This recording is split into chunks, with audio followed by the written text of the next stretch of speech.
Here we are. Good morning, everybody. And we are so excited to have Jeff Niznik from the Weiner Wellness Center, applied kinesiologist, amazing practitioner, and just a heck of a good guy. I'm very excited that you're here, Jeff, and I know that you have a lot of information to share with us. So I'm just going to let you take it away. Welcome and good morning. Good morning. Thanks for Tracy. Thanks for everything you do. Phil's getting my phone ready over there, but we're ready to roll. So, folks, my name is Jeffrey Niznik. I'm a nutritional consultant here at the Weiner Wellness Center, and today I want to talk about insulin resistance. The damage it does in our bodies, and what we can do about this kind of stuff. A little bit about me. I went to Center High School, went to Carnegie Mellon. I worked for different civil engineering firms before I got into this healing art fields. My body was pretty much a mess for a long, long time, and like 56 years almost. In the last 5 years, it's really turned around, and I use this experience to help people, help them heal themselves. So I'm on the radio with the Weiner Wellness Center here. Nutritional Frontiers has me on their show once a month, and I'm also on KDKA. On all these different stations. So folks, if you want to tune in, check this out and tune in when we're on the air.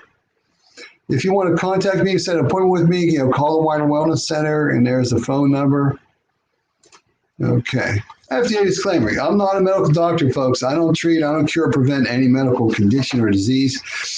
This presentation, these statements I'm going to make, these are for informational purposes only. They're not intended to treat, diagnose, cure, or prevent any disease. And should you have any medical condition, you are advised to see a licensed healthcare practitioner. Good luck with that. Kinesiology, this is what I do. I'm an applied kinesiologist. And kinesiology is a holistic, it's just a natural therapy, where we take the ancient wisdom arts and oriental medicine and modern science, where we talk about, energy flow. And the whole thing in your body is about electromagnetic fields and how things absorb out of your bloodstream into your body. And there's also this communication network your body has. Your body has incredible intelligence, but also has an incredible ability to communicate with yourself, with other people, with this type of testing. And the basic premise of what I do, during an appointment with me, I use this applied kinesiology stuff. It's a quick, simple method. You communicate with your subconscious mind, a person's cells, their organs.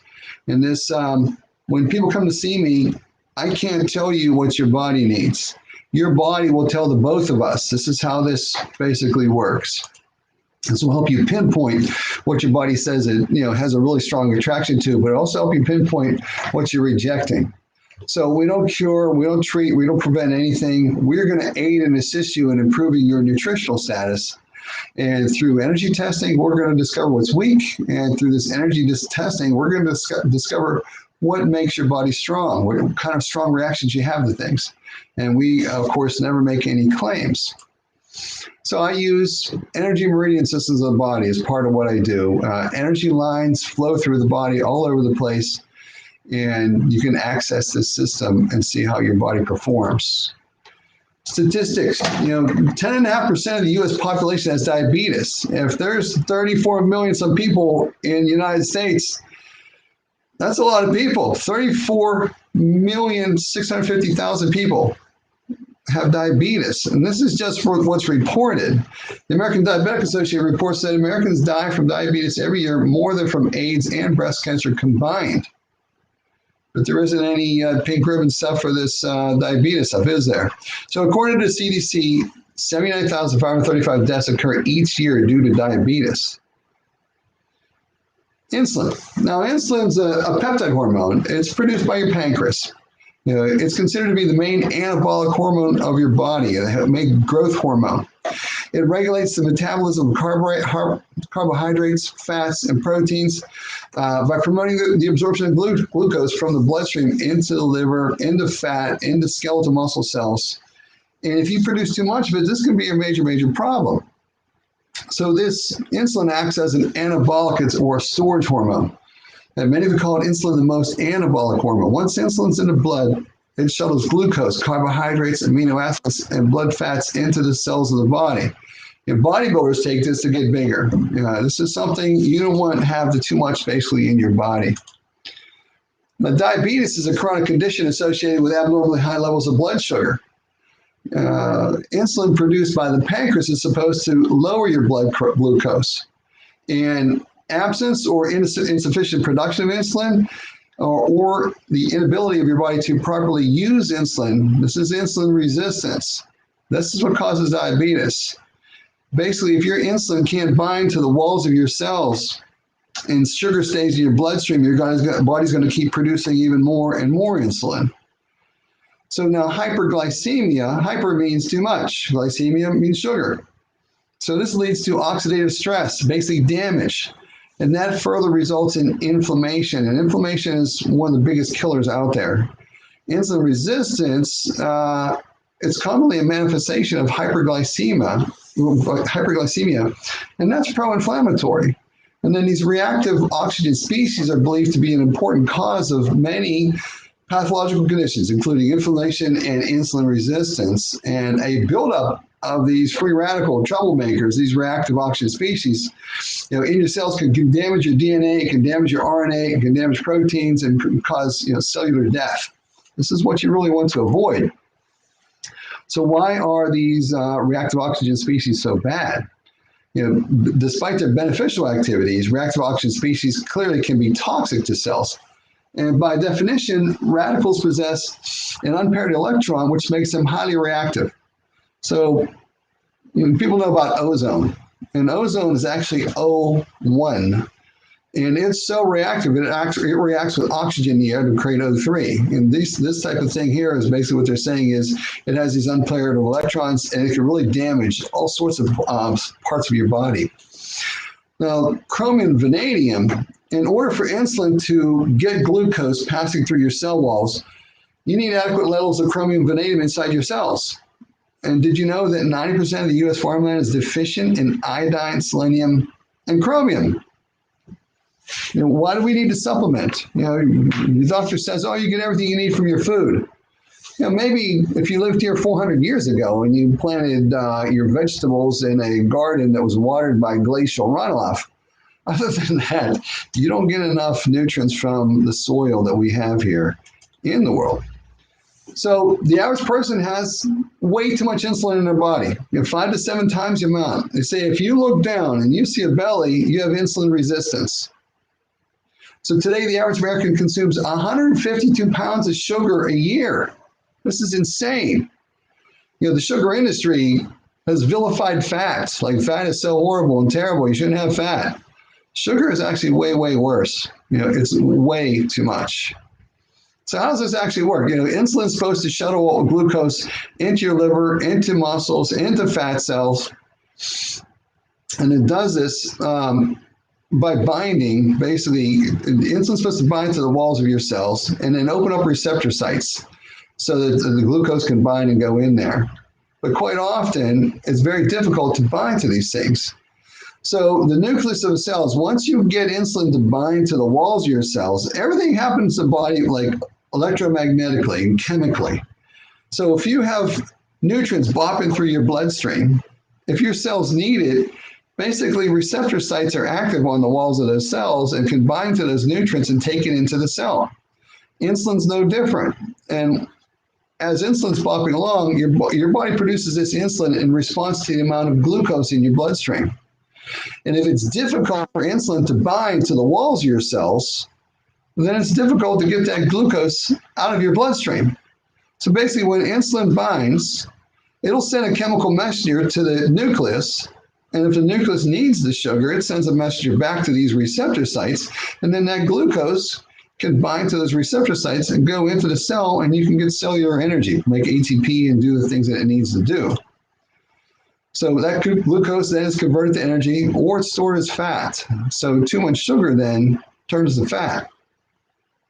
On the walls of your cells is this thick outer layer. You have this epithelial lining here, and there's so this epithelial cells is where everything is supposed to bind to, basically. So under normal circumstances, so first of all, the whole premise is why isn't that insulin binding to the walls of your cells? Well, if you have too much inflammation, it's difficult for that insulin to bind. And what's creating the inflammation? It could be bacterial infection, viral infection, fungal infection, parasites. There could be damage to your body from mercury fillings, getting too much mercury in your system. It could be damage to your body from eating vegetables sauteed in oil for too long, and that oil turns to acrylamide and is inflaming you. There's a whole wide range of things. If you eat French fries, you eat fast food, the chemical in fast foods inflame our bodies. The preservatives inflame our bodies. So there's a whole number of things that happens that causes us to have this inflammation. And one of those things, of course, is bacterial infections. So under normal circumstances, bacterial infections result in the formation of these things called chemokines. These are basically chemical messengers. And these chemokines are found by these neutrophils as they're blocking through your bloodstream. And then, as those neutrophils block through the bloodstream, basically these cells produce these chemicals. Hey, I need some help. Send me some neutrophils.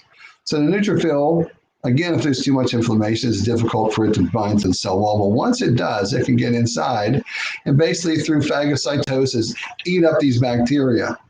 Well, the problem is if you have too much sugar in your system, too much glucose, too much insulin resistance where you have too much glucose in your bloodstream, it's difficult for these neutrophils to bind to your cell walls. And you can stay sicker longer, which damages even more and more cells. Once the neutrophils get into the cells, they can eat up these bacteria. But also, if there's too much glucose present, it blocks them from actually attacking the bacteria, and you stay sicker longer. So hopefully by now, you can see, like, sugar's a problem. There's too much insulin, too much sugar, it's a problem. Hopefully by now you realize that eating all this bad stuff isn't too good for you. But wait, there's even more trouble brewing. So there's these things called monocytes. They're attracted to adhere to the walls of your blood vessels by these cytokines. They then pass through this endothelial layer and transform into macrophages. And the macrophages go along and they eat up this bacteria, just like that. But again, if there's too much glucose present, it blocks these macrophages from doing their job, and you basically stay sicker longer, have more pain, more inflammation, more swelling, more damaged cells, more lowered energy, because you don't get something for nothing. All these inflammatory responses require nutrients to make an inflammatory response. And it basically requires energy to make an inflammatory response. So if you have this inflammation going all on throughout your body, it's taking away your energy away that you should use to propel your life forward, basically. There's another thing. There's a thing called this complement cascade, where another way of attacking the bacteria is this whole transformation of chemicals from one stage to another stage to another stage to another stage to another stage. And it causes these MACs to be formed, these membrane active complexes. And these membrane active complexes push fluids and salts in and out of these bacterial cells. And basically, they'll load up the bacteria with this fluid and salt and basically explodes them. And again, if you have too much glucose, it blocks that whole cascade. So again, you got to be really cognizant of how many carbohydrates are you eating? How much bread, pasta, cereal, rice, sweets, treats? Are you getting enough vitamins? Are you getting enough minerals? Are you getting enough vegetables in your system to really limit this? Too much sugar is just destroying us. Creating too much insulin and too many problems with inflammation and damaging our body. So now what can you do to lower this insulin levels? What can you do to lower inflammation? You can do intermittent fasting. There's intermittent fasting where they have 16-8, and that next one should have been 18-6, and then 24. What that means is you fast for 16 hours and you eat in an 8-hour window. You only eat 3 meals. You don't eat 5, you eat 3, and in between meals you don't snack. Because whenever you eat anything, it raises your insulin levels. And when insulin levels go up, it's glucagon is shut off. In order for you to burn any fat for energy, one of the hormones your body has to produce is glucagon. So if you're snacking throughout the day, say you're only eating 1,100 calories a day, but you snack on those 1,100 calories throughout the day, you're always going to have this elevated level of insulin, and you're going to have your glucagon shut off. Whereas if you were to do this intermittent fasting, if say for instance you started at 16:8, and then you went to 18:6, and you could possibly even go to 20:4, where you fast for 20 hours, you eat in 2 meals in a 4-hour window. This can have a great, restorative benefit to this ability to bind insulin to your cell walls and stop this whole destructive process. There's a ketogenic diet, which is very low carbohydrate intake. There's improve your digestion with daily complete nutrition. Okay, so in your sternum, you have a thymus gland. Your thymus scans your blood. And when it sees proteins that shouldn't be in your blood, it'll alert your immune system to go attack this. So if you don't, say you have a problem with digested tomatoes and onions and peppers and cucumbers and provolone cheese and who knows what else. When I test people, most people fell on 50, 60, 70 foods in kinesiology tests. People are shocked. It's like they say I eat this stuff all the time. And they have a lot of inflammation and damage in their body. They're always feeling off. They're feeling tired, fatigued, a lot of pain. So if you can improve your digestion, this may help you with all of these things. If incomplete products of digestion, if you don't break down tomatoes properly and bigger proteins from that get in your bloodstream, your thymus recognizes that as a foreign invader and creates an immune response and attacks it. So one of the ways you can help to minimize inflammation in your body and possibly help lower your overall insulin levels, because once you take that inflammation away, insulin should be able to bind more easily, is improve your digestion. And one of the several ways you can do that, you have to take all the nutrients you need to make all the digestive juices to digest your food. And I have 16 different digestive formulas on my wall in my office. And I test people on this all the time. There's reflexes on your body that will allude to you may have a problem with digestive enzymes, or you need some support with more stomach acid production, or you may need some support with gallbladder support. Help you break your food down and actually get the nutrients out of your food. That can have a greatly overall lowering effect of inflammation in your body. If you're always eating food that your body's treating like poison, that's not going to give you energy. And this is what we're after. You want to maximize digestion. Let's see, identify what foods you have a negative response to. I do this muscle test. And don't overeat. When you overeat, that's going to deluge your body with really high levels of insulin to deal with all that food.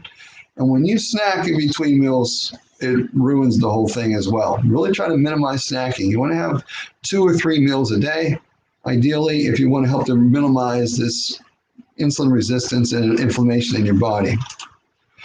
Okay, so no fried foods. When you heat an oil, it creates these highly inflammatory chemicals called acrylamides. Too much acrylamides can actually lead to cancer in the body. Genetically modified foods are highly inflammatory and very disruptive to your intestines. 95% of all the wheat in this country is genetically modified. So if you go eat a sandwich outside of your house, if it's not labeled as organic, you're eating the weed killer Roundup. And you're eating a bacterial gene that was spliced into that wheat or corn or soy. 95% of wheat, 95% of the corn, and 95% of the soy is all genetically modified. Dr. Joe Wallach and Dr. Peter Glidden, they always say that over 90% of the population doesn't produce enough digestive juices to properly break down the gluten that's in wheat, barley, or rye, or the gliadin that's in oats. And chances are, if you eat that, this unbroken down paste winds up coating the inside of your intestines. And small molecules like sugars can pass through that paste. Big molecules like minerals can't get through it. And you need minerals for making digestive juices. You need minerals for your thyroid. You need minerals for stomach acid production. You need minerals for your liver. You need minerals for your bones. And you can be blocking your absorption of minerals from doing this. People come and see me on the first visit. I test them. They fell on 8 to 10, 12 weak reflexes on their body. They fell on 40, 50, 60, 70, even as much as 91 foods one person fell on. the typical things they're eating all the time. And then I show them what group of nutrients their body has a strong attraction to. I show them what digestive formulas they have a strong attraction to. I show them what foods they have a very poor attraction to and which ones they have good ones to. And they decide to change this up. And they come back 4 weeks later, I test them again, and they have no weak reflexes on their body anymore. Their negative responses to foods, if they fell on, say, 73 foods, they fell on 6 when they come back. Almost everybody. And then people have told me wild things where they've been constipated for 60 years and are not constipated anymore. They had irritable bowel for 20 years and don't have irritable bowel anymore. They had chronic diarrhea for 35 years and they don't have that anymore. I don't treat any of that stuff. I aid and assist you in improving your nutritional status, and your body does it all. So another things we need to avoid here, nitrites and nitrates. These break down to nitrosamines in the body when they're heated, and that can create cancers. Sauteed oils, they're not heat stable. They turn into acrylamides. Carbonated beverages with a meal. That carbonation negates your stomach acid for that meal, and it makes it more difficult to actually get the nutrients out of your food. In the skins of potatoes are fats, and if you make mashed potatoes or put potatoes in stews or soups, those fats are not overheated. But when you make them in the oven at 350, 375 degrees, those fats are turning to those same acrylamide problem causers and creates inflammation. Our whole goal is to really reduce inflammation in the skins. Those fats can turn bad. So if you bake them, it's not so good. If they're good in stews and soups and mashed potatoes. So, and then whenever you have foods that are high in lectins, you need to help to break those lectins down, and cooking may be advantageous for that, which lectins can be highly inflammatory and adding to this whole problem of insulin resistance. So what could help? Nutritionally, we'll talk about these 91 essential nutrients. There's Frontier multivitamin. When I test on multivitamins, Nutritional Frontiers, Frontier multivitamin tests better than any other multivitamin we have around 93, 94% of the time. Occasionally it's one of the other 4 or 5 other multivitamins I have, but almost all the time it's Frontier multivitamin. You really can't go wrong with that one. That gives you 16, you need 16 different vitamins every day. You need 12 amino acids. You need 2 essential fatty acids, which I should have had up here, omega-3D. Again, it is the best testing essential fatty acid formula, omega-3D. Mineral rich gives you need 60 different minerals to fuel all the processes that are supposed to happen in your cells. And this mineral rich gives you 70. Brain boost, great brain antioxidants, vegetables. Vegetables. As long as you can digest them, as long as they're not inflaming you, how do you know? Come in and spend some time with me and let me do some testing with you. Cardiovascular support, ProPurples, cardiovascular support, CircuCore, all these things can help. Now, immune support. So we talked about the food end of things. So what if you got raging fungus in your body, or parasites, or too much virus, or too much bacteria? There's reflexes on your body that may allude to you may need some support to help your immune system deal with these types of things. And so we can test your body to see what's inflaming you. We can test your body to see, if you have a strong response to Nutritional Frontiers Immunomax. You say, for instance, you have 8 weak reflexes on your body, and I have you hold astragalus, and it doesn't strengthen that weak reflex, and I have you hold Pure Defense with NAC, and it doesn't strengthen it. And I have you hold Immunomax from Nutritional Frontiers, and wham, you have a super strong response, strengthens every weak reflex. Have you hold L-lysine, strengthens every weak reflex. Have you hold inositol plus IP6, doesn't do anything. So this is basically what I do when you come to see me. We're going to ask your body to tell us you're weak here, weak here, weak here, and then this particular formula, wham, strengthens it. These ones don't. To me, I would take the supplements that strengthen my body. I'm not going to tell you that this will cure this. This will cure that. That never happens. I'll show you what's weak, and I'll show you what strengthens it.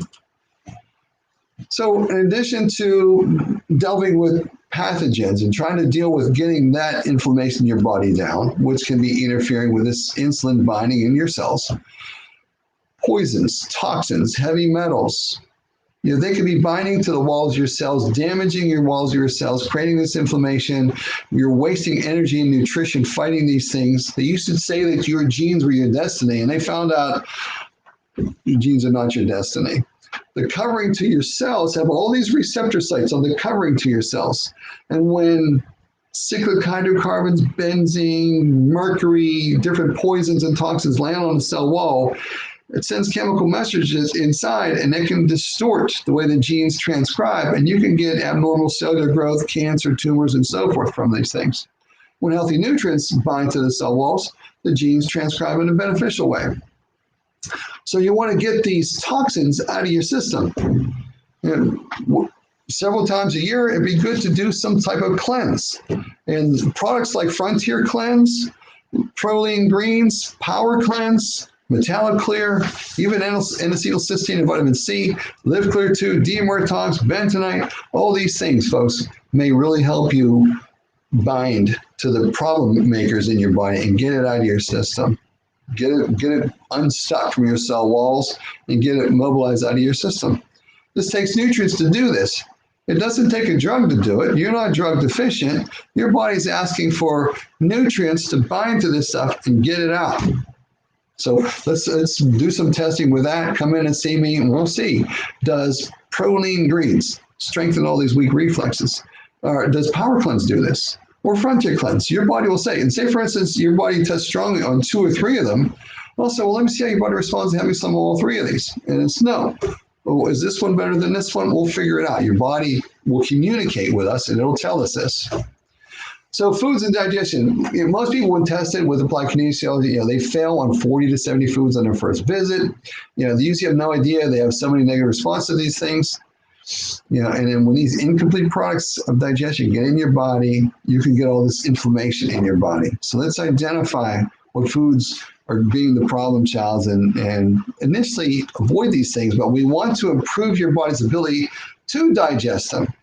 And I think this is what really happens with people. Once you start taking the nutrients your body needs, once you give your body the chemical reactants it needs to make the chemical reactions that it should do, things start to work better. Remember, your body's always replacing all of your cells with all new cells. Your skin is only 6 weeks old. Your brain is 8 months old. Your bones are 2 years old. Everything's being replaced.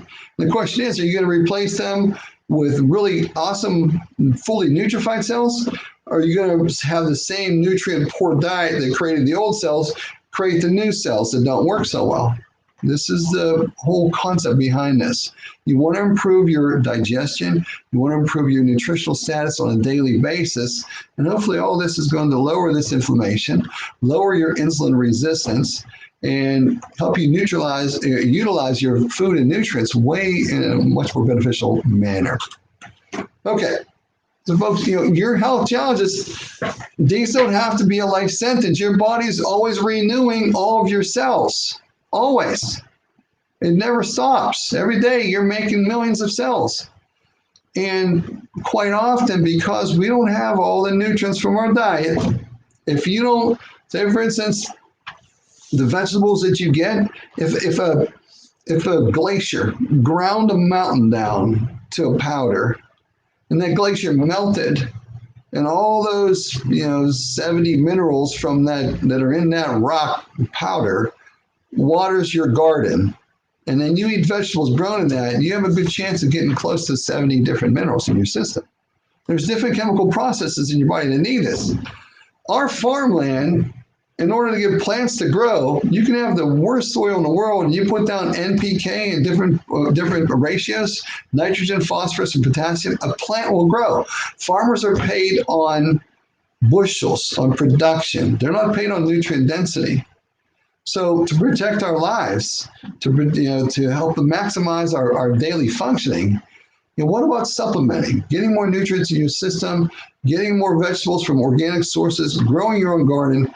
Whenever you burn trees, logs in your fireplace, taking all those ashes, 95% of weight of the ashes when you burn logs is minerals. Sow those into your garden. Very few people do that anymore. That will help to nutrify those plants that grow there and get more minerals out into your system. So a typical pathway to health and healing, when people come to see me, this is a basic guideline I follow. You want to avoid things that inflame you. You want to deal with any pathogens that may be growing in your body. Your teeth are wired to your body electrically. If you have in your molar down here, if you have a mercury filling down there, which many, many people do, you're probably blocking the way your energy, your life force, your chi, your electrical current flows to your lungs and your large intestine because you've got a mercury filling there. I had 2 root canals right here for 41 years, and that blocked voltage to my kidney and bladder for 41 years. So if you have tooth problems, there's different biological naturopathic doctors, dentists I can refer you to. You got to deal with teeth. I test the teeth and we'll show you. Like you're super strong here, super weak there. Your body will show you. So you want to take in 90, 91 essential nutrients, special formulas. You want to be able to digest everything you take in. You want to eliminate toxic chemicals, metals. You want to improve the energy flow through scars. Scars are electrical current blockages. 1.2 million women a year in the United States get a C-section. And they're cutting through your fascia, which is the wiring of your body. The way energy flows to your different organs is through these energy meridian systems in your body. And when they do a surgical procedure on you, if they're cutting that fascia, if it's over one of these energy meridian lines, which through your abdomen, if they cut you from one side to the other in your abdomen, they're cutting the circulation and sex energy meridian. They're cutting the kidney meridian on either side of that. They're cutting the stomach meridian, liver, and spleen. And they're interfering with the energy flow to those organs. You couple that with blocked energy flow from mercury fillings or crowns or root canals in your teeth, you got problems. You couple that with a poor diet, a very nutrient-poor diet, you got problems. You couple that with more inflammatory foods and fast foods, you got even more problems. And when people look down, they see a belly and they wonder what happened. This insulin resistance could be coming from all these sources. If you have too much fungus growing in your intestine on top of that, or parasites, then come spend some time with me and let's delve into all these things. So once we deal with the scars, essential oils are like voltage in a bottle. We'll test your scars to see which one strengthens all those weak reflexes. And then you got to move your body. Our body responds to stress. Our body, if you stress your body, it'll respond to it so it can handle possible future stresses more efficiently. When you lift some heavy weights, you're tearing down muscle tissue and your body rebuilds it stronger to make it easier to handle that weight. Same thing with your cardiovascular system. If I'm lifting weights, my body's going to be pumping blood to, say I'm doing curls, my body's going to be pumping blood to that muscle.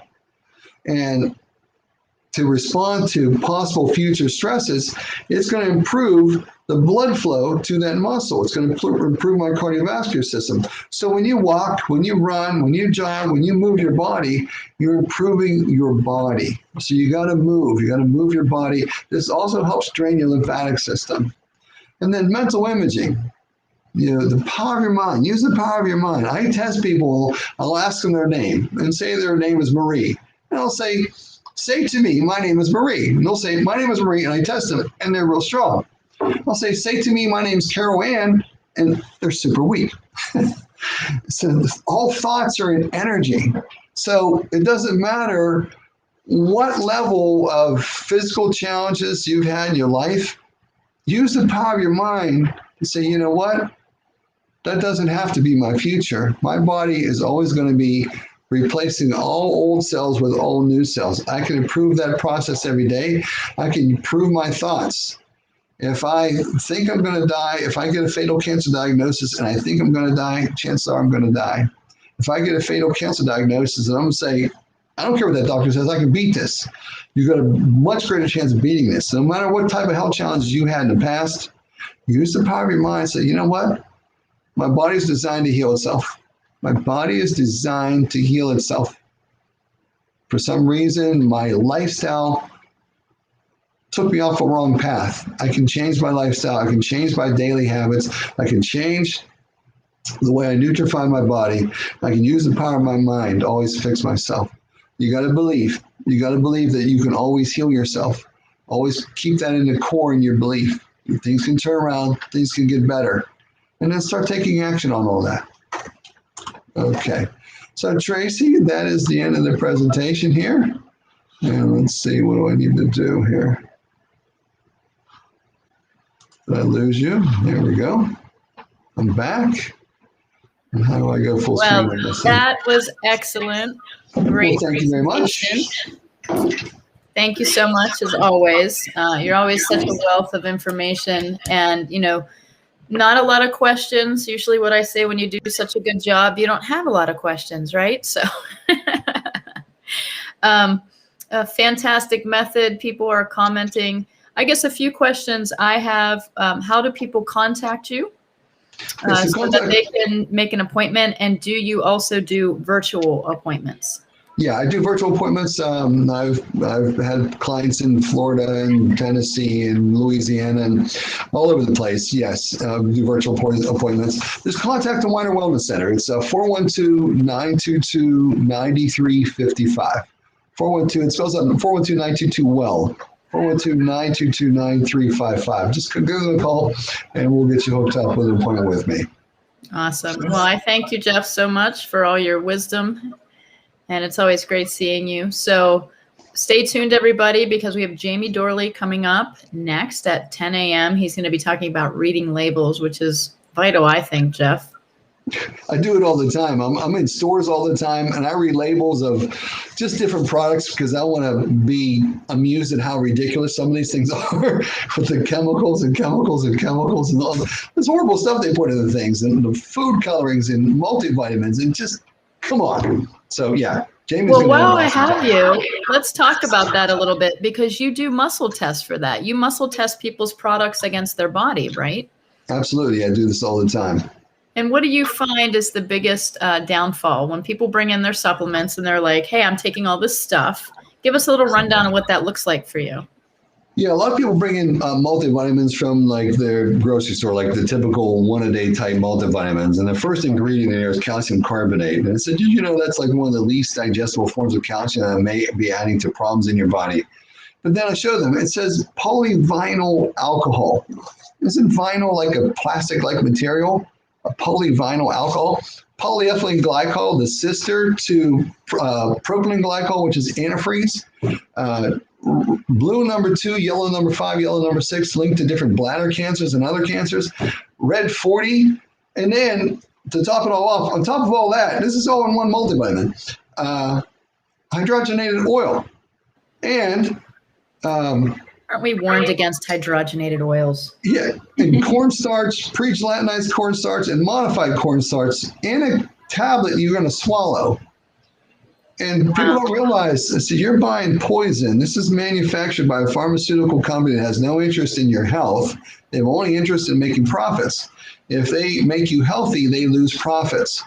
If you sell anti-inflammatory drugs and you make people healthy and they don't need anti-inflammatory drugs, you're shooting yourself in the foot. Right. So yeah, I read labels all the time. But then all of foods, so many foods, Tracy. It's just insane. People bring in, like, for instance, just even vitamin D. People bring in vitamin D to me from their grocery store. And they have soybean oil in there. And they have, or canola oil. And I test them on it and they fail. And I'll grab our vitamin D from the wall behind me, and all the different forms of vitamin D they're very strong on, and they fail on theirs. And I tell them, I said, I have no financial interest in this whatsoever. I'm paid a salary to do what I do, and that's why I wanted it. And I don't make money from this vitamin D. Your vitamin D, you're testing poorly on. And ours, you're testing strongly on. Maybe you should consider switching. Yeah, so it's pretty amazing how the body can tell you things. I mean, and obviously I think we've just dumbed that down a lot, Jeff. I think we don't listen to our bodies anymore. And what has medication done, right? It basically represses the symptoms so you don't feel it. although that's a message. That's a message from your body saying, hey, something's wrong. I don't like what you're eating. I don't like what you're doing. I need more of something that's good and healthy. And so when you come in and you see Jeff, what he does is he can utilize a technique where he can test against products and foods that you're currently taking. So this is a great way, I think, for people to understand what I'm doing good, right? Absolutely. I do this all the time. People bring in their supplements all the time from different places and I test on foods and they're shocked. It's like, I eat tomatoes all the time and have a super weak response to tomatoes. And they come back 4 weeks later and they're a very strong response to tomatoes. And the difference in their life was like they changed their lifestyle. Lifestyle where before they were just grossly undernutrified. Now they put a lot more nutrients in and they avoided initially things that possibly inflame them. Like food. They avoid these things, and all of a sudden their body turns around and their symptoms of all kind of wacky things disappear. This one girl had open sores in her nose for 2.5 years. Wow. A month later, they were gone. People tell me stories like this all the time. There was a lady I met about a month and a half ago, and she came in for a follow-up visit about a week and a half ago, and she's 60 years old and I didn't realize the level that she was constipated. She says her whole life she's been constipated. So much so that she goes to the bathroom maybe once a week to once every 10 days. I'm like, wow. She told me within 6 hours of changing everything up, she's been regular since. I'm like, you're kidding me. She's been regular since then. So that thrills me. That jazzes me. That's what makes me so happy to do what I do. To hear stories like this is the greatest job ever. Yeah. Absolutely. Well, we're so blessed to have you. Thank you so much, Jeff. You're just always so full of information. So stop in the Weiner Wellness Center today, guys. Go see Jeff. He's there and he is ready and willing to help. You can make an appointment with him virtually or in person. You can call the center to order any of the products that he talked about or to make an appointment with Jeff Niznik. And I'm sure he's taking appointments, right? Absolutely. Absolutely. Call 412-922-9355, folks. Or go to drweiner.com and get information there. Our phone number will be there. Go to the Weiner Wellness Center Facebook page. Our information will be there. And these videos, Tracy, I believe we're being posted on YouTube right away and Facebook right away. Yeah, they are on YouTube, Facebook, and also Nutritional Frontiers is streaming them as well. So they're on 4 different areas where you can catch this information, where you can share the stream with somebody. It's so important that we keep sharing the information and keep learning. Knowledge is power, right? And we just have to keep learning so that we can help ourselves. We give our health away way too much, right? Yeah. Well, Jeff, sure. Thank you so much. I'm going to let you go and get back to doing what you do best, which is helping people and changing lives. And we're up for Jamie Dorley next. Thanks so much. Thank you so much. Guys, take care. Thanks, Tracy. Appreciate everything you do. All right. So guys, stay tuned because Jamie Dorley is coming up. We're going to pause the stream, and what's going to happen is you're going to see us coming back next with more great lectures. So stay tuned for our next lecture, and we'll be right back very shortly. 10 a.m., Jamie Dorley, Reading Labels.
She'll start talking whenever you go live. Okay, we are back and we are so excited to bring in our next speaker. Thank you for being patient, for hanging out with us through our brief pause. Of course, this is an exciting hour. We're going to have Jamie Dorley. Here he is, CEO of Nutritional Frontiers, new ownership of the Weiner Wellness Center. And we're going to learn to read labels with you, Jamie. So I'm very excited to have this presentation with you. Well, good morning, Dr. Tracy Strout. Long time no talk. Thanks for having me back on. I greatly appreciate it. This is a topic that everyone needs to learn, regardless of what your background is. If you're a healthcare professional, you're a patient, a consumer, young, old, it doesn't matter. You need to know how to read labels because they can be very confusing and difficult to understand with all the marketing going on. So we're going to break down food, we're going to break down supplements, and a little medication at the end. So welcome to the Weiner Wellness Week. This is March Madness 2021 edition, and our mission here is to make people healthy in mind, body, and spirit. So here's a little bit of my background. And, you know, when you look at the experience I have, this is over 30 years of experience in the industry. I've worked at many different aspects in the field. You know, Nutritional Frontiers and the Weiner Wellness Center and World of Wellness right now. So my background, it'd be 30 years that I graduated actually December of this year. So I think we have the wrong presentation up, but we can get through it anyway. So we are accepting new patients at World of Wellness, the Weiner Wellness Center. The Wellness Center does many different types of functional medicine therapies, including we have doctors of chiropractic. That's, of course, Dr. Gideon Orbach. We have Dr. Joseph Honigman. We also have European-trained muscle therapists with Adam. We do functional nutrition, applied kinesiology, and NATE, which is allergy elimination technique with Jeff. Have you been a patient here before, Dr. Tracy?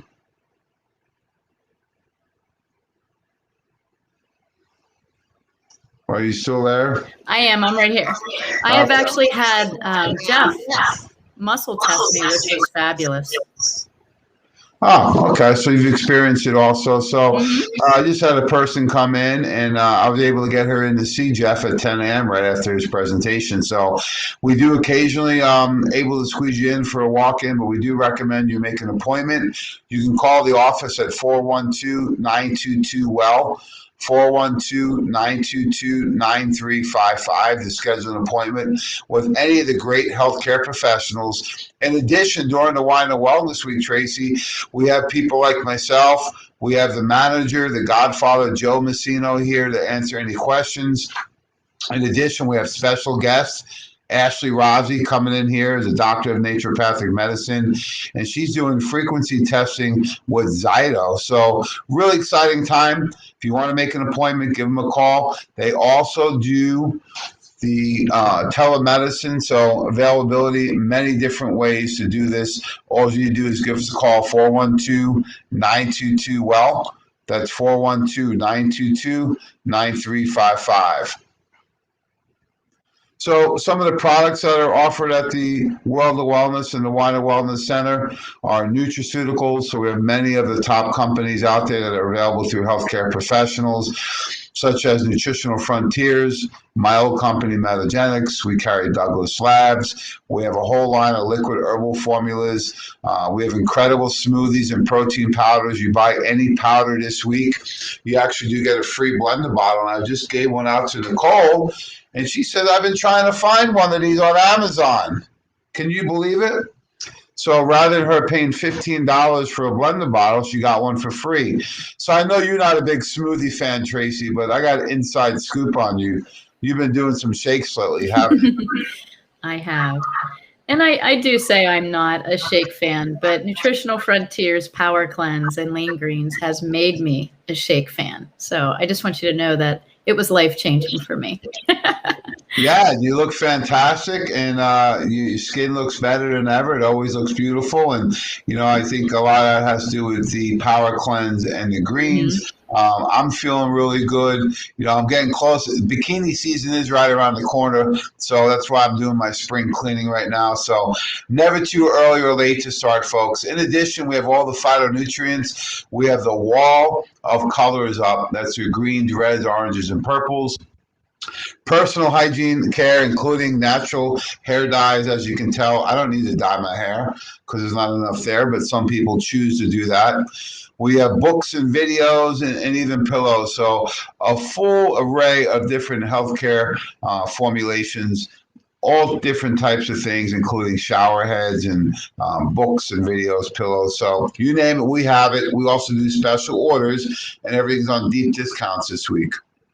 So we're talking about what does a label really say. We want to be able to read a label because, Tracy, have you ever had somebody come in and looked at their products and realized that the products they're taking don't meet your standards? Yeah, two things happen, Jamie. I think number one, the products are lesser quality than what they need to help them. And number two, it's like since they're not getting the results, they keep buying other supplements. So I get people with like bags of supplements coming in. Yeah, absolutely. So what happens is I think a lot of them are really low dose. They have inferior forms of the formulations, and they have other things in there we don't want. And I always equate it to what other people may understand a little easier. The health department inspects McDonald's and Capital Grille, but we all agree that the quality of ingredients that McDonald's uses versus Capital Grille is completely different. And it's the same thing with supplements. You can buy them from the grocery store. You can buy them online. You can buy them at vitamin stores, or you can buy them from your doctor. I highly recommend, when it comes to your health, whatever your budget is, buy it from a healthcare professional, and hopefully we can earn some of that business at the Wine and Wellness Center. And you can call in, you can visit live, you can do curbside pickup, or we can ship it to you. Either way, doesn't matter. You get to discount all those different ways. So let's look at a food label, okay? So a couple of things you want to look at is, and this is how all food labels have to be legally. So I don't want to make this too complicated, but the big thing at the top is serving information, right? So this is serving size. This is 4 servings per container, and 1 serving size would be 1 cup, right? Now, if you look at something like Pop-Tarts, right, there are 2 of those cookies or pastries in 1 wrapper. Now, I've never seen a kid or an adult eat just one. They're going to eat both of them. So that would be 2 servings. So you got to make sure you know how many servings. For example, something like Pam says 0 calories per 1 spray, but most people will use 5 or 10 or more sprays in a pan. So 1 is serving size. Make sure you know what that is. A bag of popcorn may have 3 on a small bag up to 15 on a large bag. So next thing you look at is calories. The calories actually tells you how many calories are in 1 serving, not in the full container. Then below it's going to break it down into the macronutrients. Macro means large, so we're looking at fat, carbohydrates, fiber, and protein. Now, there's some subsets of those ingredients too. And I think people have been trained that all carbohydrates and all fats. I mean, you may not be old enough, Tracy, but I remember when they said fat-free diets. Do you remember the tail end of that? Oh, yeah. That started out, way back in the 60s and 70s when Twiggy came out, the model, and she did the whole fat-free vegan. And it just started this trend and then a downward spiral of health. Yeah, so what's happened over time is I think people just lump all the food together, right? I was talking to someone recently and they were talking about, carbohydrates. And I says, no, you can eat carbs, but you eat fibrous carbs. They says, like what? I said, vegetables. And they said, vegetables are not carbohydrates. So there's a lot of misinformation, folks. So you have good fats and bad fats. Good fats would be things from nuts and seeds. Those are the unsaturated fats, right? You get fats from avocados, from fish oil. The thing we want to be concerned with here is trans fats. Those are man-made fats that really congest your arteries and make you fatter. Carbohydrates are energy just like fats are. So you want to go with one or the other. That's why some diets recommend low carbs, some recommend low fats. But I don't want to overcomplicate it. Fat and carbs are energy. You have good and bad carbs and fats. Go to natural sources. And then the fiber is really important. That's why I call them fibrous carbs. Fruit and veggies and greens and salads are all what I consider fibrous carbs. You can eat a lot more of them. The carbs I want people to stay away from are sugars, processed carbs, junk carbs, and starches. And then protein is your building block of all your muscle, your tissue, your organs, your skin, your hair, your nails. So you need a combination of some protein and then choose a little higher fat or a little bit higher carbs. And on the right of the label, we'll say percent of daily value. That's based on usually a 2,000 calorie diet. Not that important, but it'll tell you how much of that, like saturated fat, just from one serving of this product, it's going to give you about a quarter of your saturated fat for the day. So our food supply has really changed over the years. You know, you look at just some minerals like magnesium, you know, more than 300 body functions are tied into magnesium. Over farming, soil depletion, there's so many different factors so that the food you're eating now, even if it's healthy, doesn't have the nutrient content it did even 30 to 50 years ago. So you always say that there's really two causes. We're not really running for the cure here today. We're looking at the causes. There's two main causes of what's going on. And when we look at the causes of what's going on, one is nutrient depletion and the other one is toxicity. Do you find that to be the case with people who come into your clinic in the past? Oh, absolutely. They either have too much or too little, right? Yeah, and this is nothing new. This has been going on for a long time. You know, it started back in the 30s when the government started doing a lot of investigation into this. You know, they said that 1936 that vegetables were losing their minerals, fruits were losing their vitamins, and you know, typical of the government, what did they do? They did nothing about it. So that's a concern of ours. So when people would come in, what are some of the things you found them to be most nutrient deficient in? B vitamins are a big one. I think people don't realize you have to replace those every day. Vitamin D in our area, Jamie, you know how that goes. Vitamin C, I think now with all the immune issues. But most of the time, people just need good B vitamins and their water-soluble vitamins, and especially vitamin D. Okay, yeah, and you know, some of the most common things we found that magnesium is probably the most efficient nutrient in the world. You know, magnesium levels are down in some foods almost 90%, which is very consistent with what we found overall, in that magnesium is deficient in probably 90% of people, if not more. And you look at, okay, why is that so important? Well, magnesium helps muscles to relax. So think about the most common thing people have problems with. Cardiovascular disease, still the #1 killer in the country. Some of the first symptoms people have is somebody came in today with AFib. I asked them how many magnesium they're taking a day. They said 2. I says, go to 4 Mag Complete and add in a scoop of the Mag Complete powder because you need a therapeutic result. So when you look at something like magnesium, down so much across the board, that's the underlying cause of AFib, elevated blood pressure, cardiovascular disease, diabetes, so many different things. So folks who want you to eat real food, this is one of the reasons that organic food is really important, because organic food is going to have much higher levels of vitamins and minerals. And if you think about why, have you ever thought about why organic would have higher levels? Well, I think the growing process is really important. And Jamie, do you want me to bring up this other informational slide deck? Yeah, if you can. No problem. Yeah, I'm going to steal your screen. How's that sound? Oh, okay. You stole my heart before. Now you're stealing my screen. So, well, you know how it is. Yeah, so, you know, I'll give a little explanation in my very simple terms. So think about an orange, for example. If they spray the crop with a insecticide or a fungicide, well, then the orange doesn't have to grow or develop more vitamin C because it's already been sprayed. So stuff that's not sprayed will have much higher levels of vitamins and minerals because it's there to protect the fruit. So I always say grow your own food, buy organic when you can, and buy local when you can. But the vitamin C and the oranges are still going to be better than the Twinkies that someone eats. So always eat whole foods first, grow it when you can, buy local when you can, buy organic when you can.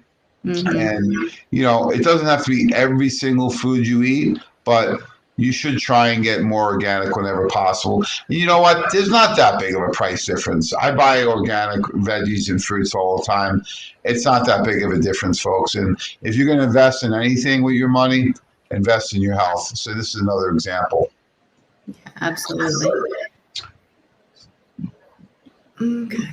So let me just pause here a second, Jamie. No problem. Take your time. Just want to let everyone know you listen to Jamie Dorley, hosted by Dr. Tracy Straub. This is the March Madness Wine and Wellness Week 2021. We're really excited to let everyone know we're doing a hybrid event. So you can join us virtually. We got over 40 workshops this entire week. Check it out at drweiner.com or the Facebook page for Wine and Wellness Center. This is an incredible event that you can participate virtually or live. We are open as we transition back to having a full live event like we've done for over 20 years. If you'd like to order anything throughout this week, all you need to do is give us a call at 412-922-WELL. That's 412-922-9355. We can ship it anywhere in the continental U.S., and you do receive your discounts on all the products. In addition, we have free shipping for any orders only over the small amount of $75. Some people like to pick up their orders, so we do curbside pickup. So all you need to do is order it, let us know when you're coming by. You can pull right up and pick it up. And you can come in live and shop. We have people here to answer your questions, any healthcare questions you may have. We have a lot of giveaways, Tracy, this week. We're giving away books. We're giving away samples. We have Super Shake. We have Best Way. We have Nido Keto, Sleep Time, Calm Day, Probezyme, CBD samples, so many different samples. You get that when you order and have it shipped. You get that with the pickups and the curbside, and you also get that when you shop in the store. So any which way, we're here to support you. We appreciate all the support you guys are giving us, and we're so excited to see everyone again. I saw so many faces that I haven't seen, Tracy, in a long year. So I think everyone's excited to get back out and come into the Wine and Wellness Center. We're at 2419 Baldwick Road. If you're familiar with Pittsburgh, we're right off the Parkway, right off of Route 60, I-79, and 279. So real easy to get to. If you need direction, give us a call.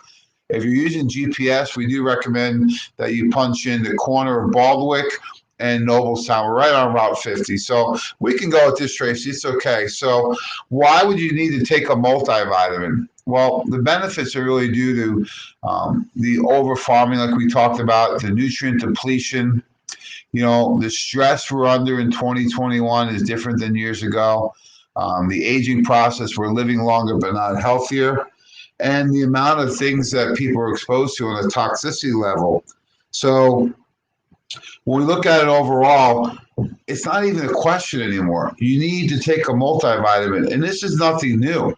There's been plenty of studies that recommend taking a multivitamin now for over 20 years. JAMA, the Journal of American Medical Association, recommended in 2002 that for the first time in 40 years, they changed their position from eat right to eat right and take a multivitamin.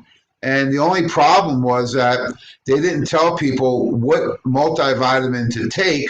So a lot of people took store brand vitamins, and what happened is they're not going to get the benefit. So there's a lot of benefit of taking a multivitamin, not only in elderly people, people with gum disease, pregnancy. I mean, Tracy, when you were pregnant, did the doctor recommend to take a multivitamin? Yeah, they recommend a prenatal. Yes. They really didn't talk about the quality of my prenatal. And I just want to make sure that this new slide deck, guys, is where Jamie wants me to be. So are we on this slide for you, Jamie? Is this fine? I can figure it out once we pull it up. Okay. Can you see it on your screen? Not yet. Okay. So it is up. If you stop your screen share at the bottom, there's a little computer and you just click it. There you go. Just exit out and just drop your PowerPoint on.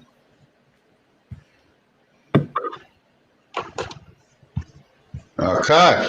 That wasn't so bad. Now we're good? Yep. Can you see the PowerPoint and you? Yes, I can see it. All right, let's go. Let me know what slide you need. All right, just go backwards. Go back up to the beginning. All right, we're going to the beginning. All right. We'll go to slide 2. All right, so there he is, the one and only Mr. Joe Messino. Congratulations to Joe. No one's earned this position more than he did or deserves it more. He's the new manager of the Wine and Wellness Center. I was here last night at 8:30. He had the carpet cleaning crew in, cleaning up the Wellness Center, doing a great job. Got the team working real hard. If you need anything, call Joe. He's the man to help you out. So we can keep going, fast forward a little more. Keep going. Keep going. One more. Okay, there we go. So this is understanding food labels, right? Like we talked about earlier. So you want to look at the servings per container, the calories, the macronutrients, and the micronutrients. You can go to the next one. So Breakfast of Champions. I'm old enough to remember when Bruce Jenner was on the cover of the Wheaties box. Hopefully he's not on the cover this year. So we look at Wheaties. That was called the Breakfast of Champions, Tracy. However, when you look at it, what are some of the ingredients in there? Wheat, sugar, right? A lot of carbohydrates, processed starches, very little of any protein, and no good fat. So I recommend the Breakfast of Champions being, of course, Power Cleanse. So how long have you been doing the Power Cleanse for breakfast, Tracy? Over a month now, and it's been awesome. I love it. And how's it taste?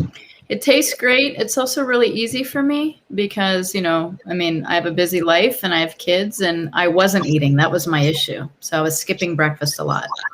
Yeah, and you go to the next slide, the challenge is when most people are not eating, and I don't recommend not eating, intermittent fasting. I think it's short term for some people, but I don't recommend it's not a long-term solution, folks. Don't punish yourself by not eating. You have to give your body good quality nutrients. So the most common thing people eat in the U.S. for breakfast is cereal. And Dr. Warner used to say that, the cardboard box may be healthier with the fiber than the cereal inside the box. So do not eat cereal. Don't eat donuts, waffles, pancakes, muffins, even a lot of juice and fruit for breakfast without the other nutrients may be a recipe for disaster. So the Power Cleanse, we have the Super Shake. These are all nutrient-dense meals. The reason I love the Power Cleanse, Tracy, is that this is a complete meal. It has your protein for rebuilding. It has your carbs, your fiber, your good fat, plus a vitamin and mineral profile in the Power Cleanse and liver support. So this is an all-in-one. For less than $2 a day, you're going to get all your food, your vitamin, your mineral, and your liver support all in one. So what a great way to start the day. It's awesome, and it tastes great. Which flavor do you like? I like the pineapple coconut, to be honest.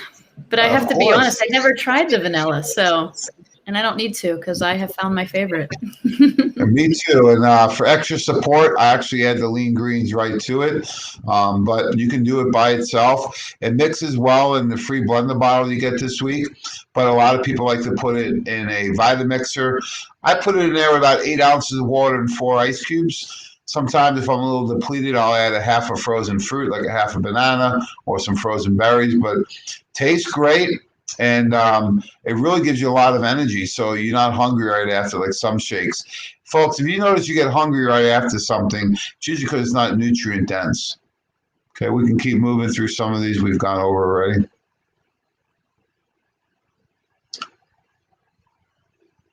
One more. There we go. So this is actually, go back up one.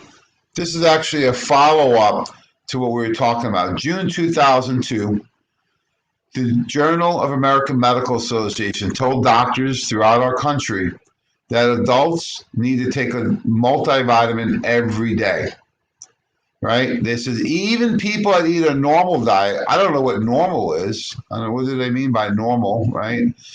May not be getting enough of certain vitamins, according to researchers. Elderly and those who restrictive diets often face the risk of vitamin deficiencies. What have we been talking about? Deficiencies and toxicity. So here's Dr. Kathleen Fairfield and Dr. Robert Fletcher from Harvard Medical School. I would say that's a pretty well-known and prestigious school. They say because low vitamin intake has been linked to a host of illnesses. Now, shouldn't this be on the news, Tracy? Shouldn't this be on the cover of every article out there? I know people don't read newspapers or magazines anymore, but every blog, every website should have this on the cover. This says recommend that everybody, regardless of age or health status, take a daily multi. Well, now you can get it right in the Power Cleanse. We go to the next slide. We can show you other ways to get it in. Really simple and easy. So if you want to do it a la carte, do the Frontier Multi or the Woman's Complete. I just showed somebody the Woman's Complete. She was blown away because I said everything is in there. Your vitamins, your minerals, your superfoods, your probiotics, your dimethylglycine. It's all in the Woman's Complete. The only thing you need to take separately would be essential fatty acids. So let's go to the next slide.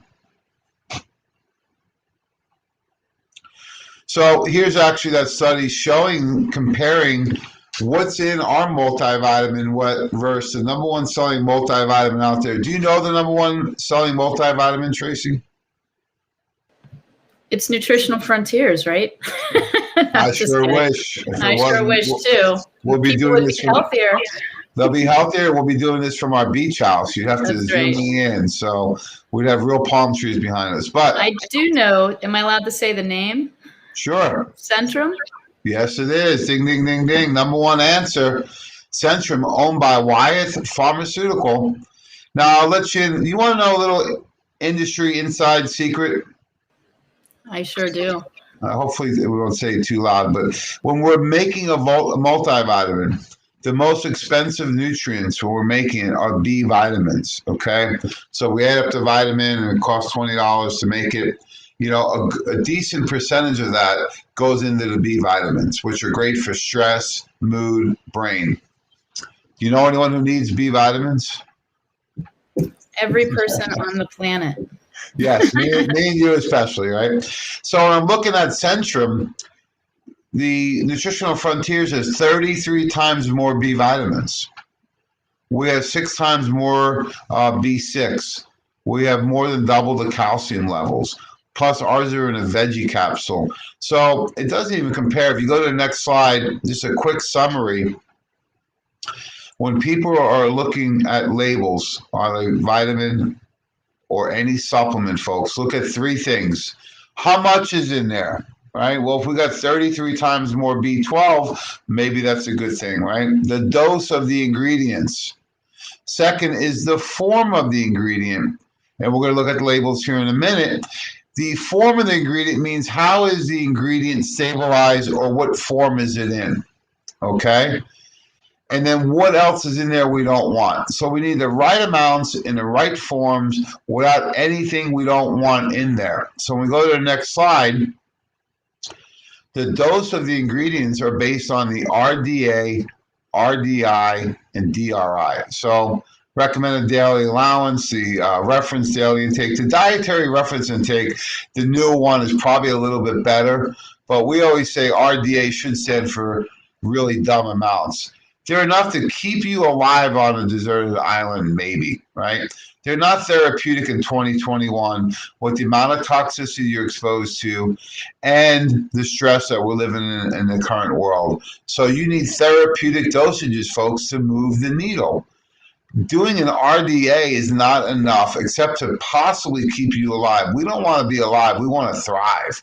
So we go to the next slide and we look at Let's look at this example. So this tells you serving size, first of all, is 1 tablet. We don't use tablets, folks. They are very difficult to break down. They have a lot of binders and fillers in them. And if they're a colored tablet, then that color is a artificial dye. So we don't want to add in toxicity from a vitamin. In addition, if you look at the amounts, they're very, very low dosage. Okay? Go to the next slide. This is actually Centrum Silver. It tells you it's 1 tablet. Look at the vitamins and minerals. It doesn't even tell you the form, Tracy. So if it doesn't tell you the form, then we have to expect the worst. That the form is a very poorly absorbable, low bioavailability form of the vitamin. Why would they do that? Because they're trying to provide a very inexpensive, cheap ingredient. So we always say the most expensive one is the one that doesn't work. So this is low dose, poor forms, and go to the next slide.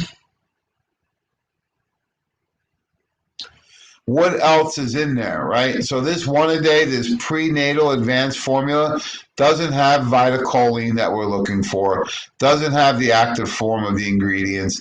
These are vital. When you look at the form of the ingredients, you look at things like mag oxide and cal carbonate. When you see that on a label, folks, turn around and run.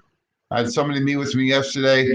Out of 13 products she had, 8 of them were no good. So we had to make some adjustments real quick. If you go to the next slide,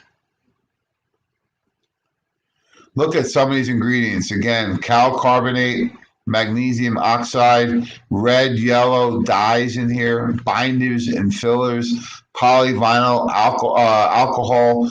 You look at talc powder. I mean, these are all things that you have huge lawsuits with. The dyes, the colors, the additives, the mag oxide, the calcium carbonate, the low dose on the vitamins. These are a zero. I would tell people these are doing nothing for your health, and they're actually contributing to your toxicity levels. So let's go to the next slide. Now look at Woman's Complete. We have the active vitamins. We have chelated minerals. What does that mean, folks? We chelate the mineral, or we attach it to a protein, so your body will absorb it like a food rather than just a mineral. So better absorbability, better viability, better therapeutic results. In addition, we put superfoods in here. We just showed how much people are deficient in vitamins and minerals, plus all the green foods. These are in a veggie cap. Tracy, have you ever had a patient or a client come in and tell you they prefer huge tablets that are hard to swallow? No. Never. Yeah, exactly. So, when you're looking at it, the tablets are very difficult. Why would a company use tablets? Well, it costs a penny for each capsule. So if you're making hundreds of millions of capsules a year and you want to save money, you'll make tablets. Plus, you can pound a lot more in a tablet to make it look better. But in turn, you don't get the amounts into the blood, into the cell, and you don't get the results. In addition, you see on the right-hand corner at the bottom, those are the 7 trademarked, patented research ingredients, trademark logos that we use, all in a Woman's Complete. So go to the next slide. This will actually show the amount of the vitamins. And you see after, vitamin D3, we say cholecalciferol. And after vitamin E, we say D-alpha, which is a natural vitamin E. And after vitamin K2, it's MK7. These are all the active forms of the vitamins. When you go down to the minerals, it's D-calcium malate from Albion Minerals, right? It's chelated zinc. They all have the active vitamins and the active minerals, folks. This is imperative to your results and success. You need to use the right amounts and the right forms without anything else in there. Please go to the next one. And we put some secret nutrients in here.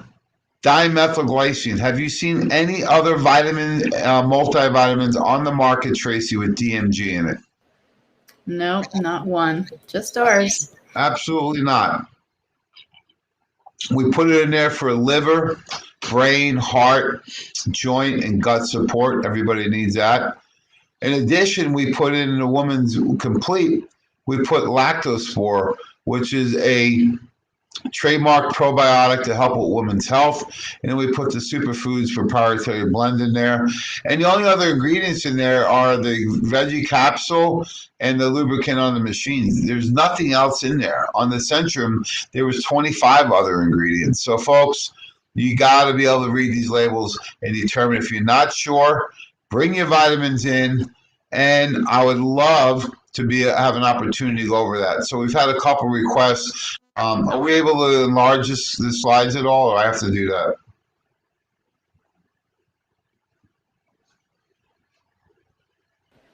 I can try to increase the view. Give me a second. Okay, You no can keep problem. talking as we go through this. Yeah, no problem. So that's one of the services we offer at Nutritional Frontiers in the Wine and Wellness Center. We could offer that for healthcare professionals, staff. We can do Zoom training on this, or if you're a consumer or a patient, we'd be more than happy to help you with this. So these are ways that we can help you be able to read labels more accurately, so you can have a strategy in place, not only for food, not only for supplements, but also for medication. So if not, no big deal. So number one is dose of the ingredients. Frontier Multi and Women's Complete have the right amounts of the vitamins, minerals, antioxidants, whole foods, superfoods in there.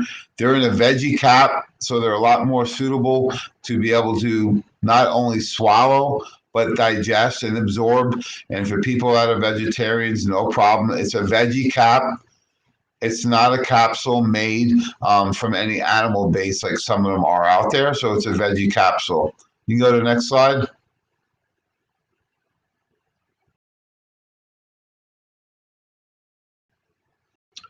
So we're looking at the dose of the ingredients. It's okay. We'll make it work. We have all the amounts of the right ingredients in there. Compared to the number one vitamin out there, we have 6 times more vitamin C and B2. We have 33 times more B12. They're veggie cap versus a tablet. So not only that, we have a lot of nutrients that you don't even see in the Centrum or a store brand one-a-day type of vitamin. So they don't even compare. You can go to the next one.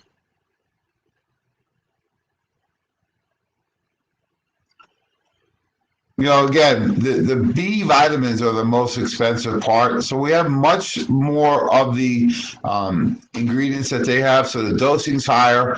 We have ingredients that they do not have in theirs. And then we have it in the right forms. And then we have it without any of the additives. You go to the next one. Veggie caps, easier, absorbed, utilized, assimilated, and the chelated minerals. These are really important for the results. So the form will affect the absorption of the nutrients. So when you look at it overall, you have to have the right form. If you don't, it's like the easiest way to understand is, you know, say you put a pair of winter gloves on and you put the right glove on the left hand. It almost fits, but there's something not right. The body doesn't see the mineral correctly when it's in the wrong form. So you have to put it in the right form so it fits properly inside the cell, and it can get in there and turn on some action that we want to occur and get that therapeutic result. You go to the next one. So chelates versus oxides. Magnesium oxide is cheap, has a laxative effect. All the minerals that are oxide or carbonates are the worst things that you want to take in a vitamin. They don't give you any results at all, and they could possibly add in to toxicity. Tracy, you remember a couple of years ago when they told women especially to stop taking calcium because they were getting plaquing of the arteries? Yeah. Mm-hmm. Yeah, so that was from taking way too much of the cal carbonate. We don't use cal carbonate. Now, the reason they use it is they get a lot in a small amount of room. And that way they can say, oh, well, you can take the therapeutic amount in a small dosage. So one of the questions, how effective are the organic gummy vitamins? Well, it depends, again, on the 3 things. One is the dose. I don't know how much you're going to be able to get because with a gummy, you have other things in there. You have the gum, right? You have the flavoring. So it's going to probably be lower dosed, right? I'm not sure about the forms. They're probably not going to have the right forms, but I have to see the actual product. So look for the amount, look for the form, and look at what else is in there we don't want. But a great question from Cheryl. Thank you. So let's go to the next one. Other ingredients. Did you know, Tracy, the leading over-the-counter, #1 selling multivitamin has things in it like cornstarch, talc, hydrogenated oils, polyvinyl alcohol, fillers, colors, dyes. What do you think about that? My question is why? Yes. Why? Why? Because it's a lot easier to make it that way, right? It's a lot quicker. You don't need the sophisticated technology or equipment, and it's downright cheap. That's why they do it. No different than having food in a can versus fresh food. It's the same thing, folks. So when we look at who the winner is, let's go to the next slide. It's not even close. Go with the Frontier Multi. Go with the Woman's Complete. And someone asked today, do I got to take 4 a day?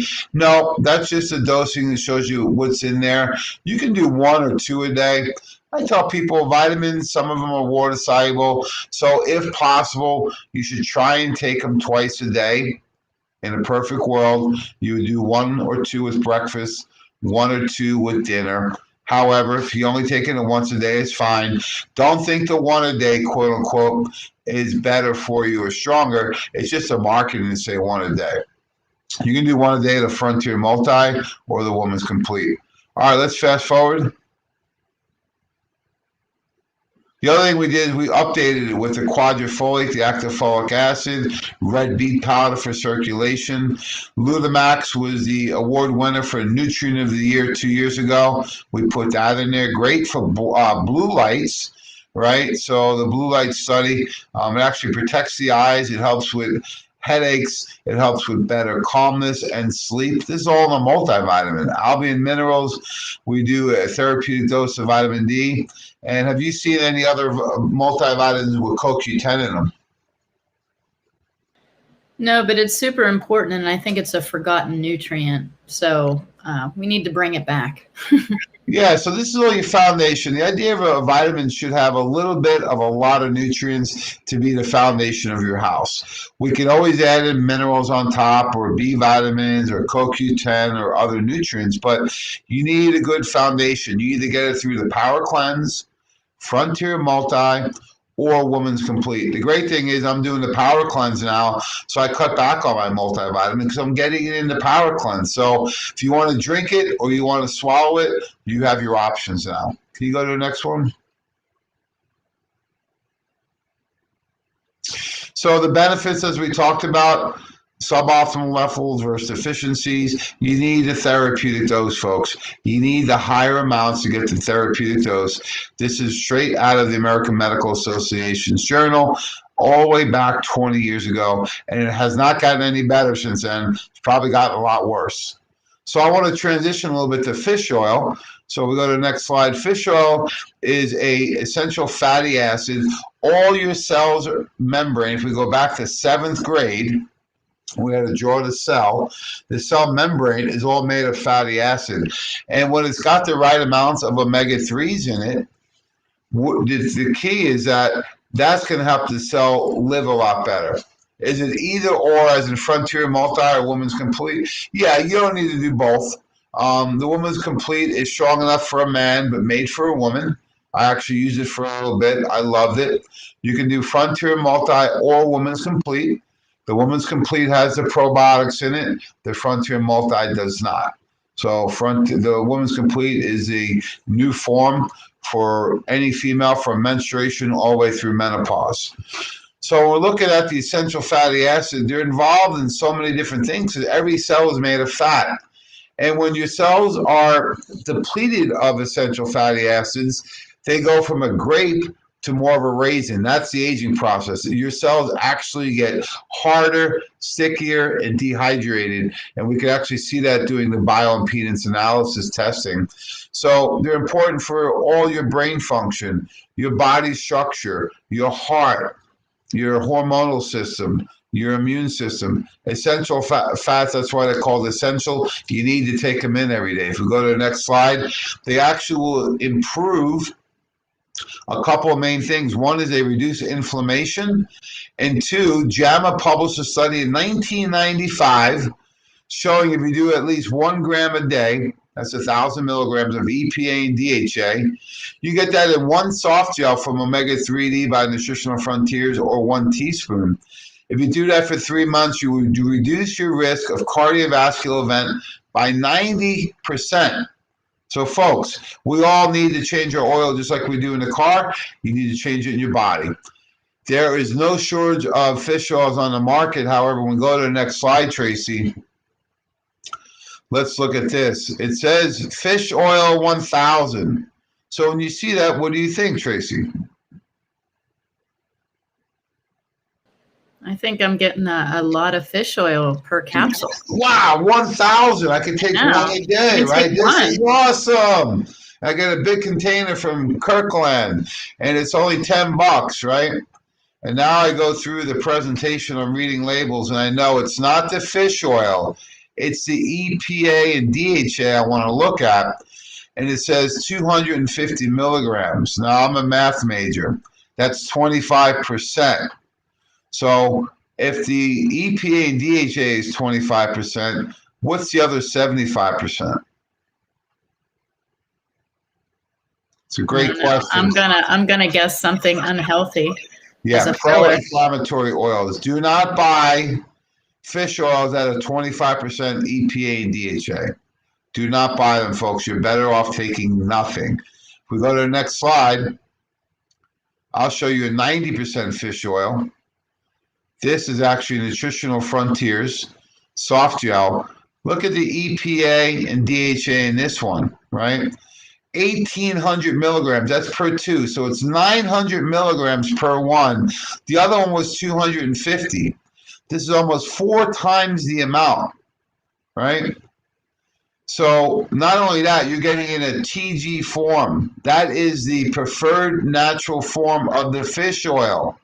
So folks, in this, you're getting the natural form, almost 4 times the amount as you're going to find in Costco or Walmart. And in addition, we throw in vitamin D. Why? Second most efficient nutrient on the planet. So everyone needs to do fish oil. You can choose soft gel or the liquid. The liquid, even more therapeutic. 1 teaspoon is going to give you 2,800 milligrams of EPA and DHA per serving. So you can do a half a teaspoon if you wanted every day of those. So it's the dose, it's the form, and what else is in there. So I saved the best for last. Remember when Zantac was prescription? Now I believe it's over the counter. And then about a year ago, people take this for heartburn and reflux. So Tracy, what's causing all this heartburn and reflux? Well, they would like you to believe that it's too much acid, but really we know that it's normally too little acid, and it allows the food just to sit in the digestive tract for far too long, become bacteria laden, and start to ferment, which causes a gaseous pressure and a bubbling up. So that was very well explained. Thank you. And if you have that issue and the esophageal sphincter is popped open, the acid goes up, up, and away. So at the Wana Wellness Center, you can actually get a physical adjustment on that. In addition, some dietary recommendations and some Prozyme, digestive enzyme probiotic. So it says here, prevents and relieves heartburn. At what expense? Why do you have stomach acid to begin with, Tracy? A lot of people think it's a bad thing.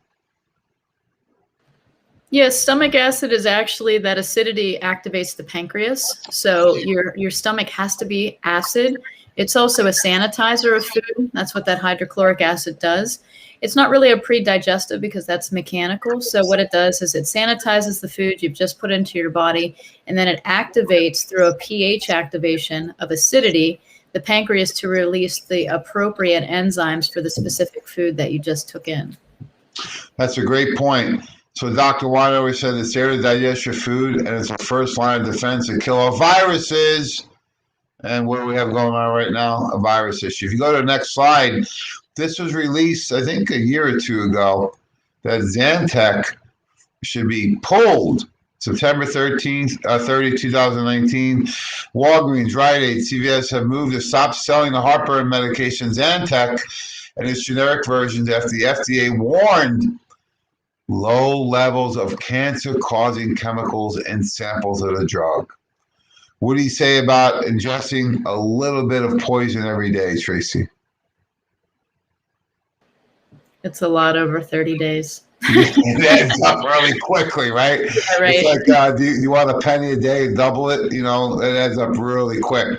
It was interesting because right after this came out, I was on a flight. I was at the airport, and I'm checking out. I'm buying some magazines for the flight, and they had Zantac right on the counter next to the register for people to help with heartburn on your flight, even though it was pulled already by many of the chain drug stores.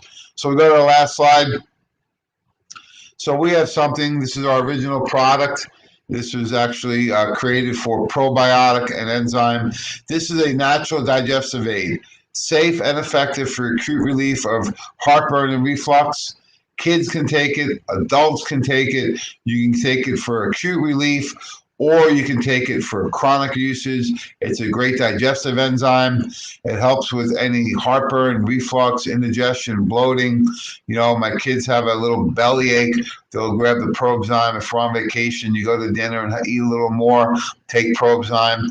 If you're eating a little more rich food or you go to a wedding, take 2 before you go. You know, before the Super Bowl, when I tend to eat a little more rich foods, I take 2 or 3 of them to give me that acute relief.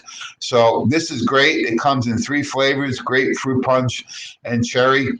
So Tracy, what flavor do you like? Well, I like grape, and my kids like grape. Yeah. Wow, we agree on our flavors. So we agree on something today. Mark that down, everybody. So we both love the grape flavor, and we both love the Power Cleanse and green. So yeah, you know, we got options, you know. And the great thing is we have samples, so if you want to try any of those, let them know when you place your order. So thanks so much, Dr. Tracy, for having me on. I appreciate you being patient with some of the technological updates that we have. And the last thing I just want to go, self-care is how you take your power back. So you and Candace helped create this great pyramid of health based on your foundations of health, the NF for Life lifestyle program, and building your pyramid with food and supplements. This is the way you do it, folks. You can't out-supplement or out-medicate a bad diet, and you need to have the right food and lifestyle in place and then use the supplements appropriately. So thanks so much, Tracy. I appreciate all the support. Some great questions here. One question was, how do you get a hold of the Wellness Center? 412-922-WELL. 412-922-9355. We're here from 8 to 5 today, 8 to 5 every day next week, and we stay to 7 on Monday and Wednesday. Yeah, absolutely. Well, that was great. Sorry about the technical difficulties, guys. This is our first time through Restream. And one of the issues we're running into is PowerPoint sharing, but we will do the best as we move through this incredible Weiner Wellness Summit. Jamie, another question that came up, what age is Women's Complete recommended for? Any kid that can swallow pretty much when they start their menstrual cycle. So for some kids, that's 8 or 10, but usually as a young teenager, right? You could also open the capsule and put a little bit of food or water is fine. But it's a veggie cap's easy to swallow. For a young female, I would start with 1 a day. Right? Okay. Until maybe their early 20s, if they have childbearing years, or if they're trying to conceive, maybe take 2, because you got to remember, even in relationships, or even if you're trying to get pregnant, most people don't realize it until about 4, 6, sometimes 8 weeks in. And if you're not taking that vitamin before, you're missing out on some key brain development and also preventing some of these birth defects. So 1 a day as a teenager, you hit your 20s, take 2 a day. Pregnant, nursing, or an adult, up to 4 a day. Okay, great information. Last question, is it an either or, as in do we take the Frontier Multi or the Women's Complete? Yeah, I'm not a big, take everything under the sun, kitchen sink type of guy. You can get your multivitamin in from the Power Cleanse, which I've been doing lately, so I backed off my multi. You can do Frontier Multi or Woman's Complete. You don't need two or three of those, right? If you want to do the shake and do one multi is fine, but take either. The goal isn't to see how many products we can take. The goal is to get consistent and discipline every day so you can get results long term. So it's either Power Cleanse, Frontier Multi, or Woman's Complete. Okay, so we have options. That's great. And I know we've taken a break from our multi since we started Power Cleanse. So great information. Thank you so much for being here. Thank you, everybody, for your patience. And we really appreciate you. Our next speaker is coming up, Joe Messino. He's going to be talking about 3 keys to reversing the oxygen destroyer. This ought to be good. Oh, my God. What? We subtle. don't need the reverse oxygen destroyer, Joe. Can't wait for this one. Thanks, everybody. Appreciate See you it. Come guys. on now. We'll be here till 5 o'clock today. It's beautiful in Pittsburgh. Come on in. That's right. All right, guys, stay tuned for our next presenter. He'll be here shortly, so hang on tight right here on this link. Thank you for joining us today.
Hi, everybody, and welcome back. This is our next lecture. We have Joe Messino here with us, and we're very excited, Joe, because this is going to be an amazing lecture, Keys to Reversing the Oxygen Destroyer. So I'm very curious. I'll be in the background if you need me, but you can slide advance, and you are all set to go, sir. Excellent. Well, welcome everybody. Welcome to the March Mayhem. Ah, my God, I can't believe we're here already. And this has been amazing already. I mean, this has been just energy through the roof, Tracy, here at the Weiner Wellness Center. As everybody knows, we're doing these great presentations right here at the Weiner Wellness Center. And we have our new studio set up, and it's just the beginning, because this is going to be bigger and better things moving forward. It looks really nice, by the way. You have done a great job in your first couple of weeks there. So congratulations to you. Thanks. Yeah, I'm the new general in town. But we're having a lot of fun. Energy's good. We're keeping it pumped. And you know what? We're getting a lot of people coming in today. A lot of people coming in to do their shopping. So it's amazing. We're loving it. The topic I have for everybody today, and if you've ever seen any of my workshops before, I like to have a little fun. And today's going to be no different. It's a serious subject, but we've got to have a little fun with it, because, if you can't have a little fun, if you can't laugh a little bit, then we are going to fall by the wayside into the whatever plan they're trying to force down our throats. And no, I'm not politically correct, so I will try to keep it as neutral as possible. And I can already see Tracy. I can't see her, but I can just imagine. I can just imagine what she's doing in the background, the faces that she's making. Okay. I know you can't see me. I know. So how about this topic? Now, folks, how to reverse the effects of the oxygen destroyer. Well, now, if you're a sci-fi fan, or if you're, in my age group, you may remember that term, the oxygen destroyer. It's been popularized in the last couple of years in a very popular sci-fi series.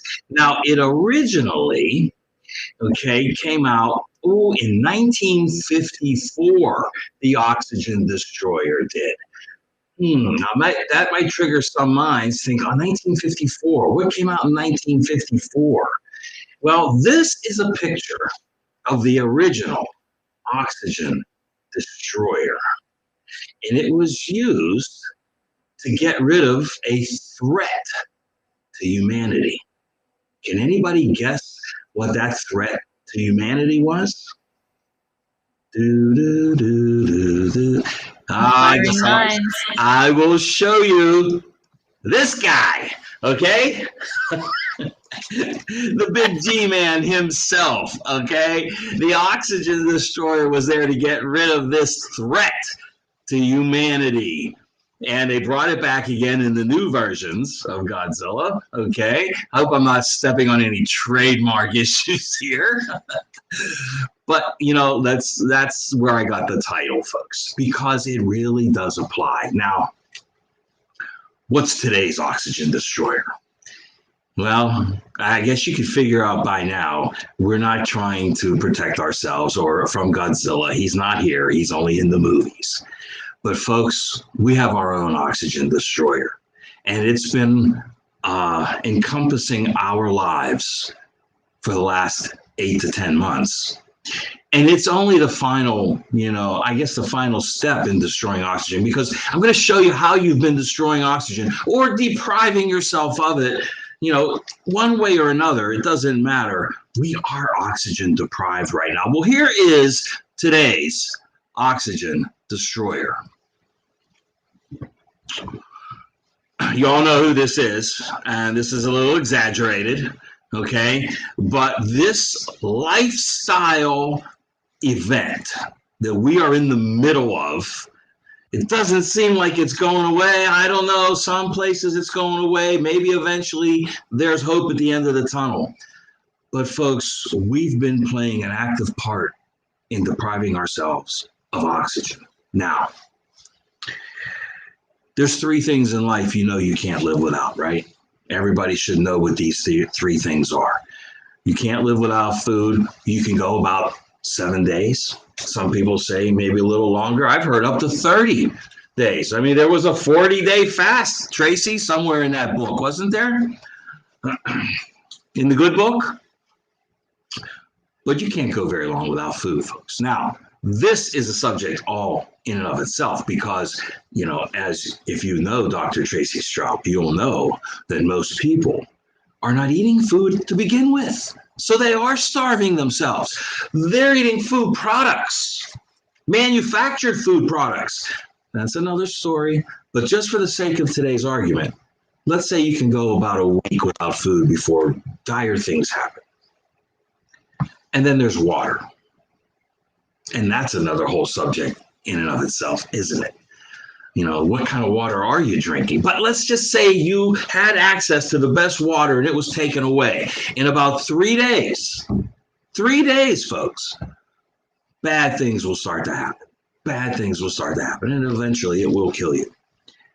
But unfortunately, number 3, oxygen.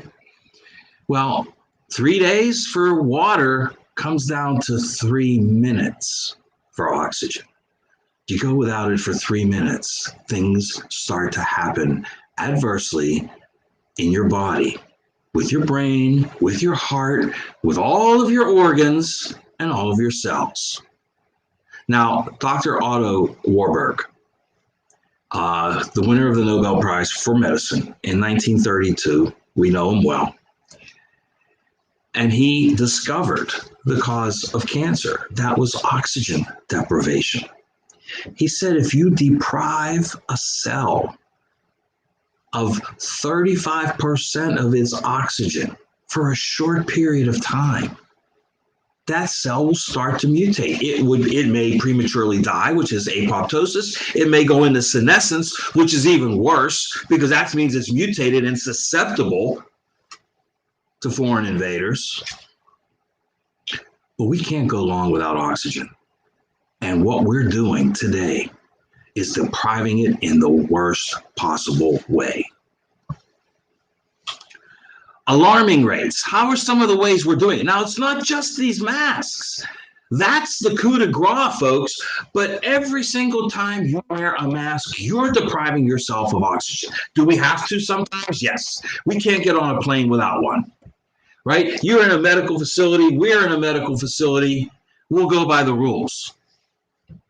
Some are better than others. You know, some masks allow you to get a little bit of a breath, okay, while still blocking the spit coming out of your mouth, which is where, you know, this thing supposedly travels. And as you'll notice during my presentation, I will not call it by name. It is that thing that shall not be named, okay, because I'm sick of that name. I may call it something else. Maybe I'll call it Myron. I don't know. Okay. But since Myron's been around us, we've been killing ourselves through oxygen deprivation. But folks, you're out in open air where there is clean oxygen and people are wearing masks in open air. I understand on a plane. I understand in a medical facility. Open air in your car by yourself? Oxygen deprivation. How about, now you're going to look at this, you're going to say, hold on, Joe. You take a breath, that's oxygen. I got news for you. If you're taking that breath through your mouth instead of your nose, you're depriving yourself of oxygen. I got another one for you. If you're not breathing diaphragmatically, if you're not filling that lung from the bottom up and making use of that oxygen, every time you take a deep breath the wrong way, you're depriving yourself of oxygen. And there are oxygen stimulating nutrients. We're going to go through them all today. All of them, because there's more than one. And I know you're thinking, I know what you're thinking, Joe. Is this another DMG presentation? Yes and no. No, it's not a DMG presentation. Sure as that. That's one of the nutrients. We'll cover it later. But there's more. There's more, and it's simple and it's easy. Very few things in life, folks, are both simple and easy. But this pathway is. And this may be the biggest sin of all. We're doing it to our kids. Poor kids out in the open air with masks on, in schools with masks on. It hurts. It hurts deeply when I see this. But we're going to hope to try and change this because kids can get these oxygen producing nutrients as well.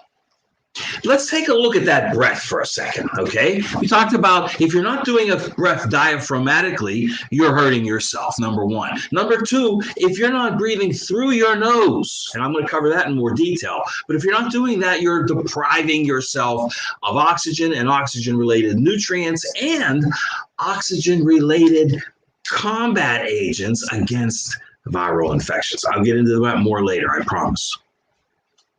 But when you take a breath, about 78% of it is nitrogen. Only 21% is oxygen. So we need every bit of that 21%. But only 0.4% is carbon dioxide. Now, you're going to say, well, I know you're looking at this thing as a carbon dioxide as part of the problem. We're breathing it in when we wear a mask. Yes, and here's why. Maybe nobody's told you why before. Okay, but that's why we're here. We want the why. Okay, we want to know why, the cause. When you exhale that breath, nitrogen stays at 78%. It's inert. It comes in, it goes out. It's there, it has to be there. But in this case, it's inert. You will exhale 16% of the 21% of the oxygen you brought in. But folks, the next number is the most important one. 4% of the breath you exhale is carbon dioxide. You're going to say, Joe, 4% is not that much. Folks, it's 100 times more than you breathed in. 100 times. And if you exhale that carbon dioxide at 100 strength and breathe it back in again, can you see the progression of destruction? It's a waste product. How many times have you heard us talk about detoxification? How many times, Jamie said this many, many times, detoxing is done on a daily basis. When you breathe out, when you sweat, when you urinate, when you move your bowels through menstrual cycles. These are all methods of detox, including breathing. But when you breathe out and your body says, get rid of this waste, this carbon dioxide that plants need and we don't, we breathe it back in. That's not the way it was meant to be. And that's what's causing the problem. Big word for you here, hypercapnia. You know what it means? Carbon dioxide poisoning. Breathing in your own exhaled carbon dioxide. Now, you wear a mask for an hour or two on a plane, good, okay, no problem. You wear it to go to the doctor's office, you wear it to come to the wellness center, okay, no problem. But folks, there's people that have to wear one through their entire work shift. Look at the grocery store workers. Look at everybody out there in retail. They have to wear one the entire time. That's not normal. They're going to suffer the effects, and it's called hypercapnia. Now look at what some of these things do. I've talked to people that say, my vision gets blurred. I get dizzy, tired, drowsiness. I feel like I'm going to fall asleep. You get mind fog, brain fog, confusion. Your hearing is reduced. Not to mention what it's going to do to your respiratory system and your cardiovascular system. Do you ever get little tremors in your muscles? Maybe when you're in bed, maybe at night before you fall asleep, or when you wake up in the morning? Maybe you're suffering the effects of hypercapnia, carbon dioxide poisoning. Now, this is a double-edged sword, and that's what makes it even more dangerous. Because while you're causing hypercapnia, while you're causing carbon dioxide poisoning, you're also contributing to, I love this term, and this comes courtesy of Dr. Zach Bush. Thank you, Dr. Bush. You're brilliant. Hypotoxic hypoxia. the worst kind of oxygen deprivation there can possibly be. This is what's happening. This is the other side of the sword. So it's not just one thing. Okay, you're causing toxicity and a deficiency at the same time. And you've heard us say many, many times that the root cause of all disease is a toxic deficient environment. And guess what we're producing on our own toxic deficient environment. Now, folks, I don't know if you've ever heard of a little device called a blood oximeter. I had 3 of them and I gave them all away. 2 intentionally to my daughters and 1 to someone who needed it. Okay, so I don't have it here to show you. Maybe Tracy has one. She can pop a picture in there. I don't know. But this is this tiny little battery-operated device that you just put it on your finger. And it measures your oxygen level. That's simple. It's non-invasive. It measures through your skin. It measures your oxygen level in your blood. It also gives you, most of them will give you your heart rate as well. But the normal range is between 95 and 100. That's how much oxygen needs to be in your blood. If you go below 95, you're going to start to feel it. 93, 92. If you drop below 90, most people say it's time to go to the hospital. This is when you get into those danger zones of oxygen deprivation. Remember the very first couple slides? 3 minutes without oxygen? You're going to cause damage at the cellular level? Well, you can monitor it. Now, I can tell you this. I bought these months and months ago. You can get them online, $30, $40, easy. I gave them to my daughters. Now, my one daughter had to work in an environment with a mask. And so I said, I want you to take this to work with you and use it. Put it on. The next day, she took it to work. She put it on. She filmed. So we have this video. She filmed what was happening. Within seconds, you saw it drop from 97 to 95 to 93, and it went to 92. And she dropped, she pulled her mask off and took a deep breath. Guess what happened? Within seconds, it started to go back up again. This is how much you can monitor this oxygen deprivation. The tools are at your fingertips. In the age of information, ignorance is a choice. This is knowledge. We're bringing it to you. Get yourself a pulse oximeter. Now, that's the big one, right? The big oxygen destroyer. But there's actually multiple hidden causes of oxygen loss. Let's go through a few of them. Have you ever heard of the miracle molecule? No, it's not DMG. Okay, and Mikey G, if you're watching, no, it's not DMG. Yes, that's the one of our favorite nutrients. There's no doubt about it. But there's something called the miracle molecule. And now we talked about Dr. Otto Warburg winning the Nobel Prize for medicine. Winner of the Nobel Prize in 1998 was Dr. Luis Ignarro, a paisano. He discovered this miracle molecule. Can anybody guess what it is? 3 more seconds. 3, 2, 1. Nitric oxide. Nitric oxide, discovered in 1998. And then it just ballooned. It was one of those things that once they discovered it, they found that it was the miracle nutrient for what it could do in your body. It's an odorless, colorless gas. But my God, it's so valuable. It's absolutely integral to life. So nitric oxide, or NO. Now, first of all, remember, this is not nitrous oxide, okay? The laughing gas, that's nitrous oxide. The ones you get in the dentist's office. That's N2O, okay? 2 molecules or 2 atoms of of nitrogen, just as just plain one nitrogen, one oxygen. Okay, that's all it's composed of. It's created in the endothelium, the lining of our blood vessels. Makes sense now, doesn't it? Because it's created in the very spot where it does the best and where it does the most good. It's a vasodilator. It opens up those blood vessels and allows blood to flow freely, and blood carries oxygen. This is life, folks. This is the creator. He made no mistakes.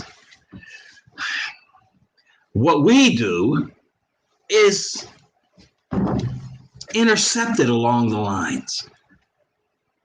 If we just let it go, the process is right there. It's produced in the endothelium, in the lining of the blood vessels. Now, folks, guess what was invented right after the invention of nitric, or the discovery of nitric oxide? Can you guess? I got a lot of questions for you today, don't I? The big V. Yeah, Viagra. What do you think that is? It's a nitric oxide producer. Thanks to this tiny little gaseous molecule, we've got one of the biggest selling drugs of all time. But you can do this naturally. There are ways I'm going to show you. You can do it naturally. Look, what happens when someone is suffering from a heart attack? They take them into a hospital. What do they give them? A nitro pill. Okay, this is it. This is what has to happen. You got to open those blood vessels. You got to allow oxygen to flow freely. Nitric oxide is the key. So what happens when you have ample amounts of good blood flow because of good vasodilation? Wow, look at that. Lower blood pressure. Gee, what is one of the top 3 selling drugs in this country? Yeah, blood pressure medications. Yeah, do you think they want you to know about this little molecule, nitric oxide? How many times do we get asked that question? What can we do for my high blood pressure? It's a lifestyle. Do you know the only reason blood pressure has been diagnosed as a disease? So that they could assign a drug to it. What's the cause of high blood pressure? Most allopathic doctors will tell you it's unknown. It's unknown. It's lifestyle caused, folks. And what that boils down to is your blood vessels are constricting. You need to open them up. Nitric oxide lowers blood pressure. Okay, then the other big one. Prevent the buildup of plaque. What plaque are we talking about? Yeah, I'm going to go there. Cholesterol. Can prevent the buildup. Because as those artery walls are reinforced and strong, and we add some other nutrients in, I'll tell you about when we get to the end, to keep the lining of those artery walls strong and secure so that they can produce nitric oxide and dilate those blood vessels and get that oxygen and blood flowing. Then there's no plaque buildup. Then you don't need that drug either. And I'm going to go into that one on Monday, okay, for my presentation on Monday. So stay tuned for that one. We're going to have some fun there too. Gee, what are the top disease states in this country?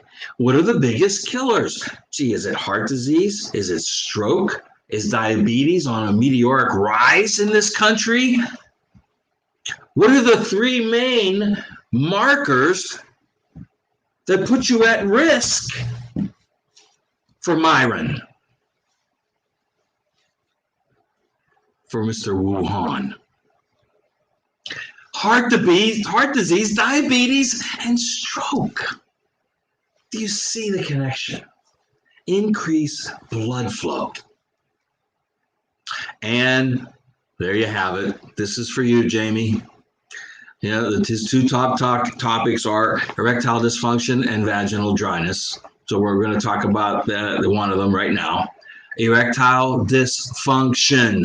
What is that? No blood flow, lack of blood flow, restricted blood flow. That's what it is. That's why Viagra works. It's a nitric oxide producer.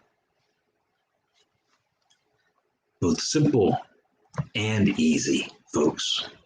And of course, when you have toxicity and you have deficiency, the result of that is chronic systemic inflammation, all leading to disease. All can be addressed by this tiny little molecule of nitrogen and oxygen, nitric oxide.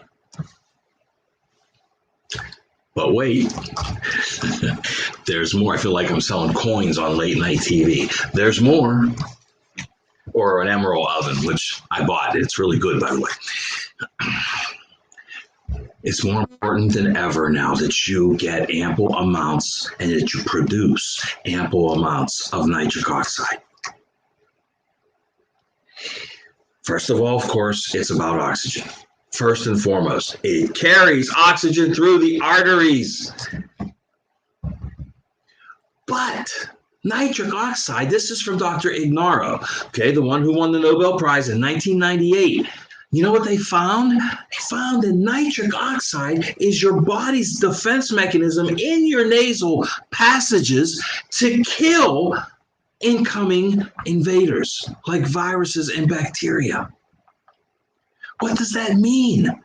Does that mean that maybe nitric oxide could play a part in prevention of viral illness? I'm being very politically correct at this moment. But I want you to put two and two together here. It is being studied. You're not hearing about it. You're not hearing about it, but I bet you if you go look up Dr. Ignaro on YouTube, you'll see what I'm talking about. He's got several presentations that he's done. And he said that they are currently reviewing nitric oxide as a defense against myelin. You didn't hear about that on the nightly news? No, you're not going to. The only place you get breaking news like that is here at these workshops, the Weiner Wellness Center. That's where you get it at the Weiner Wellness Week. You get breaking news in your nose. Remember I told you earlier, you better be breathing through your nose? That's why. Because the nitric oxide that's produced in there. And Tracy's going to love this because there is an actual enzyme that activates this production of nitric oxide in your nose. And it's the same enzyme that activates the conversion of nutrients into nitric oxide from green leafy vegetables. All right, I'm getting a little ahead of myself, but I'm getting excited because this is fun. How are you going to get the best benefit from nitric oxide? First of all, please breathe in through your nose. It's our first line of defense. Now, we talked about diaphragmatic breathing, right? You should always inhale through your nose. Many times when I'm doing deep breathing exercises or if I'm in meditation, I will breathe in and out through the nose. Some say breathe in through the nose, out through the mouth. The most important part is the breathing in. It's got to be through your nose.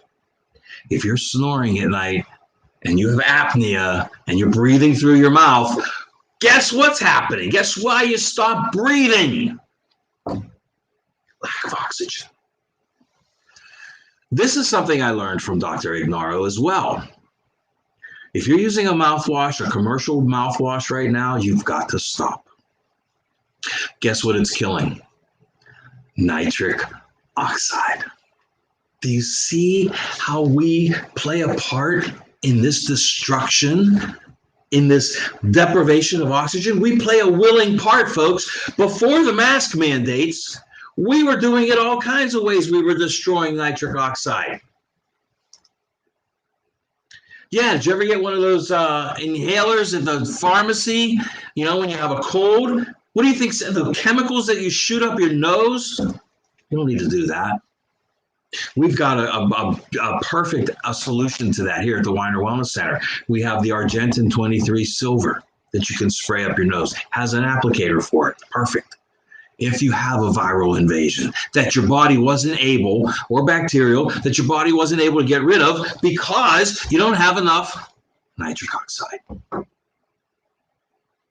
You know, people, does it kill the germs that cause bad breath like they say in the commercial? Sure it does. Sure it does. But it kills everything else too. It kills nitric oxide. Okay, and Tracy will tell you, okay, she's a gut specialist. We ever called that before, Trace? A gut specialist? But No, but I'll take all the titles. I got a lot of them for you. Okay, but if your gut's clean, your breath won't smell. It's that simple. If your gut is clean. Okay, it's another story, another presentation. But I told you about green leafy vegetables before. Okay, green leafy vegetables.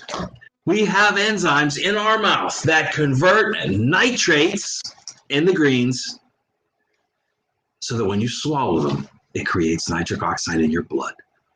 And what have we been telling you now for months? Do a greens drink every day. But you still should be eating those green leafy ones. Right? Kale is one of the best. Arugula is one of the best. Those two, top of the list. You can get nitric oxide from that. Now, there's more. These nutrients are essential in helping you and your body produce nitric oxide. You've heard about beetroot powder, right? I mean, there's commercials for it all over the TV. Okay, yes, but it does. Green leafy vegetables and beets are two of the most important vegetables that you can eat for the production of nitric oxide. The amino acid L-arginine, we've known for years, helps with vasodilation. How does it help? It's one of the co-creators of nitric oxide. And L-citrulline is right there with it. So arginine and citrulline help your body to do what? Increase nitric oxide, increase vasodilation, increase blood flow, and oxygen delivery. So does beetroot powder. And they're all in CircuCore, one of my favorite nutrients. I take it on a daily basis. It's got all of that in it, folks. This was 2 years in the making. Okay, a couple of years ago, and as a matter of fact, Jamie Dorley and I were at one of the Weiner Wellness Weeks, and there was a product on the shelf, and we said, you know, this is an interesting product, but I bet you we could do better. So it took a while to get it formulated the way we wanted to, but Jamie finally came out with CircuCore, and it took that product to the next level. It took it to the next level. First of all, we improved on what it was. It was elementary. It had some beetroot powder in it and some citrulline. So we added folate as quadrifolate. Come on, who doesn't need it, right? Everybody does. We added some vitamin C and some B12, but the beetroot powder's in there. Now is where it gets good. Because in addition to L-citrulline and L-arginine, which are both in there, Hawthorne's been studied forever for circulation. Why not bring it in? And then the coup de grace is Activin grapeseed extract. Because remember earlier in this presentation, we talked about reinforcing the artery walls. Nothing does that better than grapeseed extract. And no grapeseed extract does it better than the patented research trademarked form of it called Activin. That took this formula to the next level. So you're going to increase the production of nitric oxide and reinforce the artery walls at the same time. I can remember for years we used to recommend a milligram of grapeseed extract per pound of body weight to regulate blood pressure. Why? Reinforce the artery walls. Allow the blood to flow. Simple and easy. Best of the best. And then you could get it another way in this new and improved Power Fuel. Why? Well, because the original Power Fuel was an amazing formula. It had the D-ribose and CoQ10 and L-carnitine and malic acid and rhodiola, and it had some DMG in it. But for some reason, none of us really know how the mind of Jamie Dorley ultimately works. But he said, I think I can make this better. We went, it's the best already. But because of his background and his fitness background, he had a lot of people asking for an electrolyte formula. So instead of just coming out with an electrolyte formula, it was added to this amazing formulation of Power Fuel. So now it has an electrolyte component and a nitric oxide component. L-citrulline and L-arginine. We increase the amount of CoQ10 and we increase the amount of DMG. Now, this is the most powerful formula on the shelf because you get your electrolytes, which everybody's lacking in because nobody's hydrated, and you're going to get the original formula of energy production from the D-ribose and all these other great nutrients there. But now you also get the nitric oxide component in Power Fuel. Doesn't get much better. And of course, I know everybody was going, wait a minute, where's DMG? Of course, we can't leave this presentation without DMG. Another patents were awarded to DMG, folks, over the years. And it's still the only nutrient that can increase oxygen utilization at the cellular level. Now do you see, we approach this. We get those veins and capillaries opened up. We allow blood to flow, carrying oxygen, and now we can supercharge it with DMG and allow that oxygen utilization to go through the roof. So folks, this is your blueprint to reverse the damage that's being done by the oxygen destroyer. Okay, and you're doing it, and we're all still doing it. Some a lot more than others. Some have to. And if you're listening, or if you know somebody that has to wear a mask for hours on end, you tell them about nitric oxide. You tell them about DMG, and you make sure that their nutrient protocol includes nitric oxide components like CircuCore, arginine, citrulline, beetroot powder, and you make sure they're getting DMG as well. Wouldn't hurt to let them, these presentations are all archived. We got to let them know about all of these aspects. And remember, diaphragmatic breathing is so important. The more oxygen you breathe in, the better you're going to utilize it. You can only go minutes without it. Try to get as much in as you possibly can. Now, there's also, when all else fails, an old martial arts master, I asked him once, I said, what's the secret of life? He said, breathe. I said, thanks a lot. But it's true. We have to breathe, and you have to breathe deeply. You have to breathe through your nose. You have to breathe diaphragmatically. You got to get that oxygen. Now, there is one other way. Through the nose, right? Well, here we go. Diaphragmatically. I got a little ahead of myself. Okay. I mentioned Dr. Zach Bush earlier in the presentation, and he has a 4-minute nitric oxide workout. I think he was the creator of it. I've seen different versions of it, but it's very, very simple, and anybody can do it. It's a 4-minute. You can look it up online, but it's basically you do 4 or 5 different exercises for 4 minutes, and they're major muscle groups, and it's constant movement. Okay, it's, for example, you would stand up, feet shoulder width apart, and do squats with your arms out, 10 or 20 of them, whatever you can do. Stand up and work your upper muscle group, your shoulders. Different exercises for the shoulders, all kinds of things. You can vary it, you can do all kinds of things. Do it in sets of 10, do it in sets of 20, do it a minute at a time, whatever. But you repeat this series of exercises for 4 minutes, and it stimulates nitric oxide. When you're done, you'll feel a tingling in your fingers.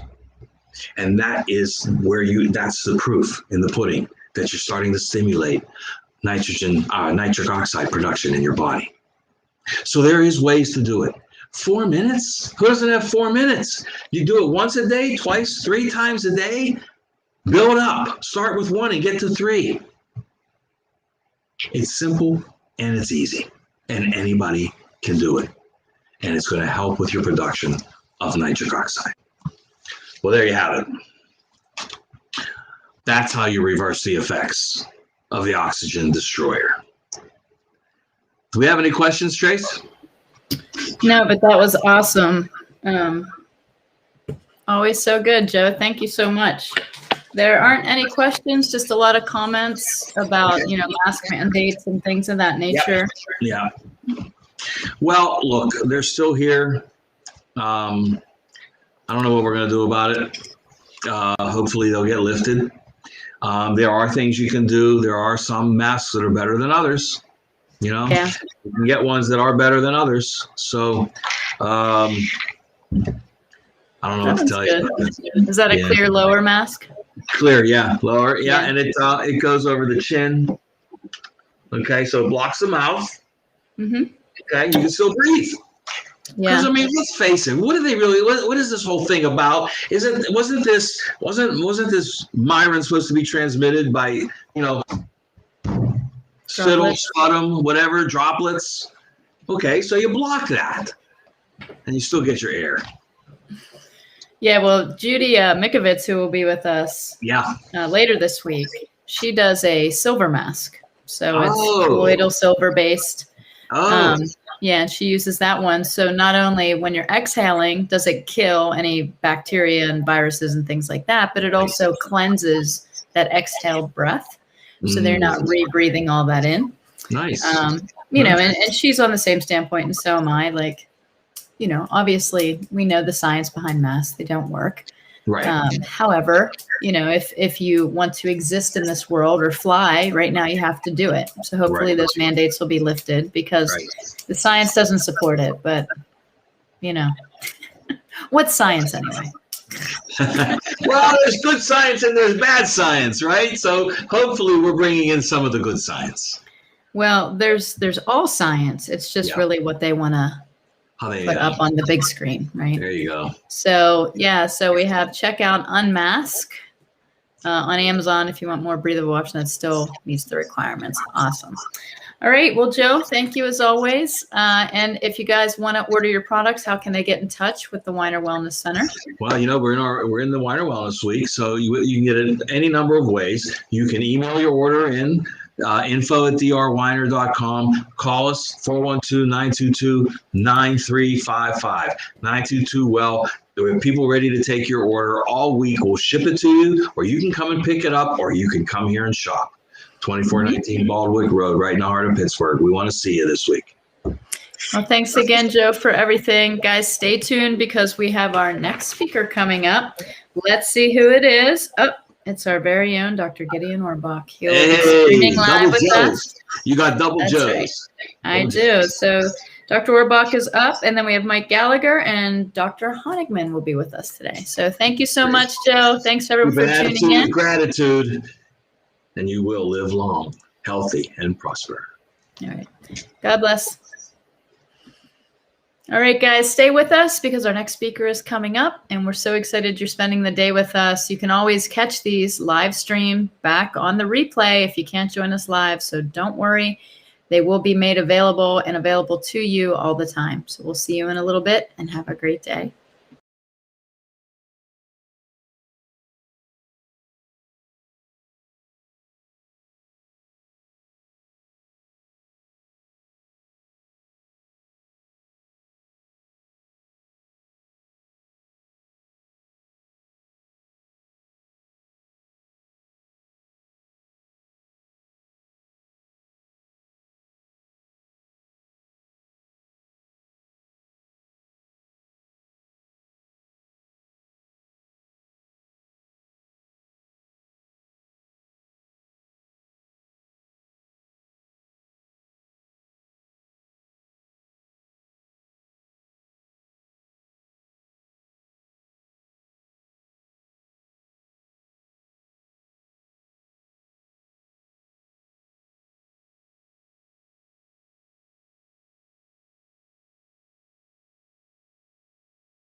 All right, everybody, we are ready to go. Dr. Orbach is in the room. He is excited to share his wisdom with everybody.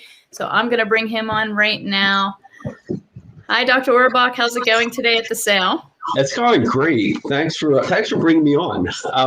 I'm actually this is really exciting for me because it's my first solo mission in our studio. That we have so much physical space at the Weiner Wellness Center. I don't want to let the cat out of the bag, but it's soon to be renamed and re-grand opening and new management, new ownership. But I just keep saying Weiner Wellness Center. And I've done in 2020, I mean, you guys did such a good job of coordinating the technology and the speaking times. And I did everything from my office with my very own computer and my very own space. But now it's like, we have a studio, we have this much larger computer, we have this fancy camera, and I'm like, all right, how do I tilt the screen? Because the topic today is ergonomics and your own personal workspace. So you caught me. Well, I think what Phil has done for you is attach the webcam. So when you stand up, we can actually see you better. Okay. So if you want the computer cam, we can do that too. But if you want people to see you when you stand up for ergonomics, we can actually see you on the webcam. All right, so I'm going to slide a little further backwards so That's my fine. head's not cut off. No, you're fine. We can have him switch the webcam back. I'm good. This is going to be All fun. right. Perfect. I might just sit here the whole time. I might not stand up. That's all right. Okay. So, Dr. Orbach, you're going to talk to us about a chiropractic's not so secret tips for working from home. So this one's very relevant to me because I have a home office, and I think it's very relative to the world right now. Everybody seems to be at home. So this is very exciting. I'm going to disappear and just let you take control here. And thank you so much for being here. Thank you. And so we're live and good. All right. Hello, everybody. My name is Gideon Orbach. I've been practicing chiropractic here at the Weiner Wellness Center for 13 and a half years at this point. I started with Dr. Weiner when we were still on the south side in a much smaller building. It had a lot more character, but it didn't have much physical space. And now we've been, since 2008, we've been here at the Green Tree campus. We've been in a big freestanding building, and our whole mission, our whole business, our clinic, our nutrition store, it just keeps expanding. And one of the things that we did really well in 2020 was just roll with the times. That we were all dealt a few difficult cards and some hardships, and we just all had to adapt. And that's exactly what we did with our business. So I want to make sure that before we talk about anything else, I highlight the people who made that happen, specifically Dr. Tracy, who was on the screen with me for a few minutes ago, Jamie Dorley and the staff at Nutritional Frontiers, the front desk staff at the Weiner Wellness Center, Ashley, Phil, Sonia are all still here. Chuck Watayas, who's retired, played a big hand in helping us adapt and make helping our business thrive in 2020. Brian Burgles, who managed Dr. Weiner's estate, was a big factor in making this. Of course, the clinical staff here, myself, Jeffrey Niznik, Dr. Honigman, Adam Carwa. We can't forget the people who've been stocking shelves and ordering product and helping people find what they were looking for and doing building maintenance. Monica, Mike, Jim, who's retired. We've had a great team. So with all of those thank yous and acknowledgments in place, like I said, my name is Gideon Orbach. I've been practicing chiropractic here with Dr. Weiner's group, even after Dr. Weiner has passed, for more than 13 years. I've been in practice for closing in on 20 years. So I learned a few tricks before I ever met Dr. Weiner. So things are going good. And so the presentation that I'm putting together for today deals with ergonomics. Ergonomics is by definition the study of efficiency in your work environment. Now, 2020 taught us that our work environments are going to be very different. So many people now working from home, redefinition of their working experience and how it's all done.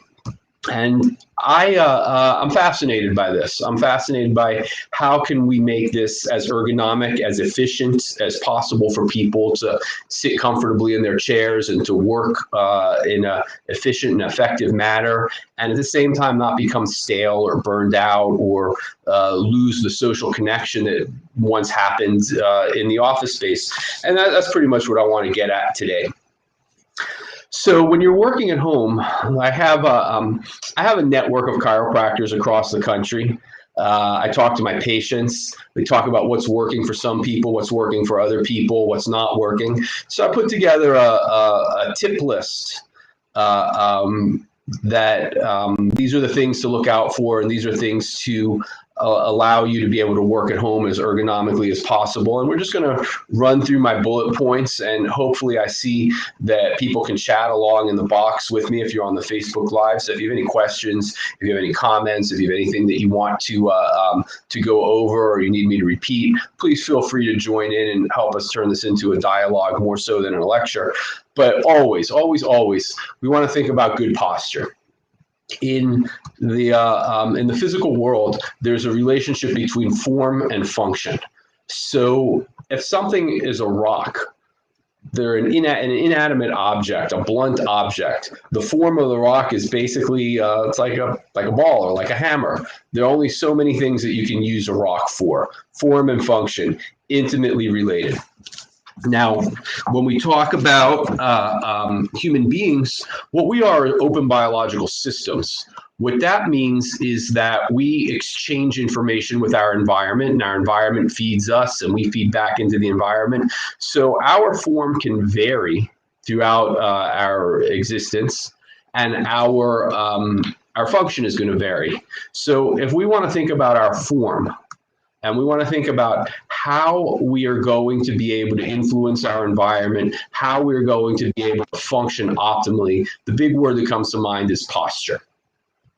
So we're going to get more into this in terms of a workplace posture, things that you can keep an eye on yourself doing and monitor. But what I want to highlight right now at the very beginning is how we're going to sit in such a way, or how we're going to position our body in our chair in such a way that we can breathe as deeply as possible.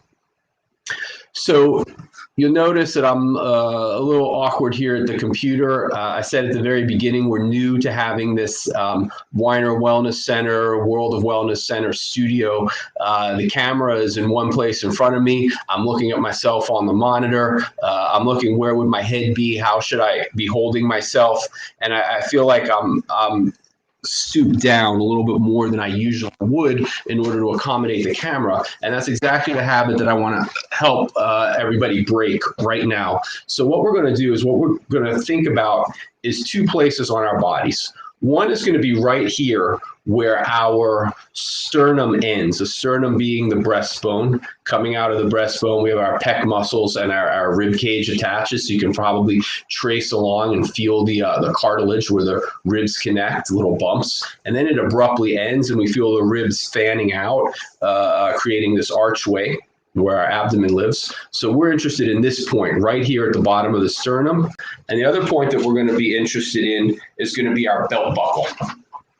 So as we sit here, we're going to separate those 2 points maximally, meaning I'm going to lift my sternum up and I'm going to let my belt buckle sink down into my chair. So I'm going to be as long and as tall as I possibly can when I sit in my chair at this position. And what this is going to allow me to do is to breathe very comfortably while I sit up straight.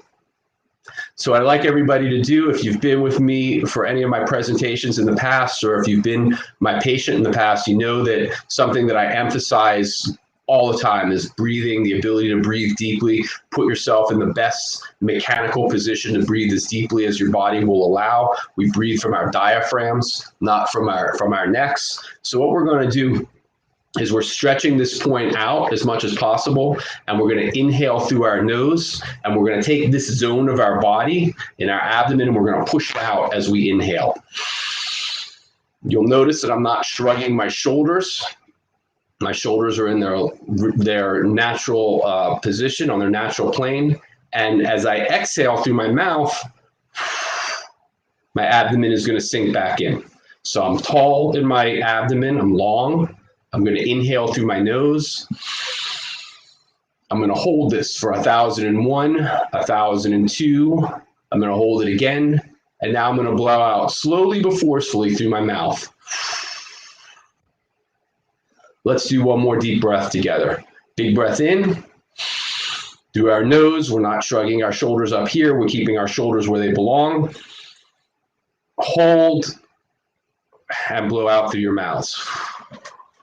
Okay, so far so good. Once again, if you have questions, comments, moral outrages, you want to see something repeated or further explained, please feel free to type into the chat function and we'll make that happen for you. Form and function. My form is going to be my posture. We're going to drill down a little bit deeper into what makes good workplace posture at a workstation, a couple bullet points down the road. But for now, long and tall in the torso. Okay, the second thing we got to talk about is personalizing your workspace. You might want to hang a do not disturb sign up on your door. If you're working at home in an apartment that you live alone in, that's one thing. What if you live in a home with your family, the people that you love the most, but they still have to respect the fact that you're at work, and you have to respect the fact that you're at work. Even if your commute was a walk down the hall to a spare bedroom or to your office study space, you're still at work, and you have to limit the whatever distractions and disturbances may be to suit your own needs, your own schedule, your own parameters. So I know of people who put do not disturb signs up on their doors. It sounded like a pretty good idea, and it sounds certainly worthy of mention. How about your artwork and your decorations? How better to personalize your space than to hang up artwork that you like? You like Picasso? I like the guy who graffitis on the side of the building. Art is personal taste. It doesn't really matter. Your preference is your preference. Design your workspace to suit what makes you feel comfortable. If you have personal effects at your workspace, even if you live alone, make sure that they're secured.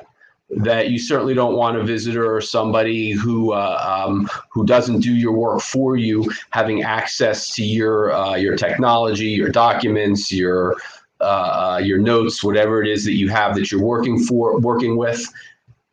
It's your personal stuff. You have to leave it secured so you and only you know how to find everything and to get at it. The next big winner of a bullet point that I've spoken about with colleagues and patients and friends is having a good ergonomic chair. Now, a good ergonomic chair might be a very expensive expense. If you work for a corporation or for a bigger company, don't be shy to ask if they can provide you with a better chair for your home use. You never know what you can get until you ask for it. It's possible that there's a budget that includes your chair to use at home while you're working for a certain company. So go ahead and ask. But let's say that that's not available. Let's say that you're responsible for your own chair. One sure way to transform a very adequate chair into an excellent chair would be with a seat cushion.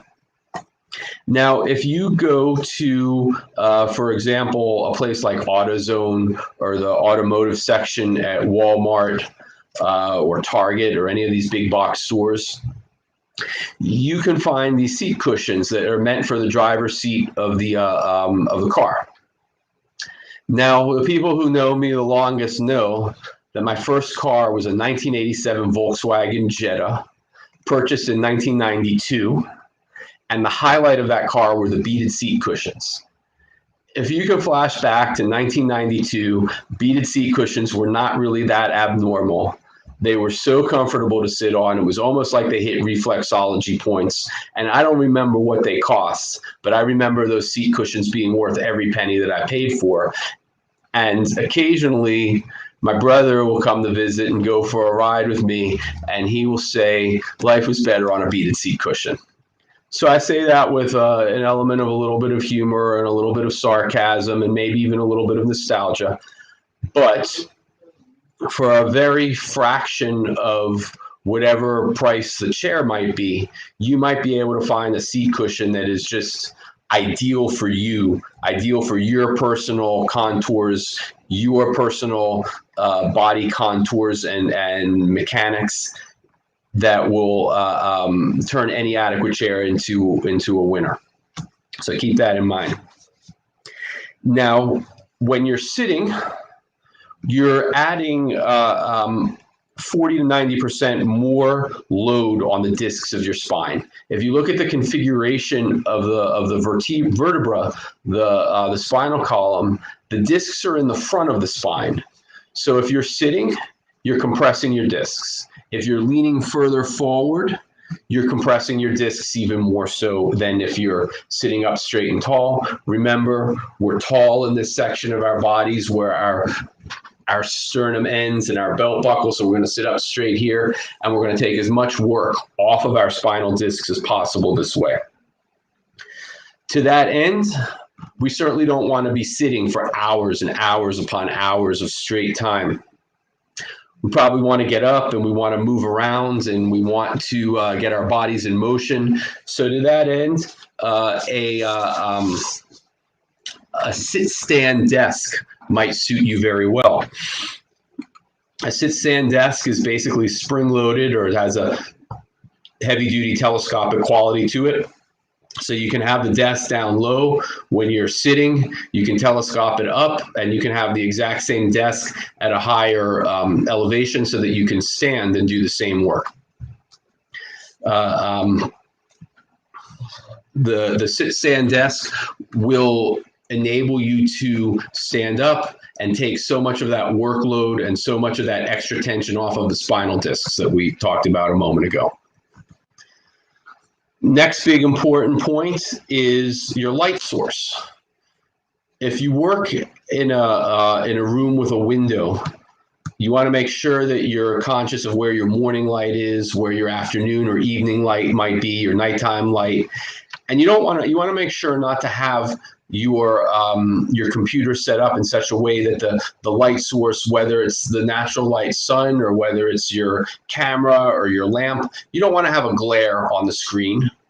And you don't want to have a glare being shot from behind the screen shooting into your eyes. We want to be able to protect our eyesight as much as possible, and having that glare will be a problem. So we want to make sure that our light source is going to be off to our right or off to our left, maybe looking over our shoulder without necessarily interfacing with the computer screen. All right, so far so good. I don't see any comments, questions, moral outrages, or anything in the chat box. So I'm just going to keep rolling. I think you're doing well. I thought your point about the amount of load on your spine when you sit was amazing. I didn't realize that. Well, I practice chiropractic in a neuromusculoskeletal way, so that's the one that's near and dear to my heart. I see patients who have disc injuries literally all day long, and so we have a number of strategies for people who have a disc injury in terms of which techniques are we going to use, which techniques are we not going to use, which exercises are we going to engage in to help rehab this process. But I like the cliche about an ounce of prevention and pounds of cure or tons of cure. So let's figure out strategies where we can minimize damage before it becomes damage. And so that 40 to 90% increased load on the disc bodies themselves in a sitting posture, escalating as we lean forward into this position, I think is pertinent for what I personally do here at the clinic. And I think when I do these presentations, and like I said, I like to have the presentations more of a conversation. And I remember in years past, when we had these presentations all done live at the front of our classroom, there was always somebody giving me aggravation and maybe some good-natured teasing, and I would give it right back. And it was usually one of a group of 2 or 3 people, always the same people who we had that rapport with. And I kind of miss that, so I'm looking for it in the chat features. Well, I can aggravate you if you want me to. Well, you've proven to be an all Dick Vitale Rolls Royce agitator when you need to be. So that's certainly welcome. But anyhow, be that as it may, that those disc injuries, a disc is basically a fluid-filled shock absorber. If we took Jell-O and we put it in a Ziploc baggie, and we put it next to 100-degree heat, over the course of the lifetime, that disc is going to hurt. It's going to evaporate, or that Jell-O in the baggie is going to evaporate. And that's exactly what a disc is in the human body. It's that Jell-O in a Ziploc baggie cushioning between bones of the spine. And over the course of the lifetime, this is just gray hair for the spine, folks. Discs are going to evaporate, but that doesn't mean that they need to be herniated or injured in such a way that we're going to have to repair the musculature that surrounds the disc and the connective tissue, and always have to be on a chronic maintenance plan to make adjustments to the areas of the spine where the disc has herniated. And by not compressing our discs and adding that extra 40 to 90% load, we could be preventing some of that. So, question on the chat board, somebody asked, what about an inversion table after hours of sitting? And the answer is, I think that would be excellent. That would be outstanding. The problem with inversion tables is, don't go into it too quickly, transition yourself into learning how to use the inversion table, because what happens is that people will rotate themselves completely upside down, 90 degree, 180 degrees upside down, without a background for it. And you have to teach your body how to be in that position of space. So my suggestion for people who are using an inversion table is, start off lying. You're lying flat. Let's break the plane by a few degrees and get your head just below your feet, and work up to the point of complete inversion, so that you understand how to breathe in that position, understand that head rush that you get by too much blood flow into your brain is not a sign that the inversion table is injuring you, so much as this is what's supposed to happen, and learn how to adapt to it. That's an excellent question about the inversion table. All right. So anyhow, we talked about the discs and sitting up as straight as you can, making yourself long in the torso. We talked about our light source. Let's talk about a routine. Remember, you're at work. Once upon a time, you might have been in an office, and every now and again, you would be at the computer or your desk or wherever you were working for so long. You get yourself up and go to the bathroom, get yourself a cup of coffee, or if you're more of a water drinker, that's probably better for you. But the concept isn't so much as everybody drink coffee every 2 hours. The concept is, let's have a routine. So I'm sitting here at my desk, I'm doing my work. Maybe I have a countdown timer set. Maybe it's my internal timer, my internal clock. Maybe I'm just glancing at the clock at the bottom right-hand side of bottom right-hand corner of my computer screen. At a certain point, I want to make sure that I'm breaking the routine of my work, and I'm going to get up and I'm going to move around. So forced bathroom break, forced coffee, tea, water break. Maybe it's a snack. Maybe it's a minute or two to play with your dog. Whatever it might be, we have to have our interval breaks, even when we're working from home. Another part of the routine, somebody suggested to me, they told me that they were having these Zoom coffee breaks, where the work that they're working on sets aside, and they have their favorite coworkers, whether they're used to be cubicle down the road in the hallway, whether they're across town, whether they're across the world, doesn't matter. We meet together at Zoom at a specific time, and we all have our coffee or our water, our tea, or whatever it is. So we have to make sure that we don't isolate ourselves to the point where it becomes pathological, and our social interaction, even if it's virtual, persists.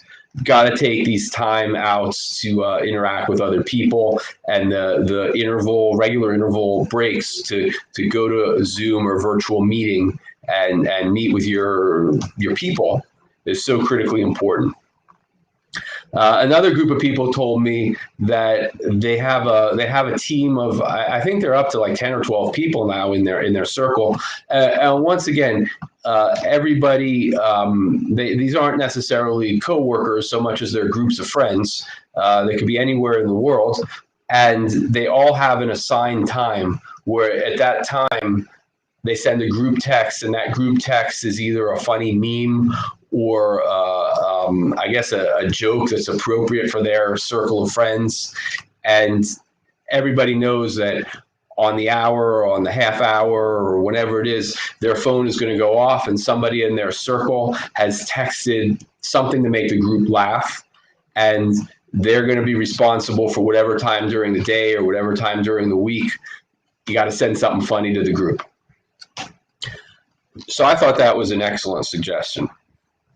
Another suggestion of groups of people, how they're keeping themselves engaged by working alone from home, is body percussion. I have a patient who is she's a music teacher at the high school level, and when her class went virtual and online, they did drumming and percussion by drumming on their tabletop or their laps or creating rhythms and beats using just what they had. So this young woman was telling me about it, and you know how the information gets passed from one person to another. And I told a fellow chiropractor or somebody who practices chiropractic in a different state about, well, this is a super creative patient of mine is doing this with her music class.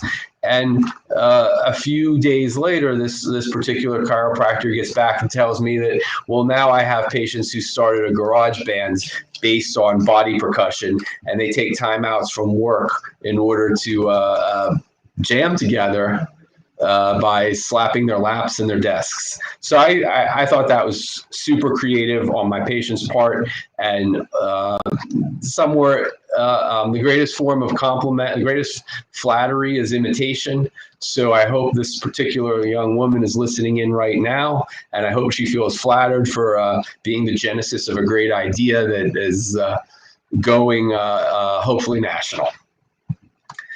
The next big tip that somebody mentioned that was really helping them with their working at home on a solo workspace, somebody who lives alone, they dress for success. They get up and dress better than they did when they went to the office. Is occasionally going to work, commuting all the way down the hall to the other room while dressed up in a formal ball gown or a formal dress. I thought that was pretty creative. That's a way of bringing a human touch and humanizing and personalizing your own work environment.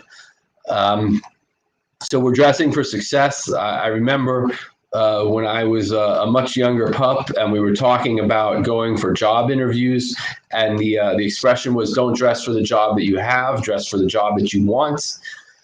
So get dressed up and look your sharpest on your Zoom work experience, on your solo work at home work experience.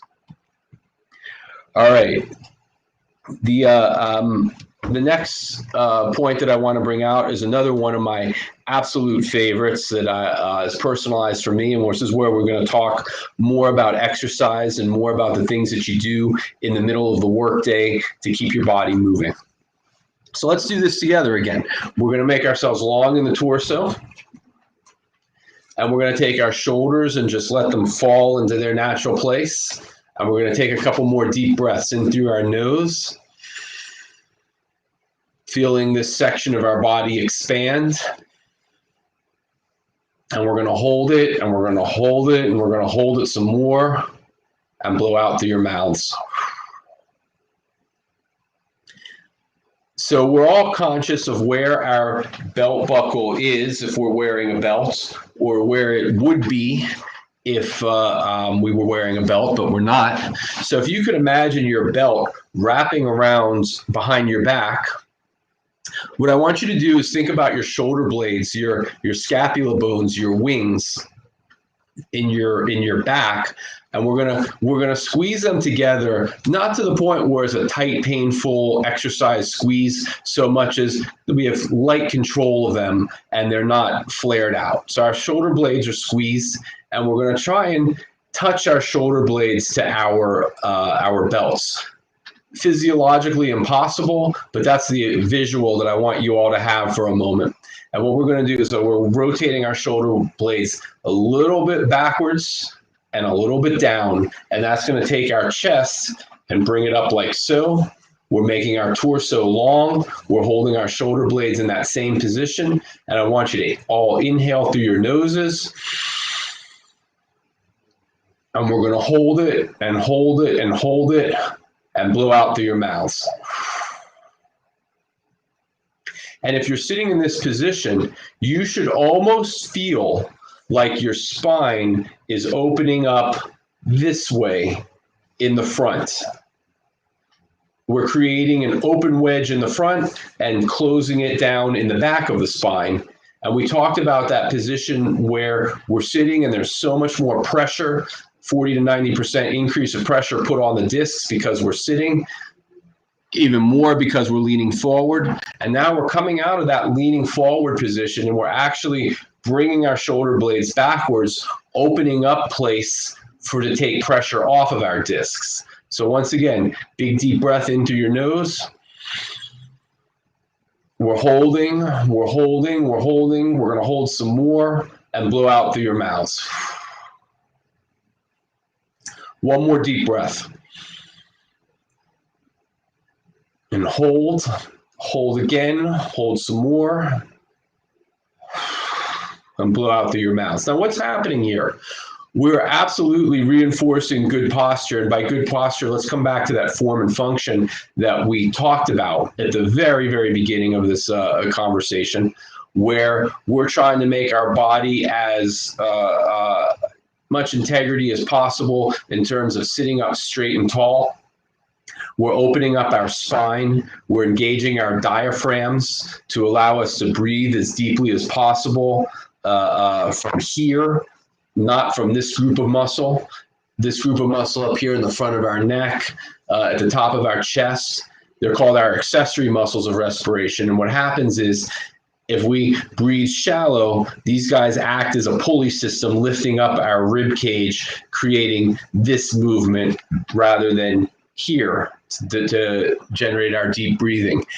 As we use those accessory respiratory muscles, they become tight, they spasm, they can become uncomfortable, they help pull our heads further forward, stretching the muscles in the back of our necks to the point beyond where they should be stretched, potentially limiting circulation, potentially causing headaches, certainly causing the types of very tight muscles that I see all day long. I can't even say several times a week. Say all day long, I'm seeing people with tight musculature in their neck, their upper back, their trapezius muscles. These guys, many of whom complain about headaches, many of whom complain about shortened ranges of motion, rotating their heads right and left. All of them complain about feeling less comfortable living in their body than they used to. So when we talk about something that sounds so simple as our deep breathing and the postures that we should be in, it's really not that simple. So I hope that the exercises that we're running through right now, I'm a big fan of low-tech exercise, meaning that these are the things that we do without equipment, without going to the gym. We're just using our bodies and our positioning and working towards our best advantage mechanically. So I'm hoping you guys are taking good mental notes and thinking about this and asking, how does this apply to me? Is this part of my everyday life? If you're a driver and you're leaning into the steering wheel, maybe you drive for DoorDash or Uber or a commercial truck, or you just like to drive. Maybe you find yourself eating and you're one of the eaters who hunches over your food.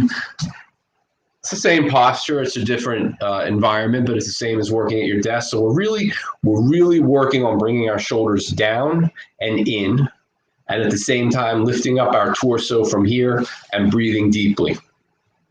Next exercise that we're going to do is we're just going to, instead of bringing our shoulder blades down, we're just going to bring them across. So I want to feel a stretch across the inside of my chest. My thigh is covering the spot on my body that's going to be stretched here.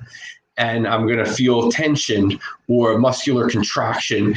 If you take a bow and arrow and you shoot me right through, the arrow is going to pierce right through in the back. Where am I going to feel the muscular tension? So I'm squeezing my shoulder blades as tight as I can behind my back.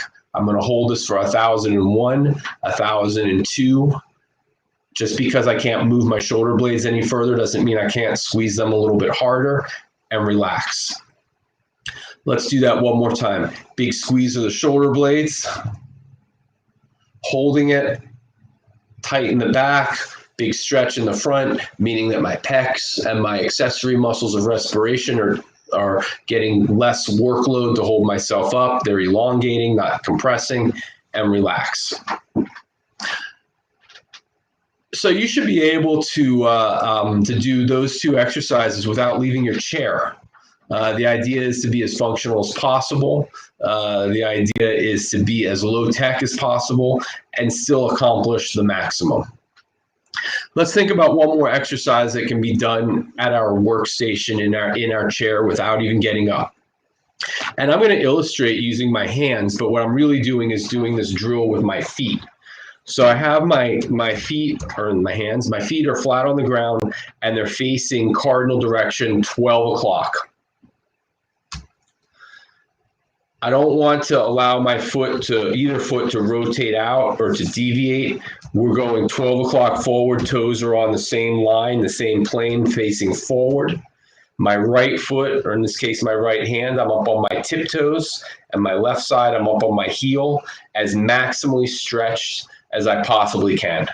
And what I'm going to do is I'm just shifting back and forth, stretch as far as I can, hold 1,001, 1,002, and relax into the next position, switch, 1,001, 1,002, and switch. Now we're talking about 3 different exercises that can all be done without leaving your chair. To do what? To promote good body mechanics, especially with special emphasis on breathing, to promote good posture, to reinforce good walking technique. When you walk, you should land on your heel and push off of your toes. So I refer to this exercise as the seated gait. Gait means the way you walk. We have 28 bones in each foot. 26 of them are movable, 2 are fused. They're supposed to be fused.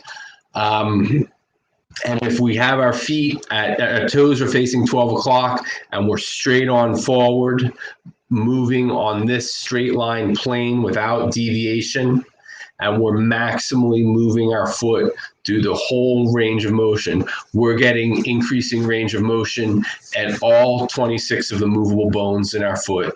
I'm speaking later next week about things that your chiropractor can do for you, and we're going to talk about a little bit more rehab. We're going to talk a little bit more about neurology. We're going to talk a little bit more about biomechanics, and this is what's known as a shameless plug. I'm trying to suck you all in to join my sessions next week, but we're going to talk about this exercise in a whole different context, explaining why it's so important for your brain and your body to communicate with each other, and to why this movement is so important.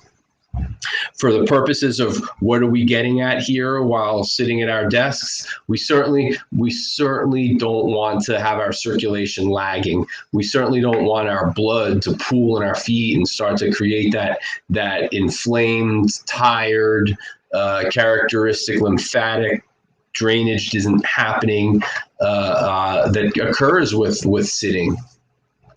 So by moving your feet in this fashion, we're going to induce better circulation. We're going to force the muscles of our lower legs to pump, to get the blood to move up and down the way it's designed to. And we're going to keep from going stale in our chairs. So we talk about the importance of deep breathing. We talk about shoulder blade squeezes to open up this area of our chest, and we talk about the lower body, just a foot drill, the seated gait, in order to keep the mechanics of our feet moving with integrity. In fact, before we wrap it up, I'd like to run through those exercises again, but we're going to move on now. Now, that doesn't even begin to address any other exercises that might be part of your routine. If you're going to get up and take a yoga break, or if you schedule yourself a workout in the middle of your routine in the middle of the day, if you're at home, you have that luxury of being able to schedule yourself without conveniencing or inconveniencing of coworkers. You're in control of your own space. Now, the next thing we have to do is we have to drill down a little bit more on posture. We're going to talk about the 90-degree rule. If you're looking for where am I going to put my chair, how am I positioning my body in the chair, we want to have a 90-degree angle. Once again, if this is my foot is going to be parallel to the ground, and my shin is going to be perpendicular to my foot, and we're going to have 90 degrees right here. So if I have my feet flat on the floor and my shin bones are straight up and down, when we get to the knees, we want to have another 90-degree angle, so our thighs are parallel to the ground and parallel to our feet. So that takes us to 2 of our 90-degree angle markers. The third 90-degree angle marker is going to be at our hips to our torso. So we want to have our upper body parallel to our shins, perpendicular to the floor, and perpendicular to our thighs. Then we talk about our elbows. As I sit here, if I'm doing any kind of prolonged typing, I want to have the computer far enough away from me or close enough away from me, as the case may be, that my elbows are going to be at 90 degrees and my wrists are going to be in a flat, comfortable position. That's why the ergonomic keyboard is such a good idea, because it will allow you to have your elbows at that 90 degree with your wrists not in a locked, rigid position, but rather they're floating and they're in a comfortable place. All right, Tracy, so far so good? All great stuff. I'm doing your stretches. Okay, excellent. That's what I want to hear. But I'm looking at my chat box, and I see that somebody had asked about the inversion table. I'm pretty sure we talked about that. We talked about breaking yourself into inversion and teaching yourself how to do it and acclimating your body by moving in small dosages and not necessarily going full 180 degrees to the floor before your body is trained for it.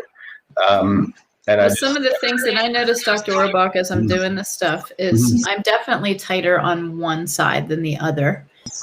So can you talk about that? Like if you are imbalanced muscularly? You cut out for a split second. I didn't catch what you said.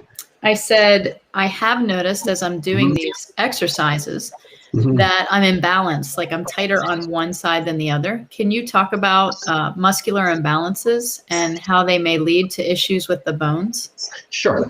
Okay. So the question is, I think the question is, I have better range of motion. I'm a little bit more comfortable in my body. I'm moving freely and easily on one side of my body relative to the other, with the 3 seemingly but not so simple exercises that we talked about. And what we're looking for is symmetrical balance, and we're looking for side to side uniformity. I don't think anything in nature is exactly symmetrical. If you look at a house plant and you look at the leaf from across the room, it looks like it has that central artery down the middle, and then it has equal arteries branching off, mirror images of each other side to side. But that's not exactly how it is. When you look up close to that plant, to that leaf, you'll see that sure enough, there's a central article, or there is a central artery down the middle, but there are asymmetrical branches down the side. So we're going to endeavor to have symmetry, and we're going to endeavor to keep coming closer and closer, understanding that it's probably not going to happen. So we set certain goals that are pie in the sky, and the pie in the sky goal right now is to have good symmetrical equality in body movement. Now, when one particular muscle or one particular group of muscles becomes tight relative to the muscle group that it works against, and when I say against, if I want to build great big bicep muscles and I do all these curls, my bicep muscle is acting as part of a group to bring my hand up closer to the shoulder and close this angle. But at the same time, there are muscles in the back of my arm that are allowing this to happen.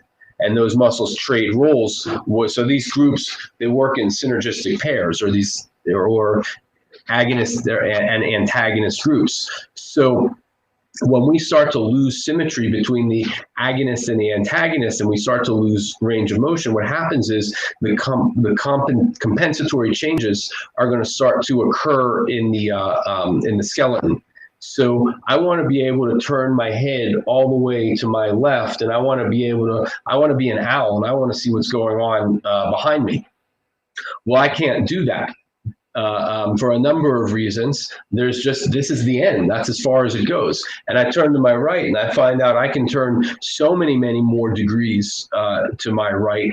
And part of that is because of the faulty mechanics of the spinal bones in my neck, the vertebra. Now, when I talk about faulty mechanics, I'm not talking about bones that are out of place. I'm not talking about, well, this is a product of a traumatic accident and something fused the way it shouldn't be.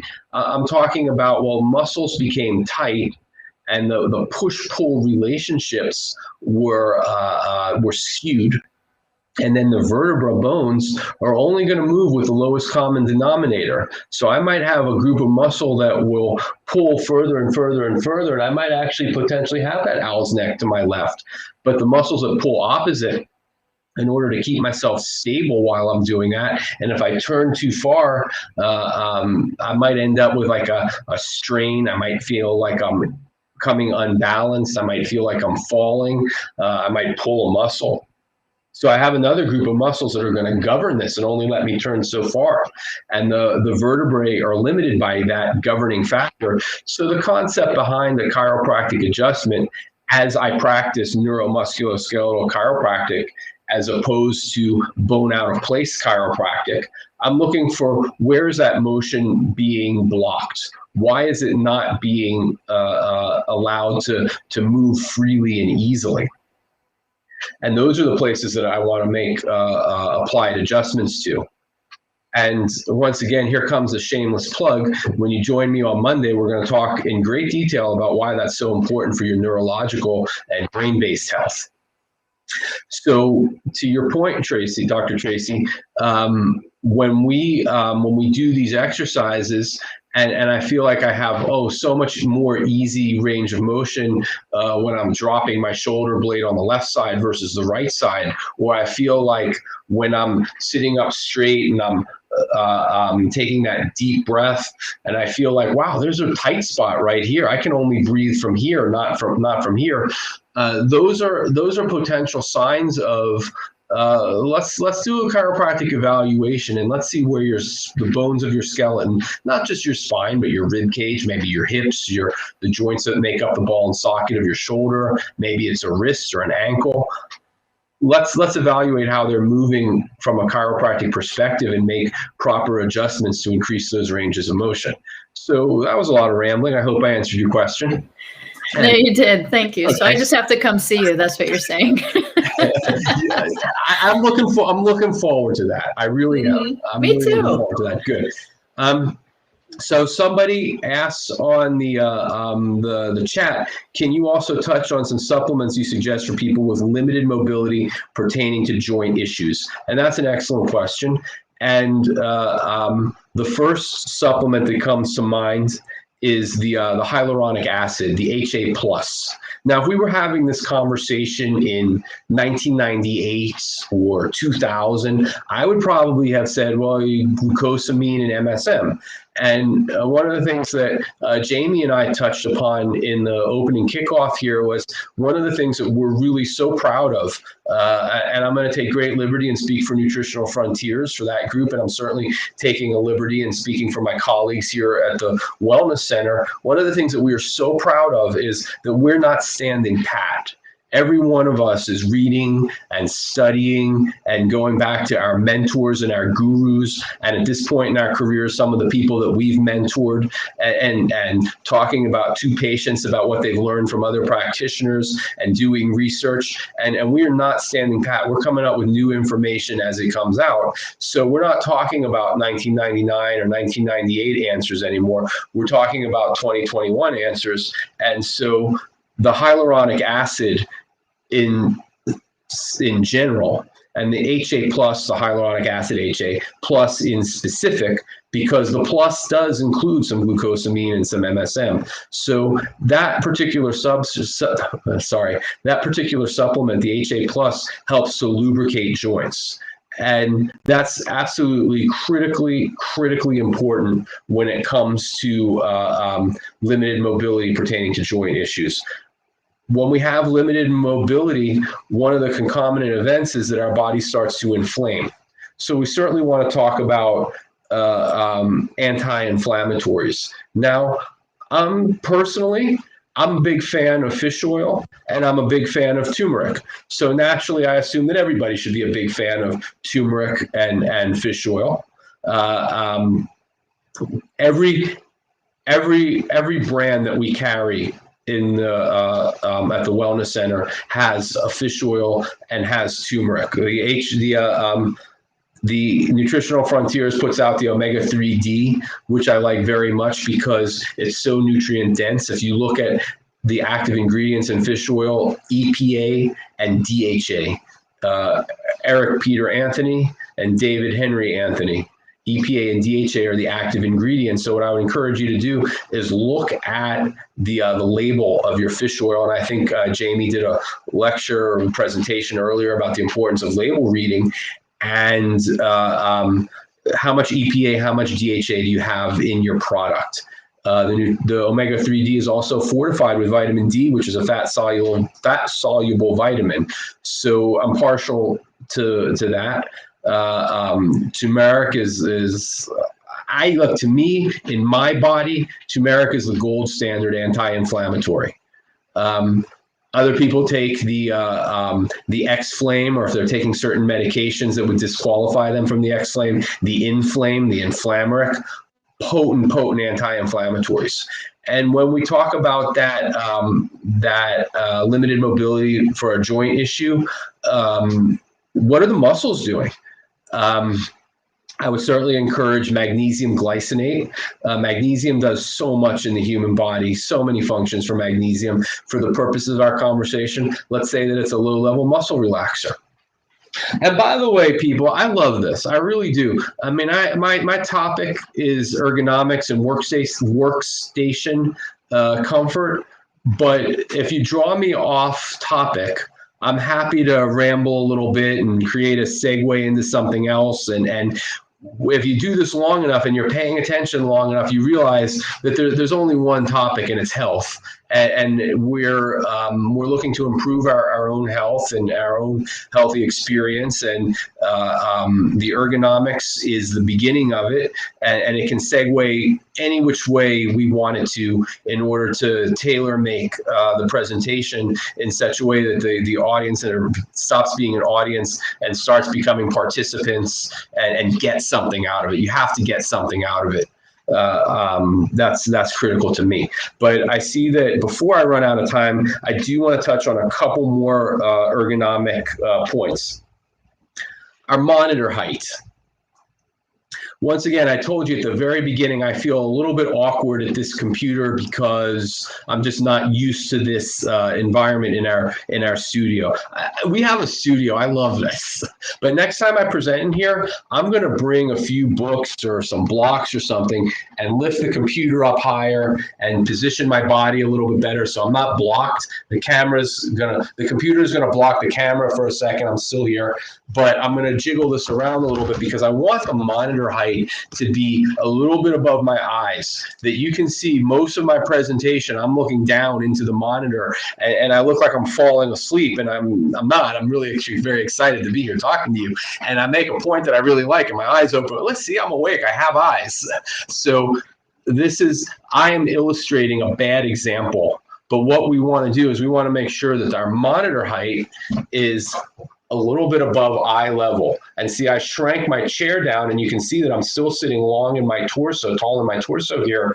I shrank my chair down, but now the chair is so low that I don't have that 90 degrees at my shin bone as it meets my knee, as it meets my hip anymore. So that's why we just juggle the height of the chair. We juggle the height of the computer. So it should be up here for me. And then we're going to move the camera just a little bit higher so that I can be perfectly comfortable in my own selfish needs here at the workstation in our studio. But the highlight of all this, what I'm trying to get at, is please make sure that your monitor is at a height where you have mechanical advantage, so you can look up and you can exercise good posture and not reinforce that leaning forward, putting all that additional pressure onto your discs as you sit at your workstation. This is actually one of my favorite points that somebody brought up. I'm really interested in the biopsychosocial experience. Professionally, I'm a neuromusculoskeletal guy. I'm interested in what should we adjust and which technique should we use to adjust it to give the patient the maximum advantage. That's my thing. But I'm interested in psychology. I'm interested in human interactions. I'm interested in those dynamics. And somebody made the point, make sure that you talk at every single meeting you attend. Even if all you're doing is saying good morning, if all you're doing is saying goodbye as you're leaving, doesn't matter. Make your voice heard at every single meeting you attend, live or virtual. It helps you take ownership of what's going on there. So I want to encourage people, if you're listening in, everything that we talked about, these seemingly simple but not so simple exercises. We're tall in our torso, and we're bringing our shoulder blades down and back. We're breathing in through our nose. We're holding it 1,001, 1,002, and blowing out through our mouths. Once again, in through our noses. Torso is expanding, abdomen is expanding, but we're not elevating. We're maintaining our good posture, and blow out through our mouths. We're we're bending our feet straight line at 12 o'clock. Maximal tip toe and heel, switch. Maximal hip toe and heel, switch. We're squeezing our shoulder blades as tight as possible behind our backs. We're holding this to the point where we feel less than a painful, but certainly an uncomfortable squeeze in muscles that are weak on most of us that have to be strengthened. At the same time, stretching out our chest muscles, our accessory to respiration muscles, and we're teaching ourselves to be in better and better posture, to live more comfortably in our bodies, and to be able to do it in any environment, including a home workstation. So I don't see any more questions on the chat board. But I do see that I'm going to encroach on somebody else's time very soon.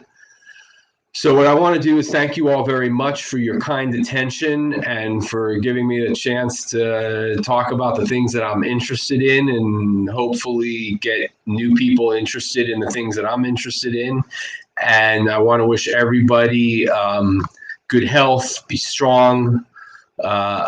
Take good care of yourselves, and for those of you who are in metropolitan Pittsburgh, I hope if you're looking for a wellness center or a chiropractor or a place to come and shop for nutrients and to shop for information, I hope you'll consider us. We're very conveniently located in Green Tree, just a really short ride from both US 79 and 376. If you're tuning in remotely, oh man, I'm humbled that you're going to check out the wellness center out of your area. I invite you to keep in touch with us via Facebook, via Zoom, call up and introduce yourselves, drop in when you come to Pittsburgh to visit. So thank you. Thank you all so much. And I'm going to tune out and turn the chair over to whoever's speaking next. Well, that was fabulous. Thank you, Dr. Orbach, and thank you, everybody, for joining us. Next, we have Mike Gallagher, who's coming in. So we're very excited that he's going to be here. So hang tight, because Mike's going to be talking to us about detox.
Okay, welcome everybody, and thank you for being here. Our next speaker is Mike Gallagher. He's an outside sales professional and field educator for Nutritional Frontiers. We're so excited to have you here, Mike. Thanks for being here, and welcome to the Wine and Wellness Summit. And today you're going to be talking to us about simple and easy full body cleanse to feel great again. So this is awesome, and I'm so excited. So I'm going to disappear and screen share your screen, and off you go. All right. Thank you, Dr. Tracy. Again, I am so excited. It's time flies. Seems like we were just doing this just yesterday. So here we go, another time, another week, another great educational week of learning. So very exciting. And I'm really happy to be here and really happy to share this great info that we're talking about today, because this is a really big issue and I get asked about it all the time. And I think there's, again, a lot of misinformation when it comes to detox. I mean, again, some people think it has a negative connotation, so this is not a drug detox. This is a full body cleanse. And so there's a couple misconceptions here that we want to clean up. So I know when I've done this talk many times in the past, I actually, if I was, sitting there with you in front of everybody, I would say, how many people have actually done a true liver cleanse? And very few people have. And then sometimes I get asked about, I take milk thistle. And that's not an actual cleanse. That supports the liver. It helps, but it's actually not a true liver cleanse. And we'll explain that here in a few minutes, what the difference is and why this approach is a much better approach. The second question I get asked about is, will I be going to the bathroom constantly? Will this impair my job, my life, and so forth? The answer is no. Now, if you do have an issue with that, then we need to fix that, and we'll talk about that constipation issues, because that is important. We want to correct that before we would do a detox program like this. So that's one of the few cases where we want to fix that as well. But the other question or the other issue is, do I really need to do a detox? And, I'm here at the Winer's Clinic here. It's a really busy day. There's a lot of people. There's a lot of cars in the parking lot and so forth. It's all free parking, by the way, folks. But we can go outside right now and get hit with car fumes as cars are driving by. And maybe that one time won't affect us, but over time it accumulates. And our bodies can only handle so much. And if we never do anything about it, it can affect us on so many health issues. So we'll talk about those as well.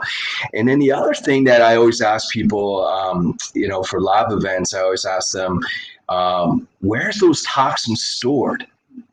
And they're stored in your fat tissue.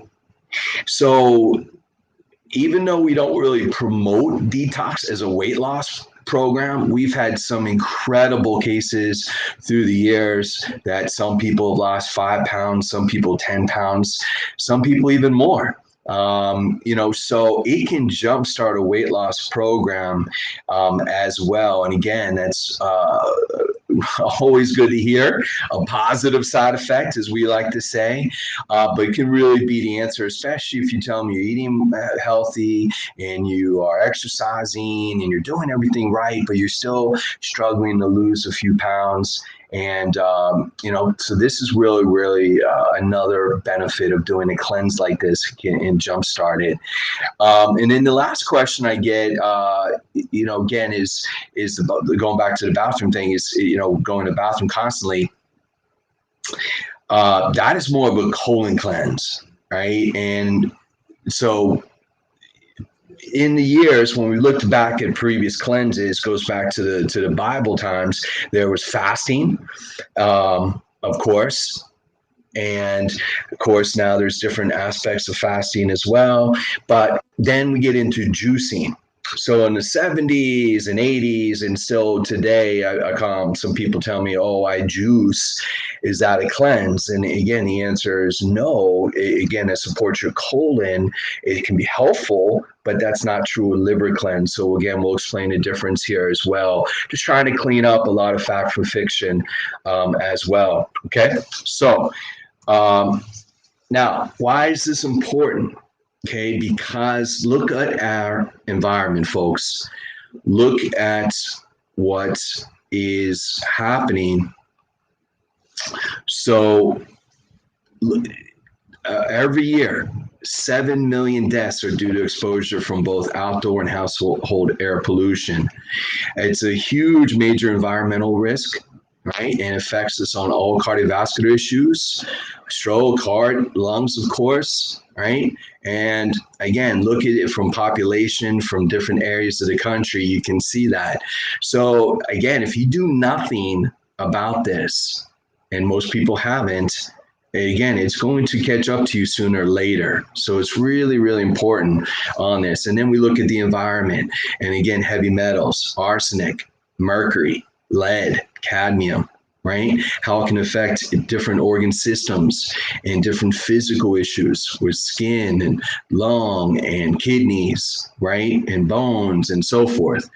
So again, there's a lot of these type of toxins in our medications and vaccines and our water and our food, right? So even the cleanest person, again, it's just really difficult because of what's going on in our environment.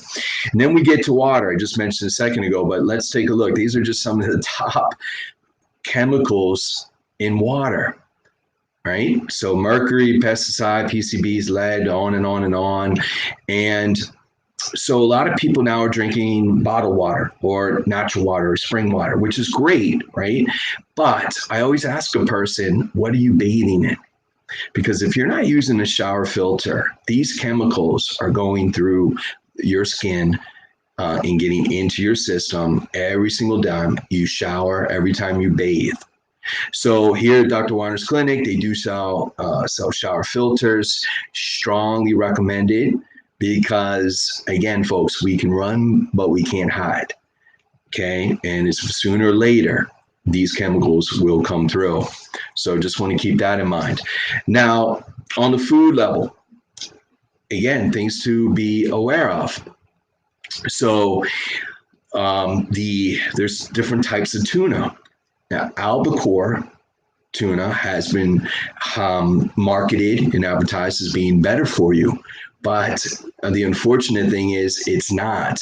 The mercury levels in albacore and light tuna can be up 3 times as high. So there's a special type of tuna I've seen in some health food stores and certain grocery stores. It's called Tongol, Tongol, Tongol tuna. If you are going to use tuna out of the can, that's the one I recommend. That's been shown to have the least amount of mercury. So again, just keep that in mind. If you prefer tuna plus, it's a very thick piece of tuna. A lot of the other commercial tuna is like shrapnel by the time you squeegee it and so forth. You're getting very little tuna. With the Tongol tuna, it's the whole can is solid tuna as well. So again, keep that in mind.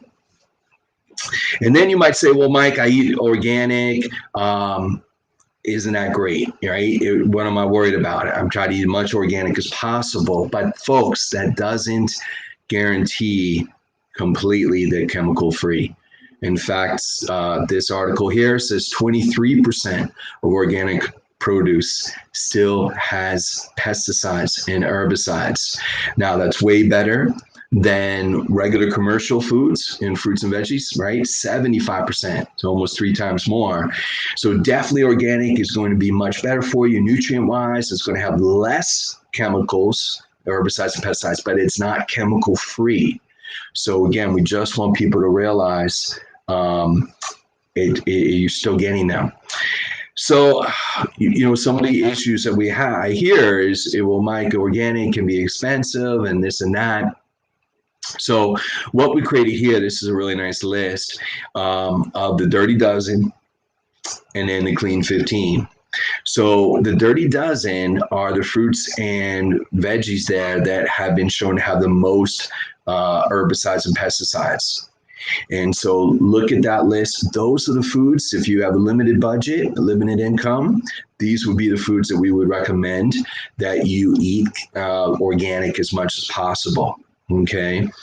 And then we get to the Clean 15, right? Now, so these are some of the better foods that have the least amount of herbicides and pesticides in them. So again, if we were to make a list of foods to focus on that Dirty Dozen, try to eat those as much as possible.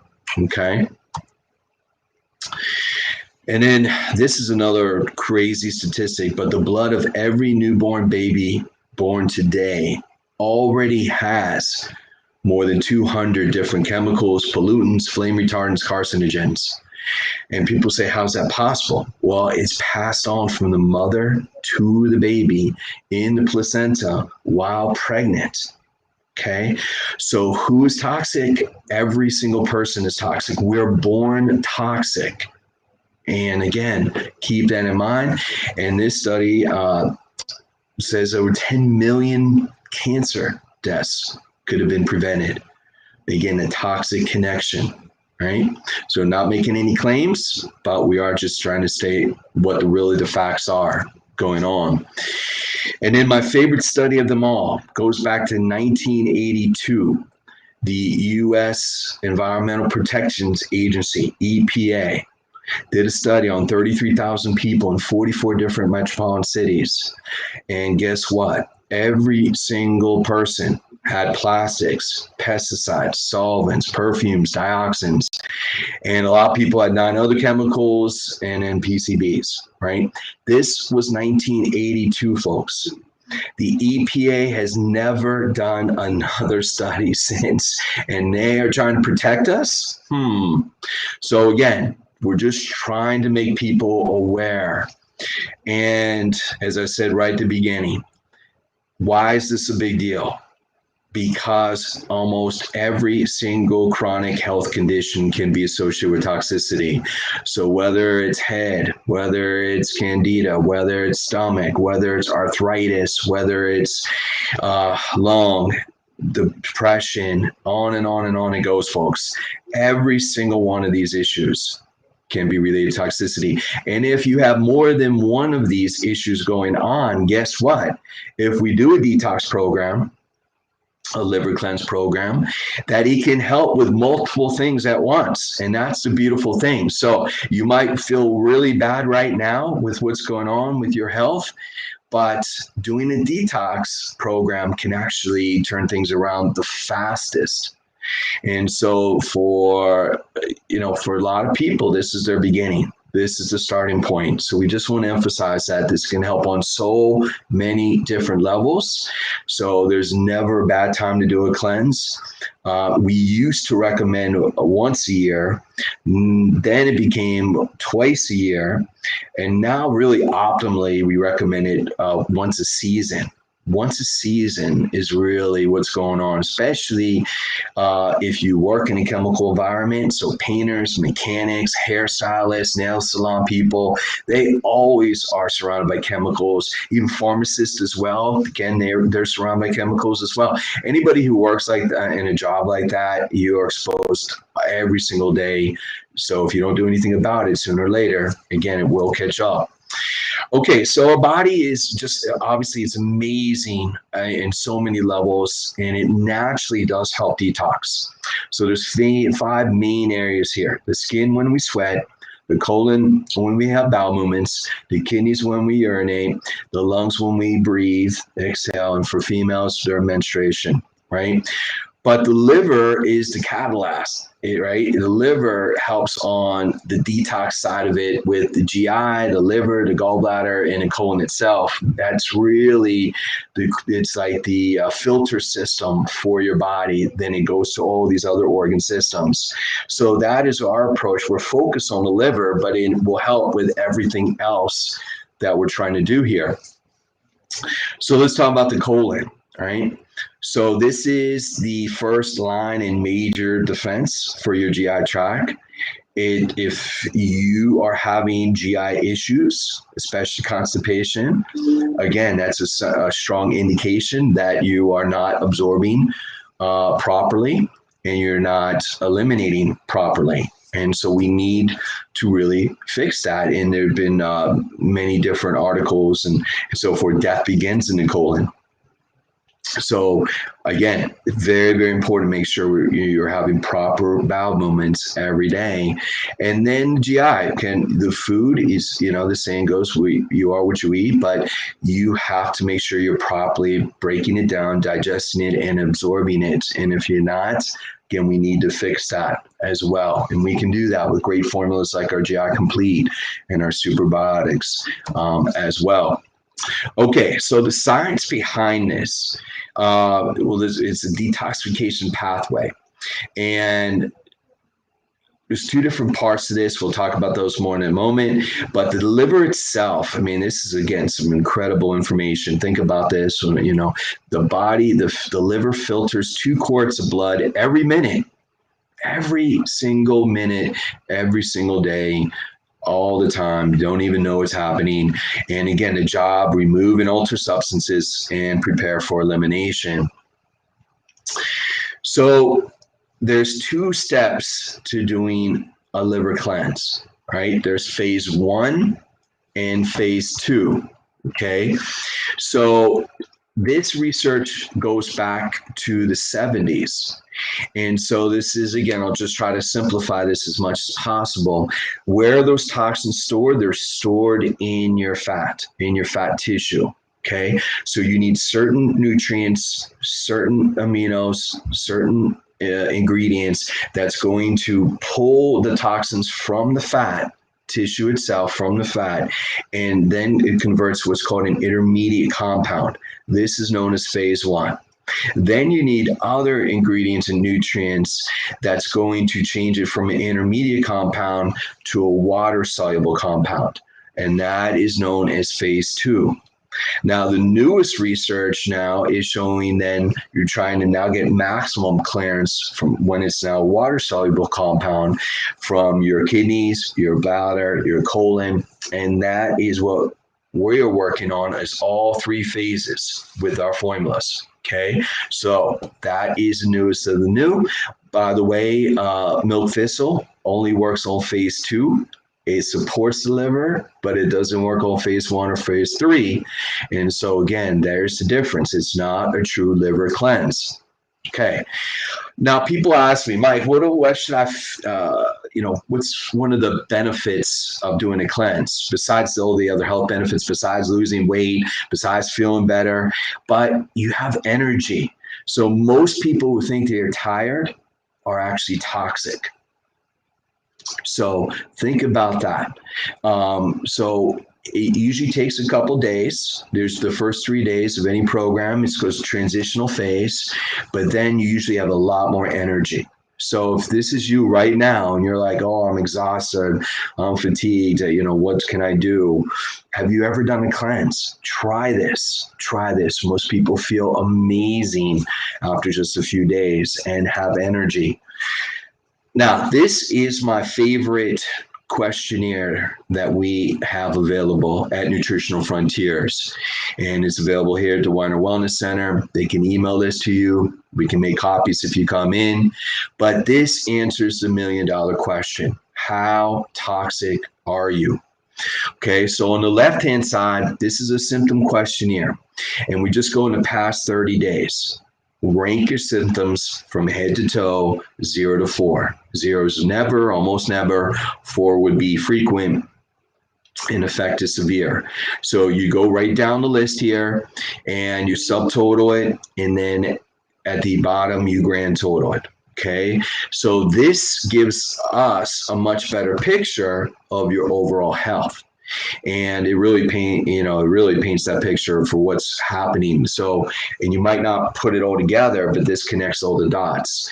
And so not just weight, not just joints, but you might have some other issues too. And again, remember, the more issues you have, the better you will feel usually in just a short period of time. So don't be, it's just a test like any other baseline or whatever your number is, it is. But then we're able to then track that as well. So with this, and this also shows you how toxicity affects us internally. As I mentioned, every chronic health condition can actually be linked to toxicity. So this really, again, tells us, puts a numerical value on it. On the right-hand side are things that we're exposed to. So medications, again, alcohol, caffeine, and so forth. So those are yes or no questions. For every yes, you get a point. And then we have your 2 tests, right? So the front side is called SQ, symptoms questionnaire. On the back side is TT, toxicity test. And so we put both numbers there, and then we have your answer key. So if you're above 50 on the front or above 10 on the back, we always go by whichever side is highest, you're very toxic, okay? And so for you, less is more. Okay. And so this is the other reason why it's important to do this test, because for you, we would just recommend 1 shake a day of our power cleanse, or if you prefer pills, we have a live called Live Clear 2, right? So we have either one of those. We would just start out very slowly, along with 3 other healthy meals. If you fall in the middle ranges, either one, we always go by whichever score is highest. You can do 2 shakes a day of the power cleanse. Now, you don't have to, but you could. Again, they take the place of 2 meals. And again, we eat 2 other healthy meals throughout the day, or 2 Live Clear. And then if you fall in the bottom range, then you could, if you wanted to do 3 shakes a day of the power cleanse or 3 Live Clear. But this gives us an idea, a ballpark of how much you should do on the supplement side to go through this cleanse. And what I see sometimes is that people don't do this questionnaire, and sometimes they might start with 2 or 3 shakes a day of the power cleanse, and they are very toxic and they will feel worse. Okay, so we just want to make sure people understand this and the importance of it. But whatever you are taking, whatever your score is right now, when you finish the cleanse, okay, the day you finish, you want to fill out this test again. And then we compare the numbers. So say, for example, you scored a 50 on the toxicity test, grand total 50. And say you did either our power cleanse or a Live Clear or our greens, any of our detox, which we'll talk about here in a moment. Okay. And then we do this test again and say you scored 25. Well, folks, that's 50% improvement in symptoms, 50% in just a few days, right? So we can now see, not only did you maybe lose weight, not only do you have more energy, not only do you feel amazing, but now 50% of your symptoms have improved. So if you never do this questionnaire, we have no idea how bad you were to begin with. So it's a really important tool that we really emphasize. So if you are watching this now, please, email, call the Weiner's Clinic here. They can get you this out to you. And again, before you start to cleanse, highly, highly recommend that. Now, there is one point here I just want to mention. For right underneath says for practitioner use only, patients with chronic constipation. Okay, so if you are not having at least 1 bowel movement a day, we need to fix that first before we recommend the liver cleanse. So for us, our colon cleanse is called Frontier Cleanse. And so we would recommend 4 caps 1 hour after dinner is where we would start until we get your bowels moving consistently for a week. Okay, you don't have to wait until you finish the Frontier Cleanse. You just, as long as you are having consistent bowel movements every week for 1 week minimum, and then you can start this cleanse. So that's just, again, we want to fix that first when it comes to that, but very, very important tool.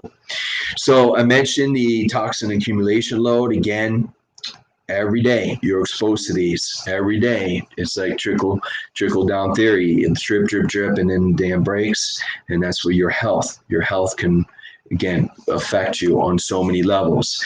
Now, can you eat certain foods to help with detox? Absolutely, especially your green leafy vegetables and your cruciferous vegetables, broccoli, cabbage, cauliflower, right? All are fantastic, especially certain fruits, especially lemons as well. I always recommend lemon wedge in the morning, glass of water will help alkalize as well as help stimulate your colon too. So again, all these foods help, but folks, there's not enough broccoli in the world that will help you detox. They support detox, but unfortunately you're not actually doing a detox. Again, going back to juicing and so forth, you need other nutrients, ingredients to do an actual true liver cleanse. Now, a lot of people tell me, Mike, do I really need to supplement? Is it really necessary? So again, this is another fantastic statistic, but you need 10 servings now of vegetables to equal just one serving from 50 years ago. So we're talking about the nutrients in the vegetables. Okay. And a lot of this has to do with crop rotation in the soil. The minerals that they used to have in the soil are not there. And so every person needs to supplement. Unfortunately, I wish that wasn't the case. I wish you could just eat your food. So even organic, even if you're not getting everything you should. So it's really, really important to supplement, folks. So the Department of Agriculture actually has shown this, right? If you look long and hard enough, but let's look at just a few things here. Compared to 1975, apples, the vitamin A, down 41%, sweet pepper, C, down 31%, watercress, iron, whopping 88%, your broccoli, calcium, vitamin A, cut in half, cauliflower, again, almost cut in half, collard greens, magnesium is down 88%. And folks, magnesium, by the way, is the number one nutrient deficiency. Why? Because even when we're trying to eat your greens, you're still not getting the proper nutrients, and that's why you need to supplement. So we just want people to realize you can't just take food and do a detox. So we have several options, when it comes to fruit and veggies. If you're struggling with eating fruits and veggies, we have our greens. And this is unlike any other greens on the market. It has your fiber. It has actually over $200 worth of fruits and vegetables that you're getting for way less than that on a retail level. So it has probiotics, it has antioxidants, immune enhancers, it has chlorophyll and barley grass, it has spirulina, and this acts as a chelation. It pulls those toxins. It also helps remove free radicals, and it helps with DNA damage as well. So it detoxifies the blood. Really, really important. And you can't just go to the grocery store, unfortunately, and say, I like a pound of spirulina to go, please, because it's found at the bottom of the ocean. And so again, it's really hard to find in a supplement, but it is in the greens. In fact, NASA, when they were studying, when they were trying to put astronauts into space, they tested every food, and they wanted the most nutrient dense food possible because of the space for that initial rocket ship back going to the moon. And they found spirulina was the most nutrient dense food, called it a superfood. In fact, 1 pound of spirulina is equivalent to 1,000 pounds of other vegetables. Keep that in mind. And again, barley grass there with the benefits there. So this, folks, is our new and improved greens. So how can we make a greens even better? Well, let me go through the list here. So let's start looking at the supplemental facts. The vitamin C now is a natural C. Our full now is called folate. So even somebody with a genetic SNP, that's known MTHFR gene SNP, which is estimated at least half the population has that. They cannot take regular folic acid, but you can take this form, this folate. We also added choline, beta-choline. So this is excellent for the brain. It'll also use this fat for energy as well. So again, extra bonus there. Still has your minerals, still has your green health blend. As we mentioned, the fruit and veggies there. But on the proprietary detox matrix now, we have your spirulina chlorella, as we just mentioned, but we have, and also your DMG, dimethylglycine, which is the beginning of your methylation pathway. It also helps with detoxification. And then we have this very unique form of glutathione, this methionine. This is the latest, greatest. It's the most researched glutathione on the market. It's the most absorbable glutathione on the market. So this S-acetyl-L form of this glutathione has been shown to be up to 45% more absorbable than any other glutathione on the market. And that includes liposomal glutathione, which has always been known as being the best. This is the best now, folks. This form is a patented trademark form. And then we have N-acetylcysteine, and this is a precursor to glutathione. And glutathione, by the way, is your master antioxidant. It not only will help boost your immune, but it will also help with detoxifiers. So we had some advanced practitioners that have requested, can you make a formula that has a natural C, DMG, NAC, and glutathione? And so it's never been done before, folks. And there's a reason. We tried to put it in a capsule, couldn't keep it stable. We tried putting it in a liquid, not the best tasting.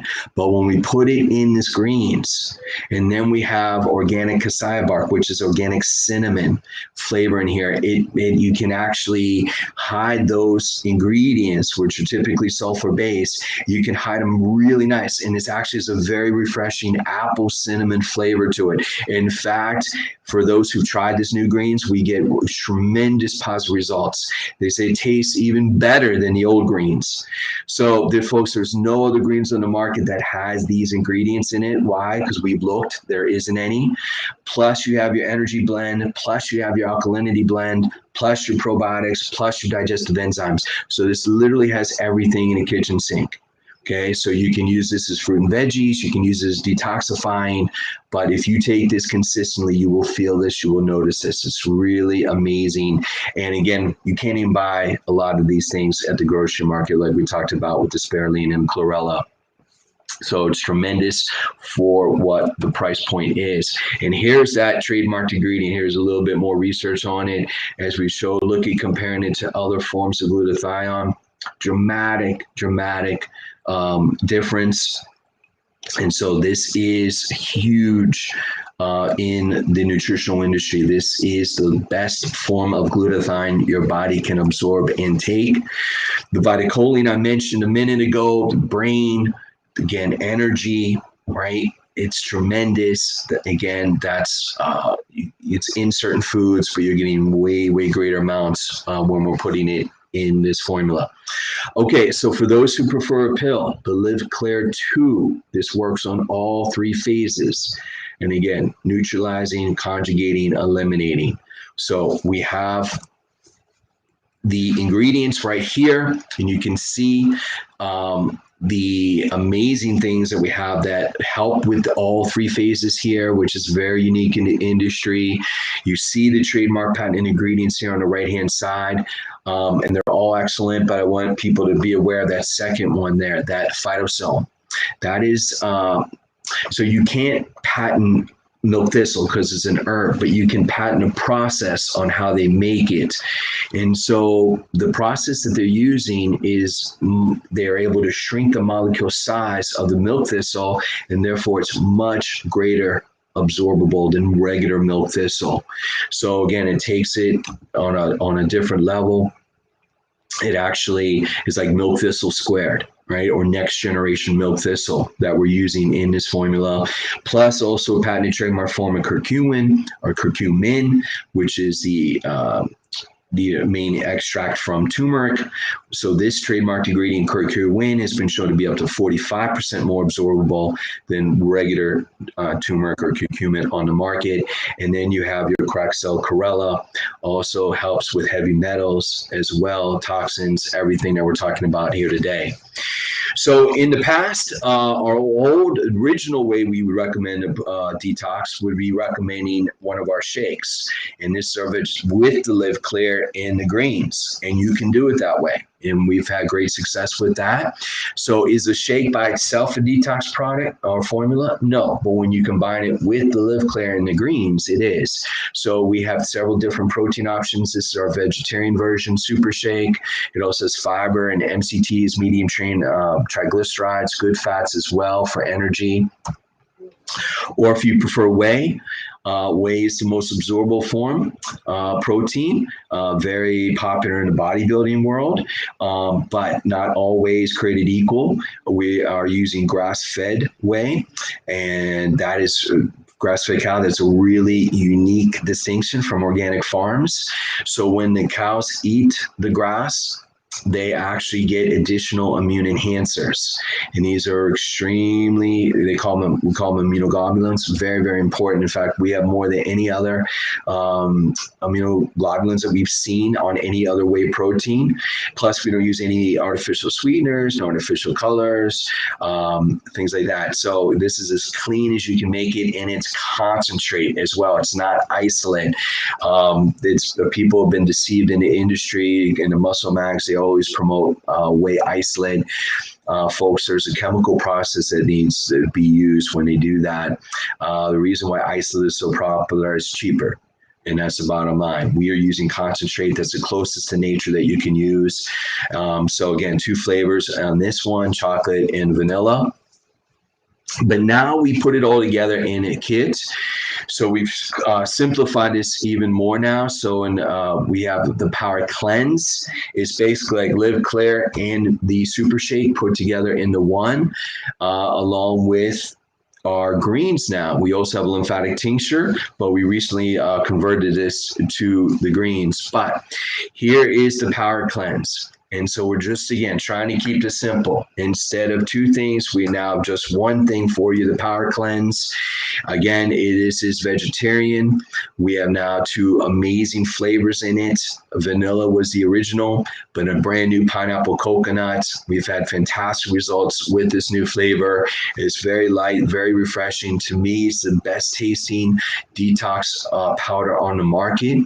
So again, give this a chance. 2 sizes of 14 serving or 30 serving with this one. But again, you can see it's rice, pea, and pumpkin. Has fiber in it as well, which helps on phase 3. It has vitamins and minerals in this as well. It has that quadrifolate. So again, people with genetic SNP can take this. It has the best of the best minerals in this, Albion track minerals, the real amino acid chelators in this as well. And it has your key aminos that help with detox as well as milk thistle. Okay, so it is that is like this one, because it is really like 5 supplements in one. It's a meal replacement. It has multivitamins in it. It has minerals in it. It has fiber in it, and your detox matrix in it, like Live Clear. So it's really all in one. If you just do Power Cleanse, you're going to see a huge benefit. Okay, so 1, 2, or 3 shakes a day, depending on how they score on that test. Okay, but our new removed kit is combining the Power Cleanse with the greens. Again, just trying to keep it simple. Do you have to do that? No.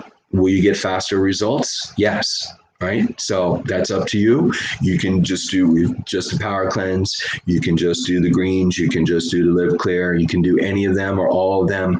Totally up to you, whatever you prefer, whatever you can handle. And then you get this booklet, right? So these are free. You can also download them off our website, nutritionalfrontiers.com. They're free right here at Dr. Weiner's Wellness Center. Wine Wellness Center. But these are the foods. It tells you the foods to focus on.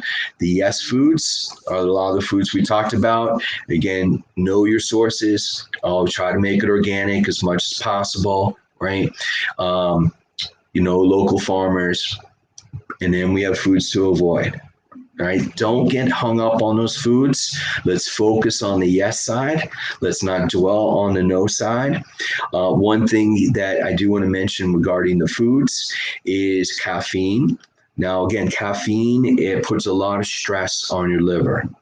And so if you are drinking more than 2 cups of coffee or caffeinated beverages a day right now, I wouldn't go cold turkey. I would just gradually try to lower your caffeine beverages over a daily period of time.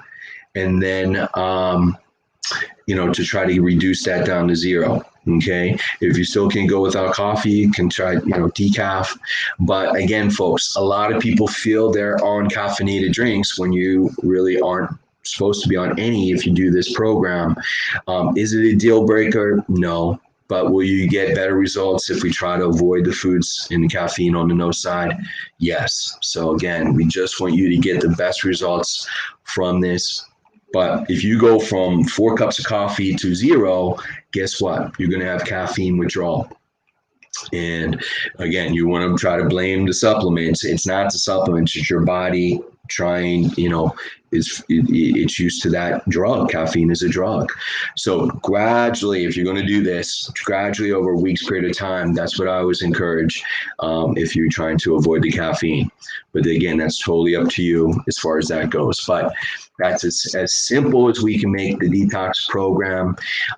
We just ask people to try it, right? And that's why we have the different options, a 10-day, a 15 or 30-day, whatever you prefer, whatever you can handle with this one. But give it a chance. If you've never done one, now is the time. It's all heavily discounted this week at Wine and Wellness Center. Give this a chance. It could drastically change your life. Okay? So that's all we would say. Dr. Tracy, anything else you would like to add there? No, that's awesome. And thank you so much for that.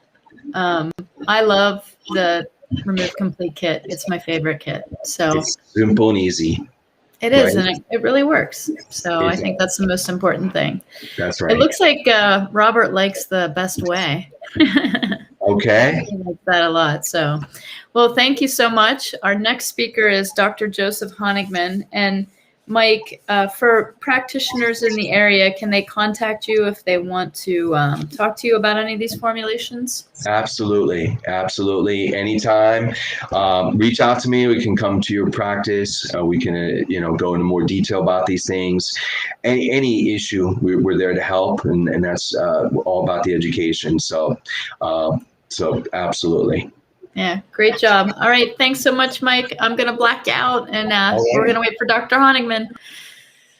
All right, guys, thanks so much for joining us with Detox Solutions. You can use Power Cleanse even if you're not on a cleanse, right? Absolutely, Pam. Let's let Mike answer this question. Bringing you back. Okay. Go ahead, Mike. I'm going to let you answer that. Yes. In fact, I get asked that question. People who try to remove kit, and they ask, can I stay on the Power Cleanse? They feel so good that they stick with it. Absolutely. You can take that for the rest of your life. No problem at all. It is a meal. It is a food. Yeah, and I think they should be on it anyway. We live in a really toxic world. That's what I tell people all the time. Like, this can be your everyday shake. You don't have to replace a meal. You can just add it to your life. Yeah, and I think, again, people know somewhat, like they know, but they don't really know. So all those scary statistics that we laid out at the beginning, we just want people to realize what is really going on and how we can help. Yeah, and since it's full macro, micro, and detoxification, it's not going to do anything but help. So awesome stuff. Thanks so much. So you can get the Power Cleanse and the Lean Greens. The Remove Complete kit is available at the Weiner Wellness Center. You just simply need to call them, place your order, and they will help get that to your doorstep, or you can pick it up curbside, or you can come in and shop with us. So thank you, Mike. Have a great day. Thank you. And we're getting ready for our next lecture. Okay, everybody, thanks so much for tuning in. We have one more live stream to go, and I'm very excited about this one because it's Dr. Joseph Honigman. He is a great practitioner at the Weiner Wellness Center. He's going to be talking about losing weight. One size does not fit all. So I think this is very relevant today since we've probably all gained the quarantine 15 or quarantine 20. So stay tuned. We'll be back shortly, and thanks for joining us today.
Okay, welcome everybody. We are back for our final live stream lecture, and it is my honor to introduce Dr. Joseph Honigman. He is a lifestyle-oriented practitioner at the Weiner Wellness Center. He's a doctor of chiropractic and so much more. And Dr. Honigman, I'm so glad you're here. Thank you for being with us. I love this topic. I'm so excited to hear, so I'm just going to let you take it away. Thank you, Tracy. Thanks a lot. Okay, hello everyone. Welcome to my presentation on losing weight, one size does not fit all. I am Dr. Joseph Honigman, and I am a functional wellness nutritionist and a lifestyle-oriented doctor. I have approximately 40 years experience in natural health care, and I use safe, natural, effective methods optimizing on the health of your entire body. I've specialized training in functional wellness and nutrition, integrative medicine, stress management such as relaxation and meditation techniques, as well as diaphragmatic breathing, and chiropractic spinal stabilization and rehabilitation. I also hold a Master of Public Health degree with a major in epidemiology. My goal for you and for me as well is always healthy transformation of body, mind, and spirit. So let's get back to the topic, which is losing weight, one size does not fit all. After all, if one size did fit all, losing weight would be easy, as well as keeping it off. And while for some, losing weight may be relatively easy, for many, we know it's an ongoing struggle. And even for those who are able to lose a significant amount of weight, the facts supported by a meta-analysis of 29 long-term weight loss studies indicate that more than half of that weight was regained within 2 years. And by 5 years, over 80% of that weight was regained. And this is troublesome because obesity harms virtually every aspect of your health, from shortening life to contributing to chronic diseases such as arthritis and diabetes and cardiovascular disease, as well as interfering with breathing and mood. So let's take, for example, one common condition very strongly influenced by type 2 by excessive weight, which is type 2 diabetes. In fact, excessive weight is probably the #1 risk factor for diabetes. In the nurses study, and this is a very old study, it goes back to 1976, and it's still ongoing. In the nurses study, obese women had nearly 16 times the risk of diabetes compared to lean women. You heard me right. I didn't say 6 times. I said 16 times the risk. However, maybe even more significant is that there was an increased risk of diabetes even among women who are at the high end of the healthy weight range. But here's some good news. It's been shown that by keeping weight in check, being physically active, and eating a healthy diet, women can lower their risk of diabetes by 56 to 90%. And this is true for all women, even those with a family history. So say your mom and dad both had diabetes. Well, genetically speaking, that may be the gun, but you don't have to pull the trigger. By just being physically active, eating a healthy diet, and keeping your weight in check, you can still reduce the risk by 56 to 90%. And there are other benefits of a healthy weight loss. Just a modest weight loss of 5 to 10% can improve or prevent many health problems, including the risk of hypertension, cardiovascular disease, stroke, cancer, arthritis, osteoporosis, inflammation, insulin resistance, as well as diabetes. A modest weight loss can also decrease the risk of or improve obstructive sleep apnea.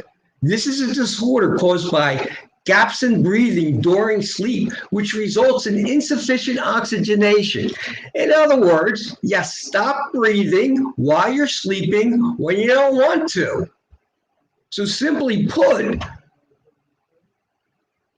this can result in a rise of high blood pressure, stroke, heart failure, irregular heartbeats, and even heart attacks. So let's take an example of a healthy weight loss. Let's say you're a man or a woman and you're 5'7" tall and you're overweight at approximately 200 pounds. Just losing 14 pounds, that's a 7% weight loss. So 14 pounds off of 200, what's that come out to? 186 pounds. You go from 200 to 186 pounds. This can significantly decrease your risks associated with obesity and improve your overall health and wellness profile. So let's go back to the example of diabetes. The diabetes prevention program showed that by losing 7% of your body weight and with really very modest exercise at 30 minutes per day, you could decrease your risk of diabetes by 56%. However, body composition is actually more important than actual pounds that you weigh or lose. Now, body composition refers to the proportion of fat you have relative to lean tissues, such as your muscle. And we know that muscle weighs more than fat. Therefore, a fit woman or man may weigh the same or even more than someone who is of less weight, and yet be at a decreased risk of chronic disease, while the person of a normal weight but with additional body fat will be at an increased risk of many chronic diseases.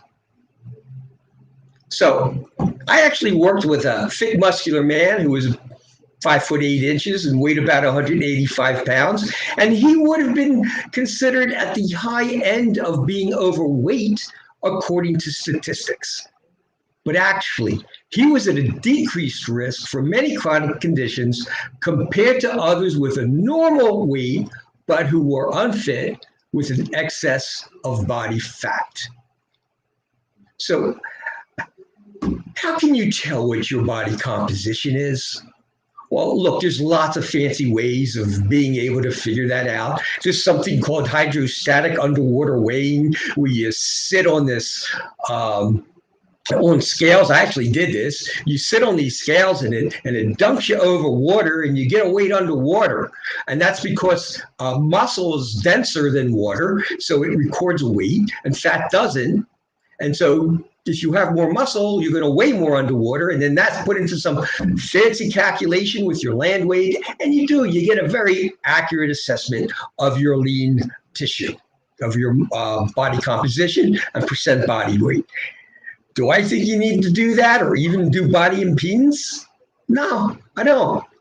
If we're honest with ourselves, we can just measure our waists and then look in the mirror and we get a pretty good idea of what category we fit in. So, I purchased this cloth measuring tape for, I don't know, $4 or less. That's all it is. Okay. And look, I can even wind it up. You measure your waist between the top of your hip bone and the bottom of your rib cage, right in between. And it should be firm, but it shouldn't be tight. Definitely not tight. And then when you exhale, you measure your waist size. Keep track of that and be honest with yourself. You don't have to look in the mirror all the time. I mean, you're beautiful no matter what. But, if we're going to be examining whether we're making improvement on our weight loss program, we need to get a pretty good idea of what we look like to begin with and, compared to where we want to go. And so what about your waist size? Well, waist size is a major risk factor for diabetes and heart disease if you're a woman with a 35-inch or greater waist. And for a man, it's 40 inches or greater. In fact, an increase in the waistline of this magnitude is approximately the same risk as being obese in terms of becoming a diabetic. So let's take the example again. What if you're 5 foot, 7 inches tall, and you're 200 pounds, and you're probably obese at that weight, 210. And we'll take that same another person, 5 foot 7 inches tall, who's 190 pounds, a man who has a 41 inch or 40 inch waist. Well, the man with the 40 inch waist, who's at 190 pounds, is at just as great a risk of becoming a diabetic as that 5 foot 7 man who's at, say, 210 pounds. So how can you begin to lose weight and improve your body composition? So the key concept is that we want to burn more energy in the form of calories than you take in. So, 1 pound equals approximately 3,500 calories. When we want to lose some weight, we're going to have to burn off more calories than we take in. So if we're absorbing 3,500 calories by diet, then we have to burn off 3,700 calories to make any dent, in the weight.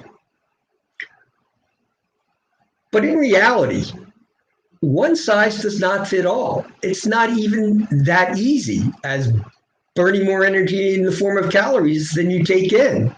See, it's easy to say, all you need to do is eat less and exercise more. And yes, while it may work for some, there are many with additional problems, such as hypothyroidism and adrenal dysfunction, and those who are taking certain drugs that make losing weight more difficult. And not even all food calories are created equal. For example, the body uses more of its own energy to extract 120 calories from nuts than it does from consuming oils, which means eating the same amount of calories from oils will actually result in more calories being stored. And even the types of bacteria that predominate in your gut, as well as the chemicals that you are exposed to, called obesogens, can have an influence on whether you gain or lose weight. So now let's take a closer look at some of those obstacles, and we're going to begin with your adrenal glands, weight, and body composition. So there's no doubt about it. Stress and adrenal gland dysfunction can sabotage your weight loss efforts. And that's because in a fight or flight situation, and that's what happens when you're exposed to stress, you get into a fight or flight mode. And with this, your adrenal glands will produce the stress hormone cortisol, which prepares your body for action.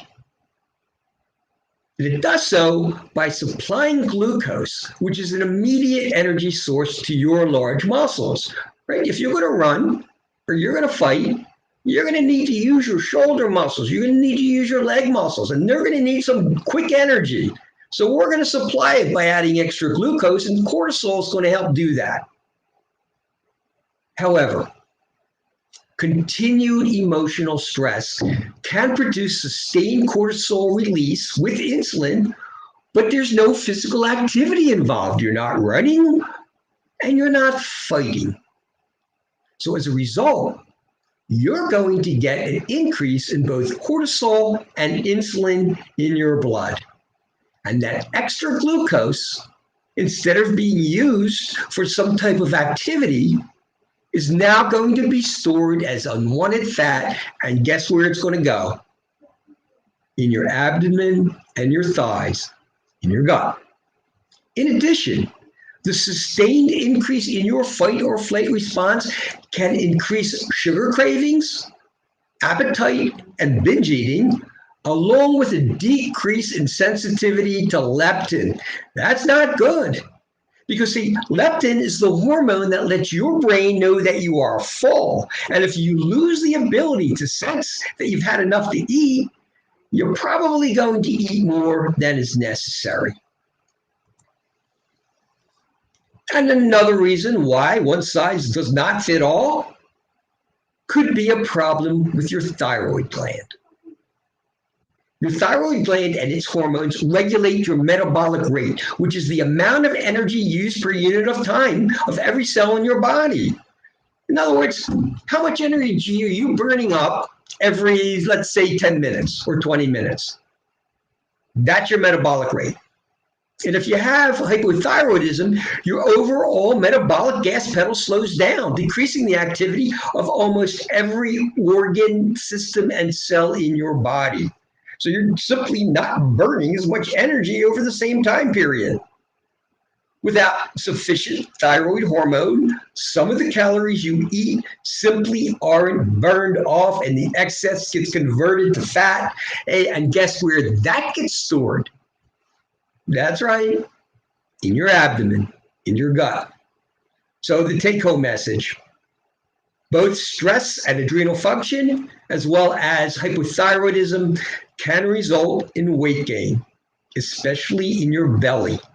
And it also can make it more difficult to lose weight.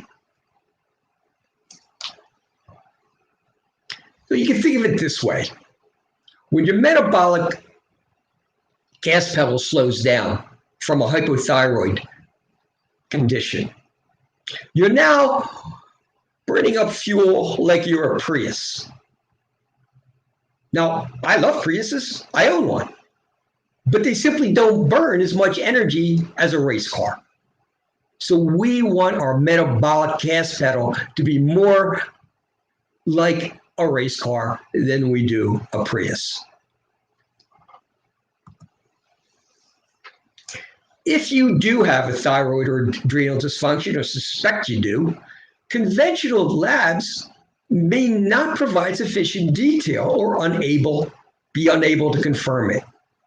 If that's the situation, I can order and interpret the results of some very reasonably priced functional wellness lab tests that will provide a comprehensive assessment. However, it's not a requirement, as I have often been able to help people with both hypothyroidism and adrenal dysfunction lose weight who previously have been unsuccessful, and we didn't have to do any lab testing. But it's there for us. And for some people, it's a very useful tool. And there are even additional reasons why one size does not fit all when it comes to weight loss. There are common drugs that can interfere with the ability to lose weight.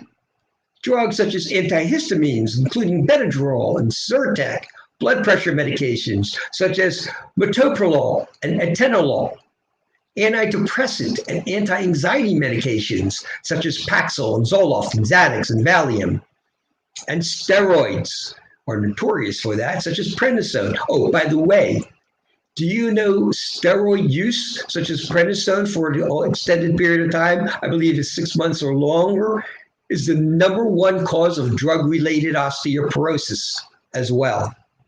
So you'll gain some weight, you'll become osteoporotic. Sometimes I understand it's absolutely necessary, but it should only be used if it's absolutely necessary. Then there's diabetes drugs such as insulin and glipizide. Well, that's ironic, isn't it? We're taking a diabetic drug like glipizide to control our diabetes, but you gain weight. And what's the number one risk factor for diabetes? Weight gain. Anti-seizure and nerve pain such as Neurontin and Depakote, Lyrica. Opioids such as oxycodone. So all those drugs, it's possible that you can eat the same as you did before without weight gain, and now that can result in unwanted weight gain simply because of the drugs that you're taking. And now let's talk a little bit about obesogens. Once more, Another reason why one size does not fit all. Both your adrenal and thyroid glands are endocrine glands, and recent findings demonstrate that endocrine disrupting chemicals, termed obesogens, can promote cells that store fat and cause weight gain. Whoa.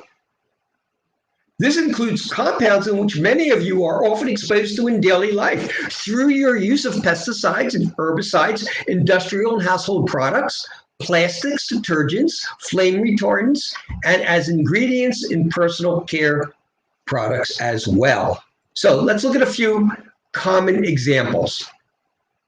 BPA, bisphenol A. This is a synthetic compound found in many types of products, including baby bottles, plastic water bottles, and plastic containers, as well as your metal food cans, and even receipts. Yes, receipts. Actually, it's been shown that cashiers have a higher level of BPA in their body than people of other professions. So, what can you do? Well, be sure your plastic bottles and containers, as well as your metal containers, are BPA free. They're often marked as so. Phthalates are another example of an obesogen. These chemicals are used to make plastics soft and flexible. They're found in various products, including food containers, toys, beauty products, pharmaceuticals, shower curtains, and paint. These chemicals easily leach out of plastics and contaminate food, and even the very air we breathe. So when you're shopping, especially for your cosmetics, look at the ingredients. Oftentimes, the bottle, if it doesn't have it, is going to say so. It's going to say phthalate free. And then there's atrazine. This is an herbicide, an obesogen, so dangerous to both wildlife and people that it's been banned for over a decade by the European Union. However, in the United States, it's one of the most widely used herbicides and a common contaminant of ground surface and drinking water. Well, how dangerous could it possibly be? Well, atrazine has been shown to turn male frogs into female frogs that are able to produce viable eggs. I think I'd rather keep that out of my body. So what's the best way to avoid atrazine and all fungicides for that matter? Eat organic. Absolutely eat organic. Also, atrazine and similar herbicides can be removed from tap water by actually simple carbon filters, including inexpensive countertop pitchers. Not all of them do so, but many do. Oh, by the way, just a quick word on organic. When that label says FDA approved organic, that means that 95% or more of the ingredients within it are organic. So there is room for some of the ingredients not to be organic. I would actually still look at the label to be sure that what's not organic isn't something that could be harmful to us. Like, let's take, for example, an inorganic soybean oil. That would be a highly GMO crop with probably lots of pesticides and insecticides and fungicides in it. Most are pretty good, but I'd still read the label. If it says 100% organic and has the label, then you know you're absolutely, definitely in the clear. But most don't have 100% organic.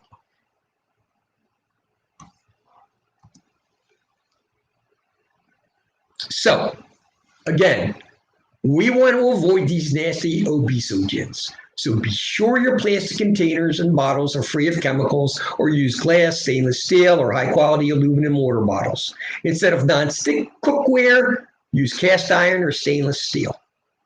Use organic, natural cosmetics as best you can. Eat organic foods, drink organic beverages. Use carbon filters to help detox your water, including those found in countertop pitchers. And if you make an appointment with me, we may do a liver detox so that we can help remove stored obesogens. And now for something that I think you're going to find very interesting. And that's the association between your gut bacteria and weight gain. A shift of 20% or more of a common bacteria in your gut called the Firmicutes bacteria can result in an increase in caloric energy from the fiber you eat. The additional energy gets stored as fat. In other words, if you have 20% more of this common bacteria called Firmicutes compared to your other bacteria that should be maintained in a synergistic balance, that's going to result in unwanted weight gain. Scientists believe that this alone can account for 150 calories per day, which over 24 days will account for 1 pound of weight, and over a year, 15 pounds, without even eating a single bite more, just by having the shift of 20% or more of a common type of bacteria in your gut known as the Firmicutes. Now, this is something that we could successfully address if this is part of your problem by basically just changes in your diet. If necessary, we're still having a problem, we could do a functional wellness lab test to determine the actual relative amount of Firmicutes bacteria in your gut. And there's also a behavioral component to successful weight loss that we should all be aware of. Now, a common example is you want to lose weight and keep it off, but you've lost your motivation and desire because of your unsuccessful attempts in the past, right? Oh, I've tried a dozen times. Every time I do, it just comes back. I've done it. Last time I did it, I not only gained it back, but I gained an additional 3 pounds. And so that becomes very frustrating. You lose your motivation. You decide, I'm just not going to try anymore. Other common obstacles include family members, such as your spouse or significant other, being unsupportive or possibly even discouraging your efforts. Oh, honey, you look good with those few extra pounds. And you're like, well, I got a family history of diabetes and heart disease, and I'd like to lose a few extra pounds. Oh, you're just fine. Don't worry about it. Here, have another piece of cake. That's sabotage, as far as I'm concerned. So emotional eating can certainly sabotage your weight loss too. You're stressed out. Where's the money coming from? I got bills to pay. Oh my God, my parents all of a sudden can't take care of themselves anymore. This can result in emotional eating. Therefore, you need to address your limiting behavioral obstacles to achieve weight loss. And this can be done by finding practical solutions to your obstacles. And I can help you do that as well if you're having a difficult time doing it on your own. And finally, yes, this is another reason why one size does not fit all when it comes to weight loss. If you're a woman, it's actually more difficult for you to lose weight than if you are a man. In general, men lose more weight than women in a shorter amount of time, partly because men produce more lean muscle and have a higher metabolic rate, while women, in contrast, tend to hold on to their weight, and much of that has to do with bearing children, as well as various hormonal differences. I've heard several times from a woman client that she's dieted right alongside her husband, eating the exact same an amount of food, doing the same amount of physical activity, only to see him lose a significant amount of unwanted pounds while she struggles to move the scale. Well, I can help you lose a significant amount of weight, no matter what your sex is. I have helped many lose a significant amount of weight, and many of those were women. So let's do a review of why one size does not fit all when it comes to weight loss, and you can go through the list and see if any of these may apply to you. So first of all, what's the obvious answer? Well, the overall general answer is that you're a unique individual and you're going to bring to the table, pun intended, your unique obstacles and challenges that may impede successful, significant weight loss or the ability to keep it off. And some of these obstacles include stress in the stress and adrenal gland dysfunction, which could result in weight gain, especially belly weight gain, hypothyroidism, which will slow down your metabolic rate. Maybe you were a race car at one time, but now you're burning energy like a Prius.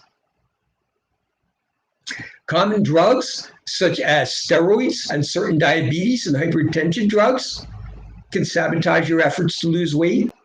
Obesogens, those endocrine disrupting chemicals, which can promote cells to store fat and cause weight gains, and they're often found in pesticides, herbicides, and personal care products. So, read labels, eat organic, use carbon filters. An overabundance of a gut bacteria known as the Firmicutes can result in weight gain. And you may never know that that's the reason. And there is also a behavioral component to successful weight loss. So look and see, is someone sabotaging your efforts? Are you just frustrated? And finally, when it comes to one size does not fit all, losing weight is actually more difficult for a woman than a man. Now, I've helped many people with a variety of weight loss challenges. My patients typically lose between 2 to 4 pounds per week, and for many, even more. A few examples include one patient who was overweight with high blood pressure, and he wrote, I lost 22 pounds in 30 days, 22 pounds, 30 days on a whole food plant-based diet and supplements recommended by Dr. Honigman. Also, blood pressure normalized, I'm sleeping better. It's the best I felt in 10 years. I've also had very good success in helping patients with existing thyroid conditions lose weight and improve their body composition, some of whom were previously unable to lose any weight. An example is a patient who wrote, I've had a hypothyroid condition for over 40 years. I've been treated by numerous medical specialists with disappointing results. After following Dr. Honigman's advice, the results were no more edema, more energy, and I lost 12 pounds in 1 month's time. Very recently, a patient lost 16 pounds while doing one of my cleanses and wasn't even trying to lose weight. Now, this particular person was very happy that they lost 16 pounds because it helped. They had some extra pounds that needed to come off. Another patient with diabetes lost over 100 pounds in approximately 1 year. Now, this gentleman was highly motivated and disciplined, so not everyone is going to be able to do that. But it does speak to the potential of extreme weight loss done in a healthy manner in a relatively short amount of time. So where can you begin? Right now, no matter what your obstacles, no matter what you're bringing to the table, how can you get started? So of course, there's no single best answer to that question. However, for a starting point, I'm going to suggest that you set your weight loss intentions in the morning, and a great way to do that is through some weight loss affirmations. So you get up in the morning. Some of you may want to do some diaphragmatic breathing, maybe some stress techniques if that works for you. Maybe get washed first. And then after that, let's say some weight loss affirmations. You could read them, but I recommend that you actually say them aloud. I believe it gives them more power.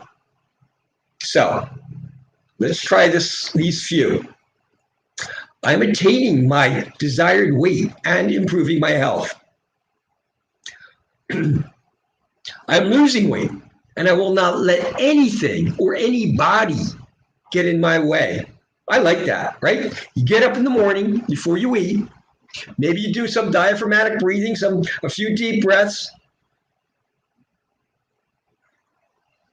You get yourself centered and you say, I'm losing weight, and I will not let anything or anyone get in my way. I eat only healthy, nutritious foods to achieve my weight loss goals. I have the power to easily control my weight through a combination of healthy eating and exercising. I'm disciplined in my eating habits and dedicated to following my weight loss plan. You can make up your own weight loss affirmations. Whatever works for you is what you do. You certainly can borrow mine. I'd probably borrow these from somebody else. So now we've set our intent for the day. Maybe the next good thing to do, even before you eat, is to do some exercise.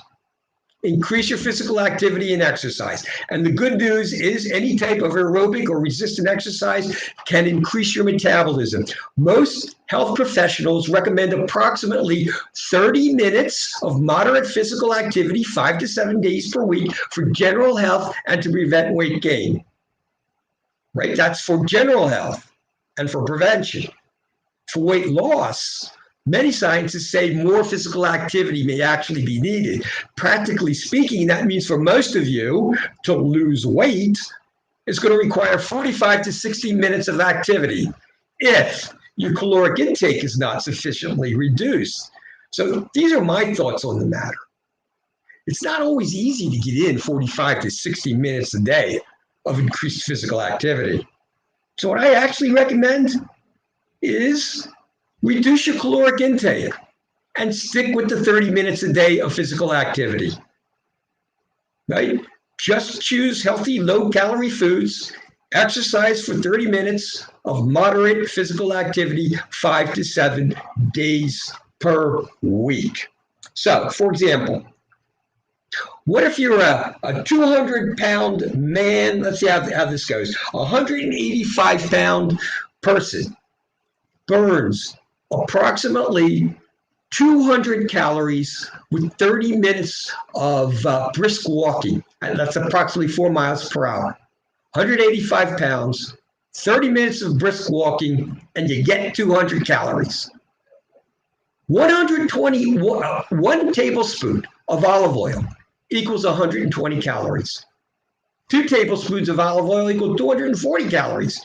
That means for a 185-pound man or woman, you'd have to brisk walk for over 30 minutes to make up for those 2 tablespoons of olive oil.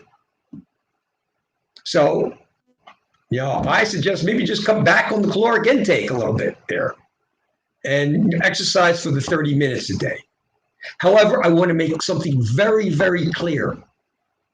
The more physical activity that you do, moderate physical activity, the better off you are and the healthier you will be.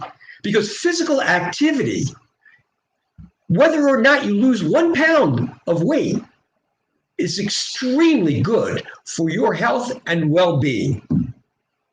Physical activity benefits include lowering your risk of several common occurring cancers, including bladder and breast and colon and lung. Physical activity also strengthens your bones and muscles, improves your ability to do activities of daily living, and prevent falls, as well as increasing your chances of living longer. And you don't have to lose 1 pound for that to happen. So how can you get started? You've heard it before, now you're going to hear it again. Walking is a great and safe way to get started. Walking is a marvelous way to burn some calories. It's easy on the joints and body. And as a result, there's less risk of injury. You can start light, even with just 5 to 10 minutes if you have not been in the exercise game for a while. And then maybe every week you increase by 5 minutes. Before you know it, you're going to be up to 30, 40, 50, even 60 if you want. but you need to walk fast enough so that it's at a moderate pace and not just a stroll. I've heard it said you need to be able to walk fast enough so that you can talk to another person, but you can't sing. In addition, strength training also helps because muscle burns more calories than fat. Okay, that makes sense. And that's not just during activity, that's at rest. It's going to increase your metabolic rate. And it doesn't need to be anything fancy, although it's very important that you do the exercise properly to avoid injury. Therefore, you may need to spend a few sessions with a personal trainer if you've had no prior experience with strength training.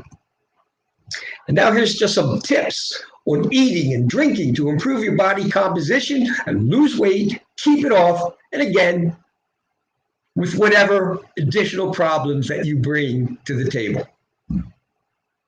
Try drinking water before a meal and add lemon. It can give you a feeling of fullness and prevent overeating. Reduce dramatically or eliminate all sweetened beverages. That's a good idea for everything. Sweetened beverages are a major risk factor for diabetes and many other chronic problems as well. Reduce dramatically or eliminate all processed carbohydrates. That's basically anything white, such as white bread and white rice. Look, a processed carbohydrate is a carbohydrate. Let's use wheat as an example. Okay. You even have to be careful with whole wheat these days, but we're going to use it as an example. You start off with whole wheat.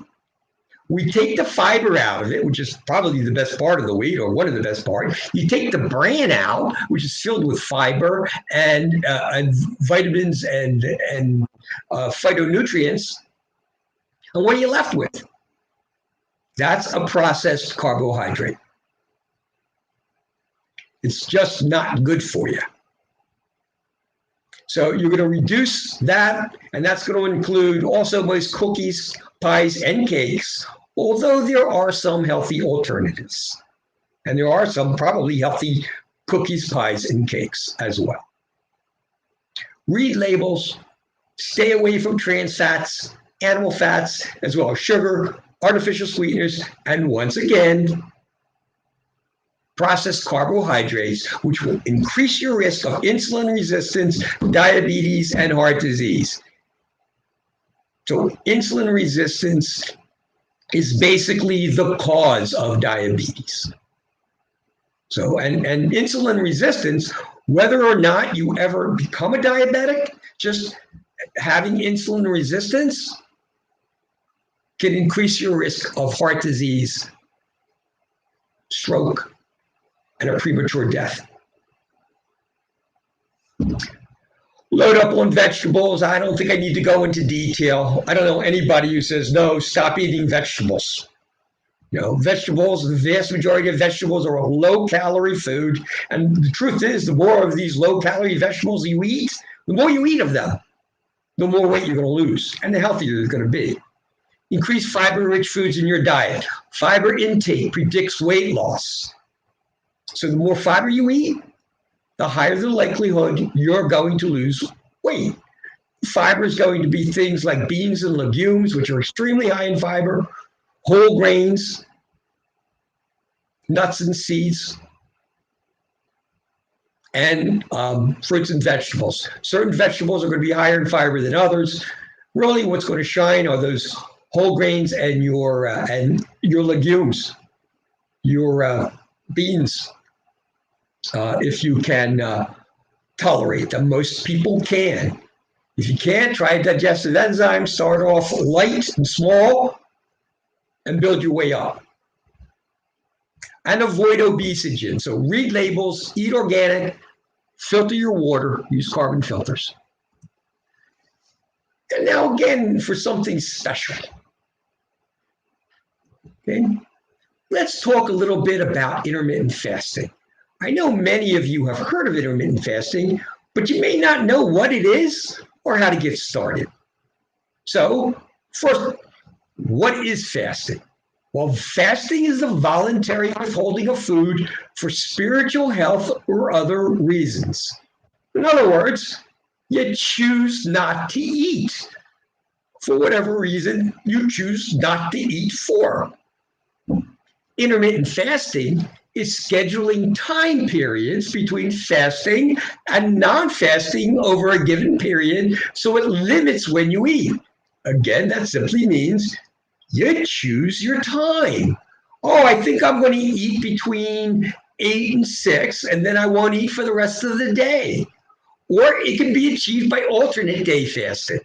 I'm going to fast for Monday, Wednesday, and Friday, and eat Tuesday, Thursday, Saturday, and Sunday. Alternate days. Periodic fasting. I'll fast for 3 to 4 days, and then I'm going to take a break. And then in a few weeks, maybe I'll fast again for a period of time. And of course, there is the daily time restricted fasting, and that's what I'm going to talk about because it's probably by far the most common type of fasting. So why does it work? In your mind's eye, follow along with what I'm saying. When you eat, your food is partially broken down into glucose, and that's a principal source of energy. That's going to enter into your bloodstream and travel to your cells. Now, as soon as the glucose enters into your bloodstream, your pancreas recognizes it, and it releases insulin, which also goes to the cell. And it's going to probably arrive at the cell at the same time or very close to the same time as the glucose.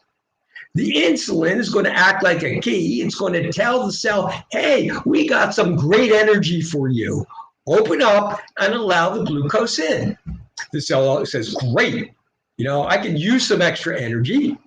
It opens up, allows the glucose into the cell, uses it for energy, and any extra energy is now going to be stored in your muscles and in your liver, so that when you don't have energy coming in, you're going to have something to burn. Anything beyond that, guess where it's going? It's getting stored as fat. So here's the key with intermittent fasting. Your insulin levels decrease because there's no more energy coming through food. You're not eating. Glucose isn't entering into your bloodstream. The pancreas has no need to send insulin. So the insulin levels start decreasing. And when this happens, it's going to tell your body to start burning stored energy. On average, you will go through your stored carbohydrate reserves in your liver and your muscles in approximately 12 hours. After that, you're going to tap into stored fat for the energy that you need.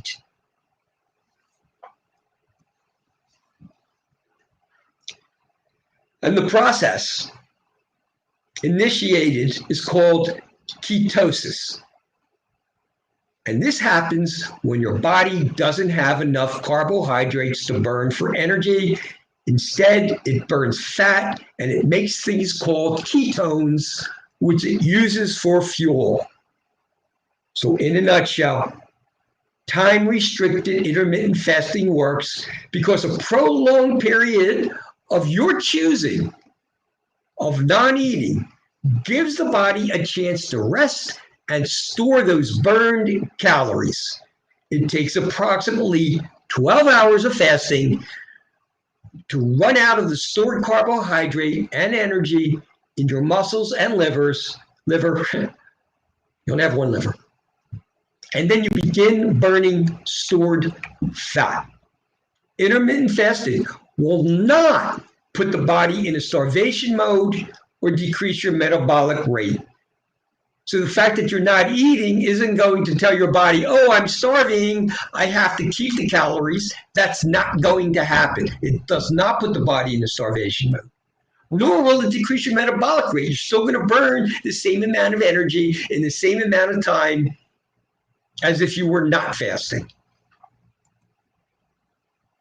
So let's look at the Dr. Walter Longo plan. He wrote a book on this. And in a nutshell, this is what he says.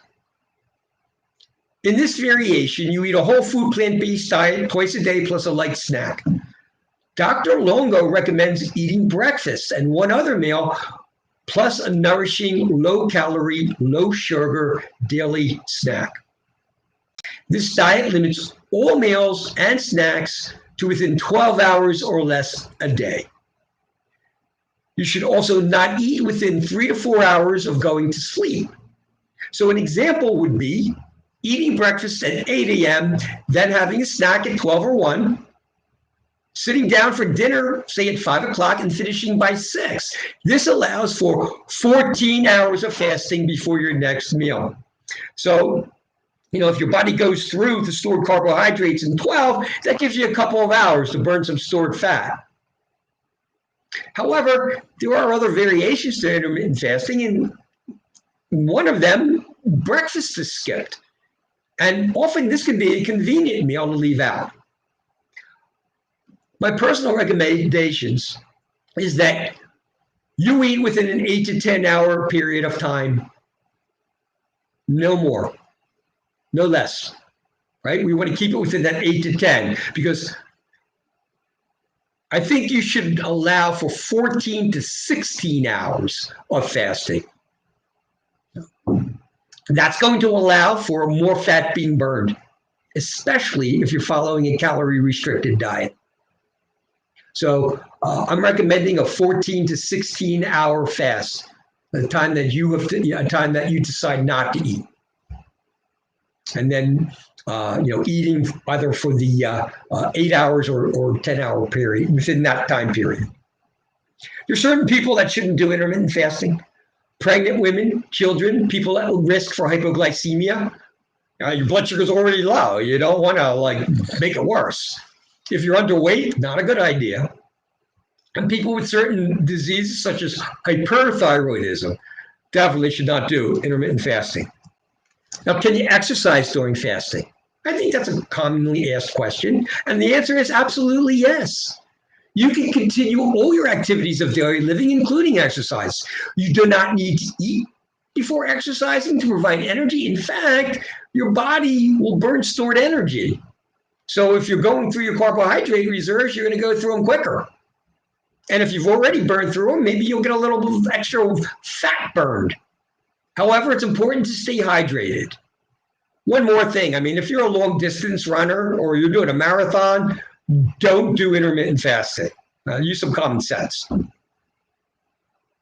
It's also important to understand intermittent fasting will not put the body in starvation mode or decrease your metabolic rate.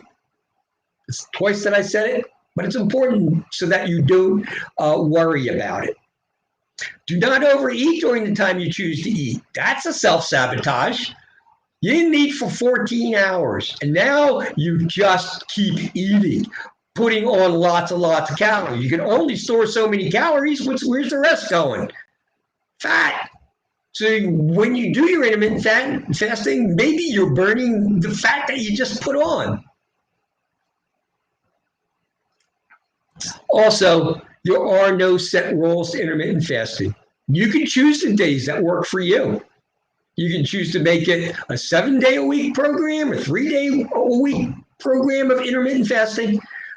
Some of it's just trial and error to figure out, exactly what's best for you.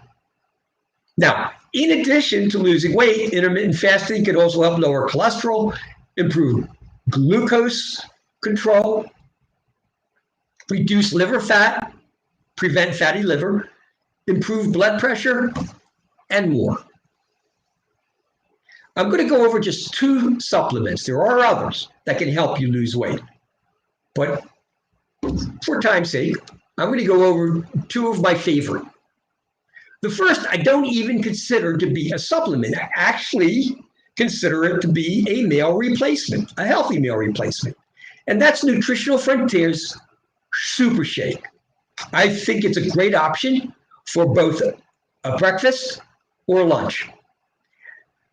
There are several studies showing that drinking a low-calorie, high-protein shake as a meal replacement can help you feel full while consuming fewer calories and result in greater weight loss. Now, Nutritional Frontiers Super Shake. This is a high-protein, low-carbohydrate meal replacement, free from most common food allergens, including gluten, dairy, and soy, and it ranges between 120 to 140 calories per day. That's not a lot. Even if you're on a 1,200 calorie a day diet, that's not a lot. That leaves you a lot to play with. In addition to being this low-calorie, hypoallergenic shake, each serving contains between 21 to 24 grams of protein. It's going to provide all the amino acids required by both vegetarians and non-vegetarians, and will help you keep or increase your muscle mass. So this is very good for body composition. It also provides soluble fiber as well as metabolized fatty acids to provide a quick source of energy that will not be stored in your body. In other words, you'll have some energy to burn, and anything left over is not going to be stored as fat. And this is how I do it. And you might want to copy what I do. Of course, the variations are probably endless. But you can start with a scoop of Super Shake, which is approximately 120 calories. I actually recommend adding some berries to it because they're going to be filled with antioxidants and phytonutrients and goodness.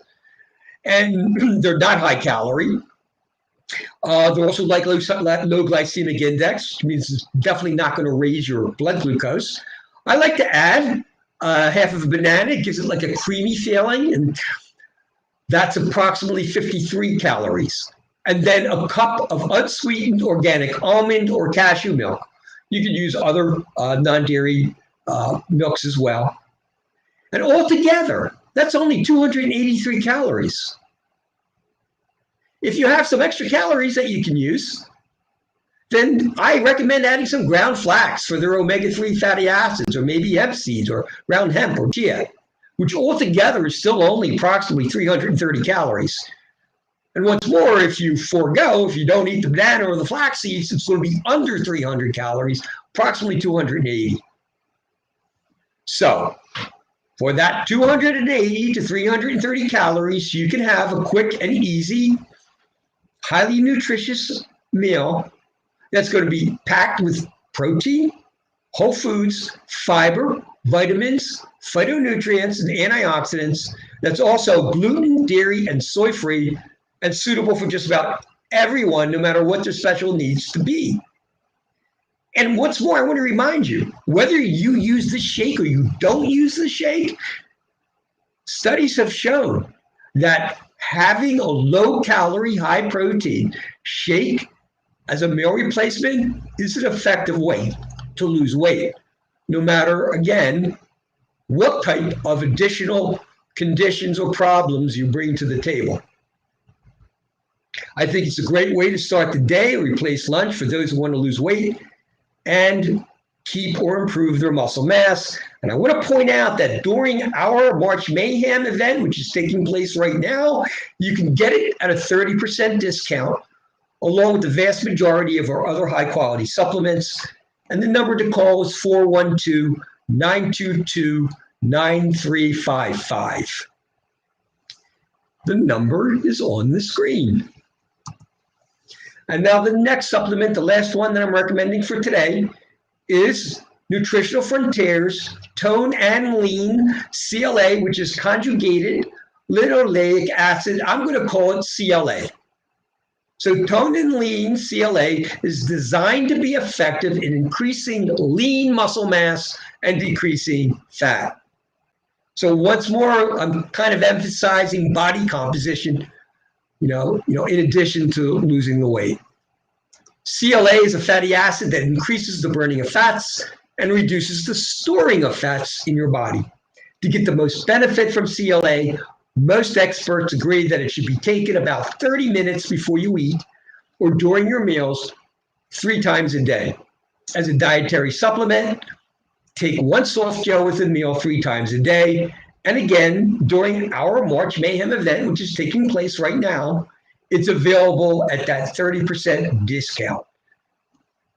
412-922-9355.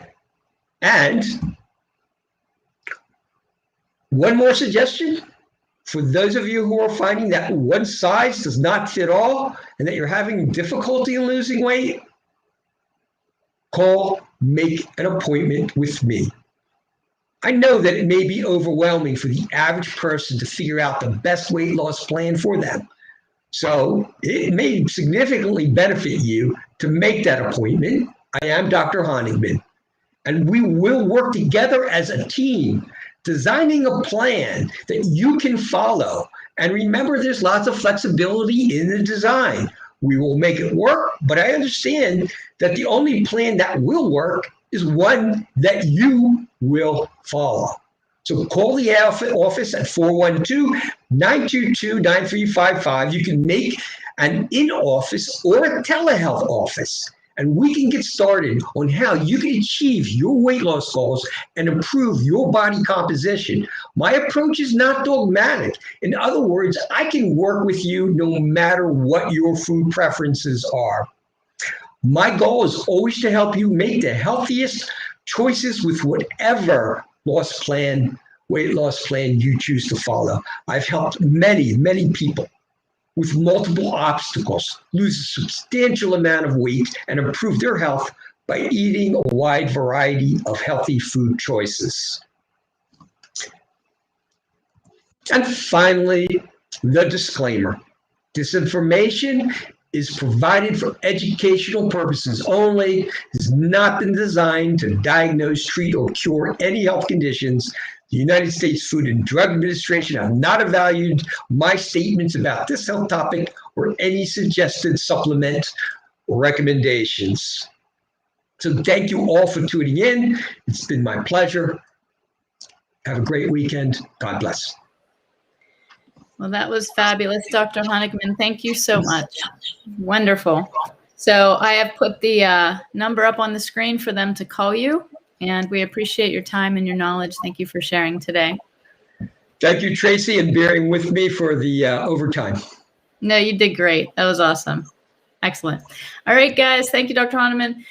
Thank you, everybody, for joining us. And remember, we're coming back on Monday for more education. We're so excited to keep sharing. Remember to stop in, call, curbside pickup, get your packages delivered. Call the Weiner Wellness Center today so that they can help you embrace your health. Everyone have a blessed day, and thank you.